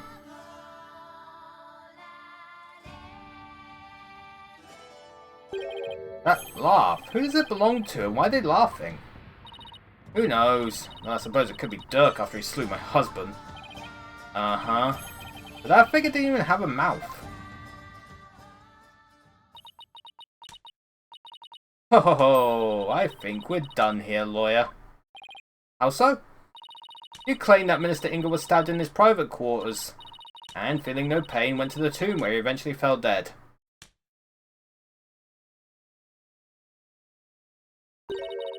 But the seance vision proved he was stabbed in the tomb and felt great pain, no less. Oh, that. Therefore, as I asserted all along, it was the accused who stabbed the minister in the tomb. Everything just backfired big time. Wow, Ron has the devil's own luck, doesn't she? Now then, I shall give voice to the soul of the deceased. Listen well and heed these words.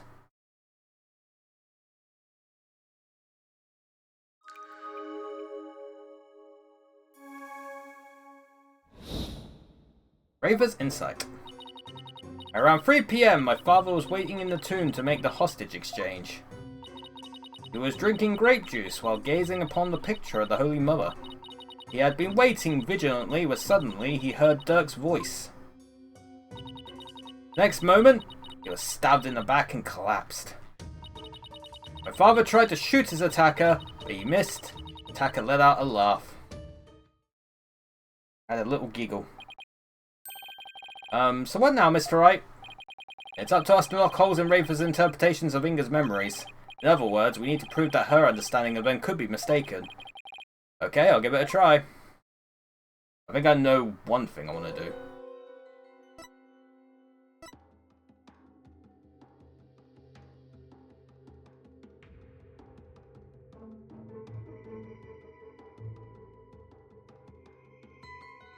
Footsteps. Man's voice. Objection! In benevolence, there seems to be an inconsistency in interpretation. An inconsistency? Where? Mr. Inga is far too relaxed for what was supposedly about to take place.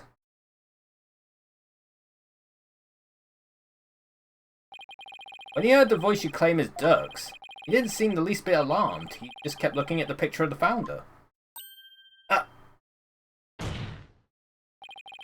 That's strange, right?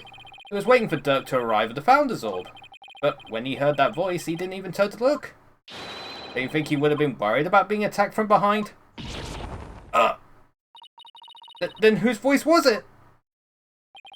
It was likely someone whose presence wouldn't have alarmed him.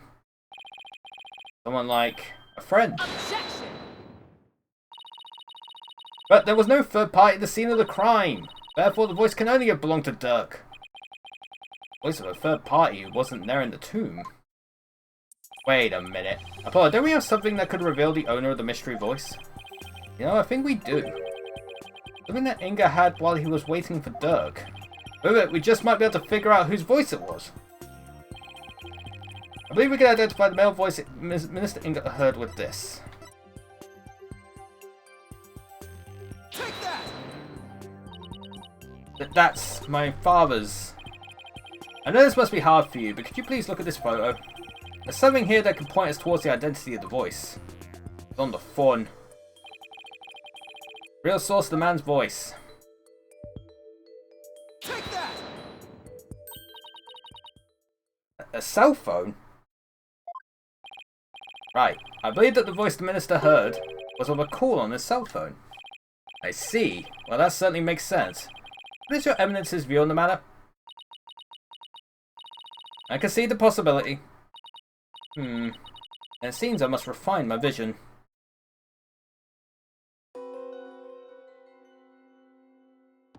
Subordinate's voice. It appears that the voice belonged to one of my father's subordinates.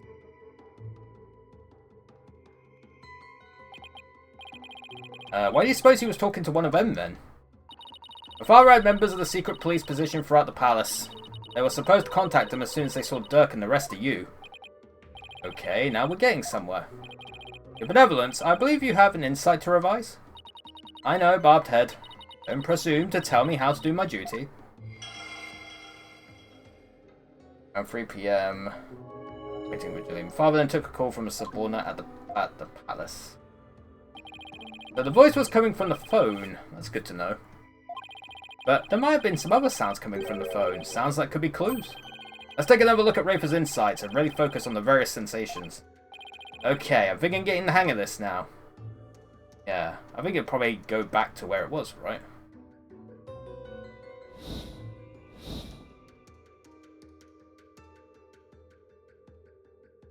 Oh, lion's roar. That. Oh, he wasn't at the palace, he was in the bazaar, because that's the fucking, the warbad, right? Objection! I hate to break it to you, Benevolence, but you misinterpreted something again. What do you mean? Again. Move, Apollo. I think you just hurt her feelings. May put on a brave face, but she feels more than she lets on. Let me rephrase that, Your Benevolence. Your interpretation of your father's phone call to his subordinate at the palace is inconsistent with his final memory. What do you mean by that? The lion's roar could be heard over the phone. Don't you find that strange? You claimed the call was with someone at the palace. But let me ask you, do you keep lions there? No, the only animals at the palace are little birdies and my pet frog.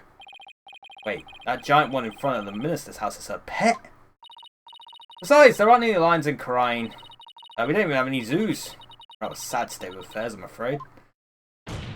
Smack. Well, I remember hearing a sound like that.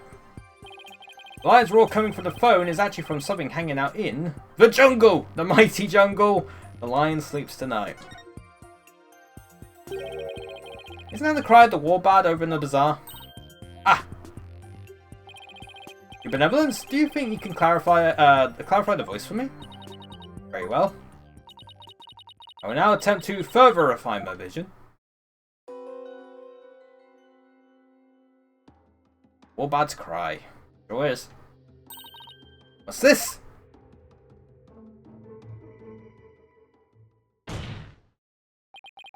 Just as I suspected. It was the call of a warbad. That means the subordinate Minister Inga was talking to was in the bazaar, not the palace. But why is it important where the call came from? What significance could it have? Right. Is it important to know where the call was made from? Oh, it's very important. It's actually very important. Knowing that the person on the other end was at the bazaar means that the loud explosion might not have been the sound of a gunshot. Oh, it was the firecracker. But I can think of no other item that makes such a noise in the area. Go ahead, Apollo. Tell her. Tell Rafer the real source of that sound. Will do. Well, Hornhead, I'm waiting. What was the true source of that explosive sound? Take that! What is that? It's I'll be your guide's statement. In it, he claims that Dat's a rebel threw a firecracker at him while he was at the bazaar. Then... yes, the sound heard over the phone was a firecracker exploding. Ah! Objection! And yet, a bullet was found at the scene of the crime. A bullet fired from Minister Inga's gun. How do you explain that? Well, we don't know whether it was fired during the course of the crime, right? Or do you have evidence that proves when the pistol was discharged? No, I have none. Wait a second. If that loud bang was a firecracker, then could that laugh at the end have been... no, it can't be. Oh, it can, and it is. The laugh came from none other than... the Joker who got a kick out of startling Olby with his dragon snot snaps. It's fucking... that's a rebel again.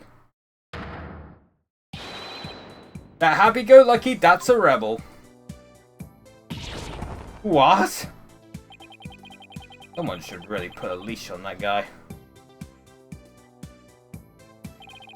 Shudder to think how one man could be the cause of so much trouble. Ha ha ha ha ha ha! Hey there, AJ, PW, you'll confront me later. No one asked for your commentary, Mr. Arable. Your Benevolence, do you need to revise your insight? It would appear so.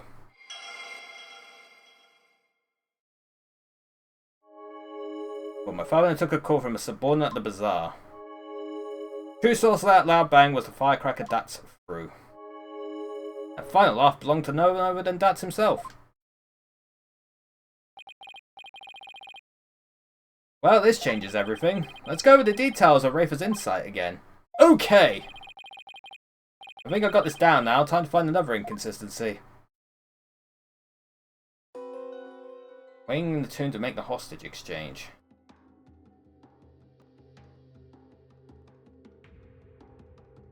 Who's waiting? What?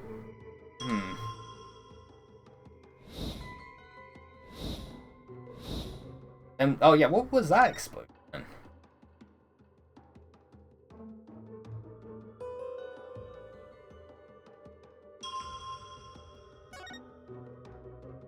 Objection! Objection!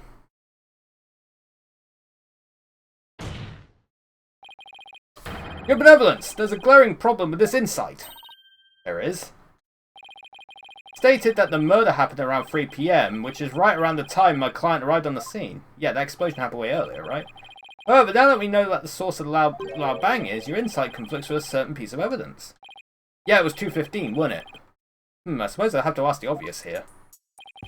What evidence conflicts with this claim that the murder occurred at 3 PM? That was 2 PM. Yeah, I was close enough. Take that! I'll be a guide's statement again. Yes, because to summarise what he said, at around 2 PM, Shadu was surprised by a firecracker and ran into the palace courtyard. Around 2 PM. That's right, 2 PM, not 3 PM. Ah! Are you suggesting... Man, I've had a lot of freaking bots come in the fucking jet. I think you know where I'm going with this. That's his laugh, the cry of the warbad, and the bang of the firecracker were all heard right before Minister Inga's death. And not really right before, it was an hour earlier. Thanks to Albi's statement, we can put a definitive timestamp on all these sounds. Therefore, what this vision shows is that it's extremely likely that the deceased's final moments were at 2 rather than 3 as we had originally thought. Dare I ask? It means the murder took place a full hour before Dirk entered the tomb. Kunka! Ugh! How can this be? Are you saying that I, the very personification of the law, have been mistaken? Oh shit. Heh, now you see why justice will always prevail.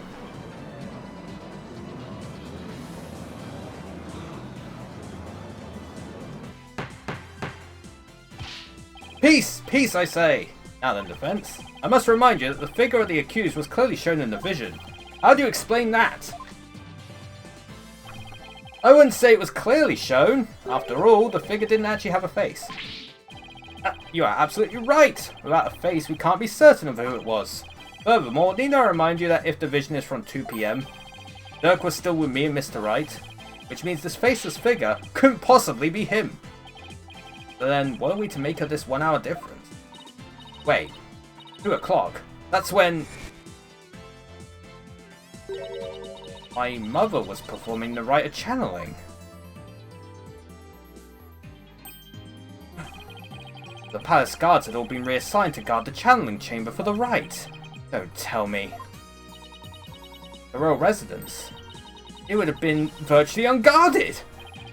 Which means the real killer could have easily slipped unseen into Amara's tomb. Defense! Are you saying that this is someone disguised as the accused? That's exactly what I believe, Your Majesty. Preposterous. Disguises cannot deceive the memories of the dead. But the face did not appear this time as mere happenstance. Had it appeared, such subterfuge would have been as clear as day. I mean, he's got a point there. Anyone who knows about the divination seance would have tried to hide their face. Nevertheless, our killer openly appeared before Inga. The question is, why? Channeling. Apollo? Maybe the killer could afford to be so bold, because they knew their face wouldn't show up in the seance vision. What? It's possible that the killer dared to dress in Dirk's clothes and stand square in front of Inga, precisely because they knew they could get away with it. But how could anyone be so sure of something like that? A long time ago, I heard of a cognitive disorder that impairs a person's ability to distinguish between different faces. What if Inga had it? Then are you saying that this is literally how Inga saw the world? Yes. We can't normally see through the eyes of others, but in this case we can. And if he had that disorder, I imagine this is how faces appear to him in life. Okay, let's say that the killer knew that Inga had such a disorder. They could definitely use it to pin the crime on Dirk. But if you're wondering about how to prove that Inga had it, you already have what you need. Really? Oh, the notebook! Well, defense, do you have anything to show to this court? Yes, I believe so. He wrote down all the things, didn't he? Frankly, I have no idea what Mr. Wright means, but I'll look the evidence over again. What explains why the face of Minister Inga's killer is absent in the seance vision? Where is it? Inga's notepad, that's it. A notepad? Yes, it was found in Minister Inga's room, and it holds the answer we're looking for. As you can see, it's filled with detailed notes on various individuals. What kind of clothes they wear, hairstyles, and other discerning physical characteristics. And this is connected to the faceless nature of the killer. How? The vision we saw was exactly what Minister Inga saw with his own eyes. It is he who saw his killer as a person without a face. In fact, this is how he normally saw everyone around him. What's this? I believe Minister Inga had a disorder that prevented him from recognizing faces. It would explain the faceless being, and why he needed a notepad for the people's physical characteristics. Now that I think about it, my father was always terrible at remembering people. By simply changing my hairstyle, he would fail to recognize even me. Your Eminence, you knew that your husband had such a disorder, didn't you?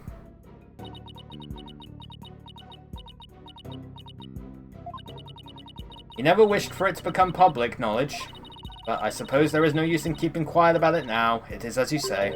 My late husband had a special disorder that hindered his ability to recognize faces. The medical term for it is prosopagnosia. Mr. Wright was right. Yeah, I figured it was a real disorder.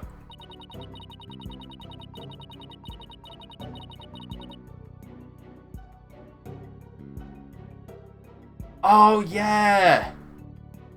Yeah, you're so right. You did hint at that. I did forget about that. You're right. The memories of those afflicted with such disorders in life do appear strange at times. There is precedent for this.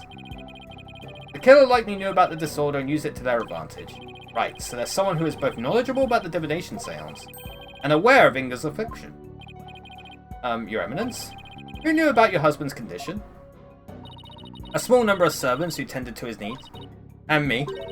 Surely you are not about to insinuate that I committed this crime. Oh, no, Your Eminence. Bill, could she have done it?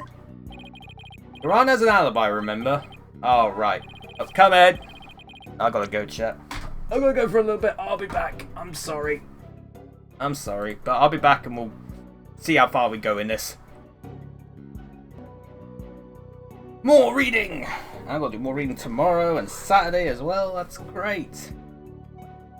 Well, we'll see how it goes anyway. Alright, she was conducting the rite of channeling at 2 PM. In that case, Your Eminence, does Nina know about Minister Inga's disorder? Of course she does. She is our head servant. So as head servant, she knew about Minister Inga's condition. And as the princess's personal attendant, she is familiar with the divination seance. If these two facts together don't make her a possible suspect, I don't know what would.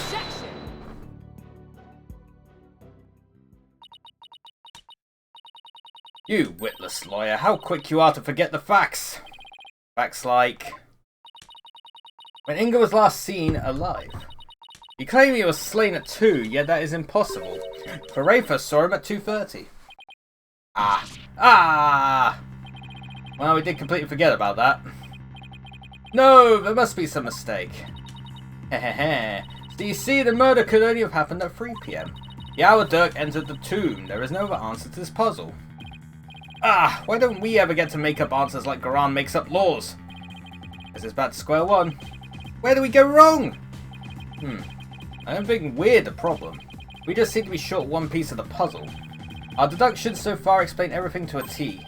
Everything except for Inga's sighting at 2:30. I see, and without that final puzzle piece, all of our deductions fall apart. Apollo, if Inga's sighting is the only anomaly, We'll just have to find a way to make it fit into the bigger picture. Time to think outside the box then, right? Let's see. It'd be impossible to see Inga walking around after he'd been killed. What if there was a way to make people think he was alive even though he was dead? Like a way to make people witness the living dead? Sounds like some kind of TV show. Things like that don't happen in real life. Channeling. Because he would be dead at that point. Apollo! Did you just... I did! I figured it out. I know how to make people witness the living dead.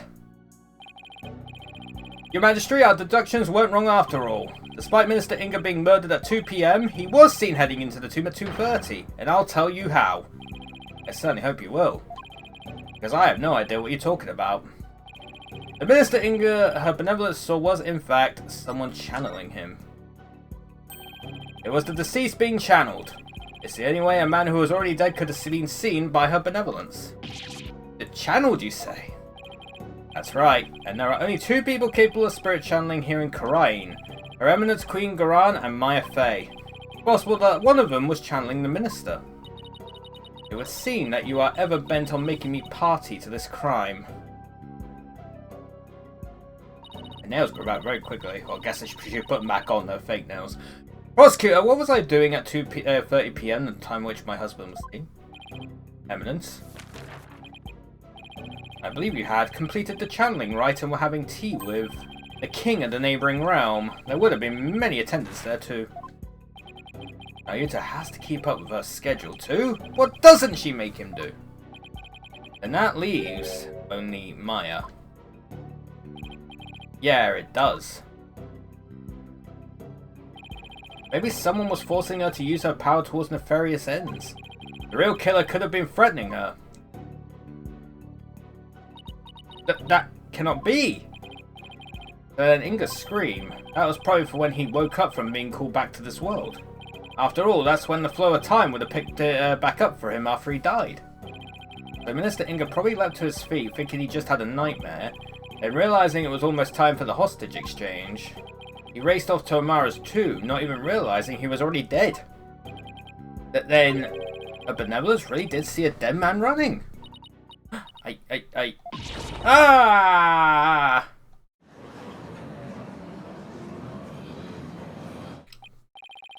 Using the sacred power of spirit channeling to commit a crime?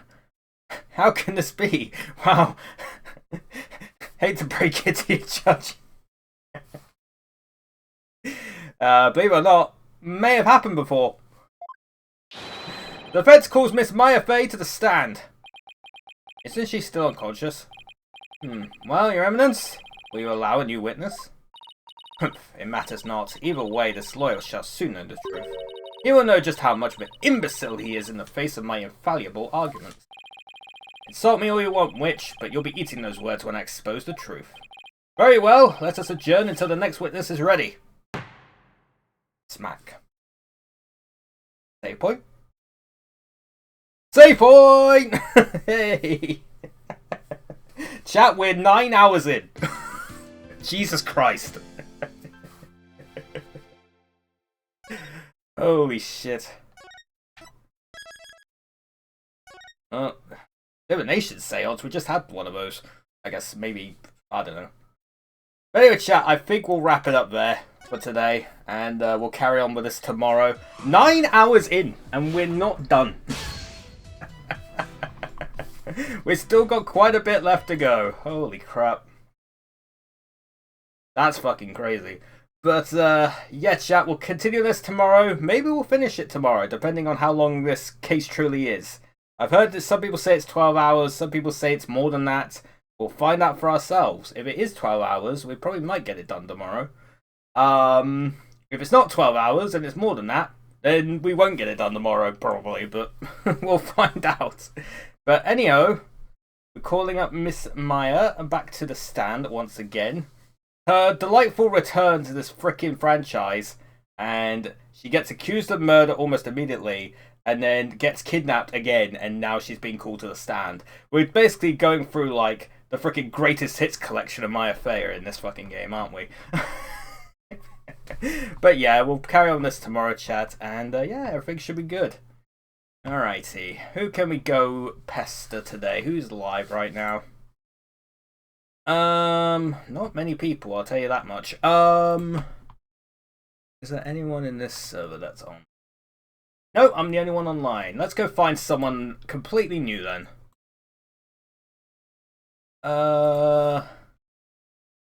Filter by tag. Are there any macro peoples? Big honces or big furs? Oh my god. Yes. 18 plus. Time for the big mouse steppies. Let's do it. Let's see if I can raid them. What's that? Viceroff? What other tags do you have on yours? They are very big. Big horse will raid big mouse, I guess. Let's do it. If I'm allowed to. Seems like it. Seems like I'm allowed to do it. So there, let's do that. One macro raiding another macro. But yeah, that's it for today. Hopefully you enjoyed today's stream. Hopefully the rest of your Thursdays go well. And hopefully I'll see you all next time. Boom.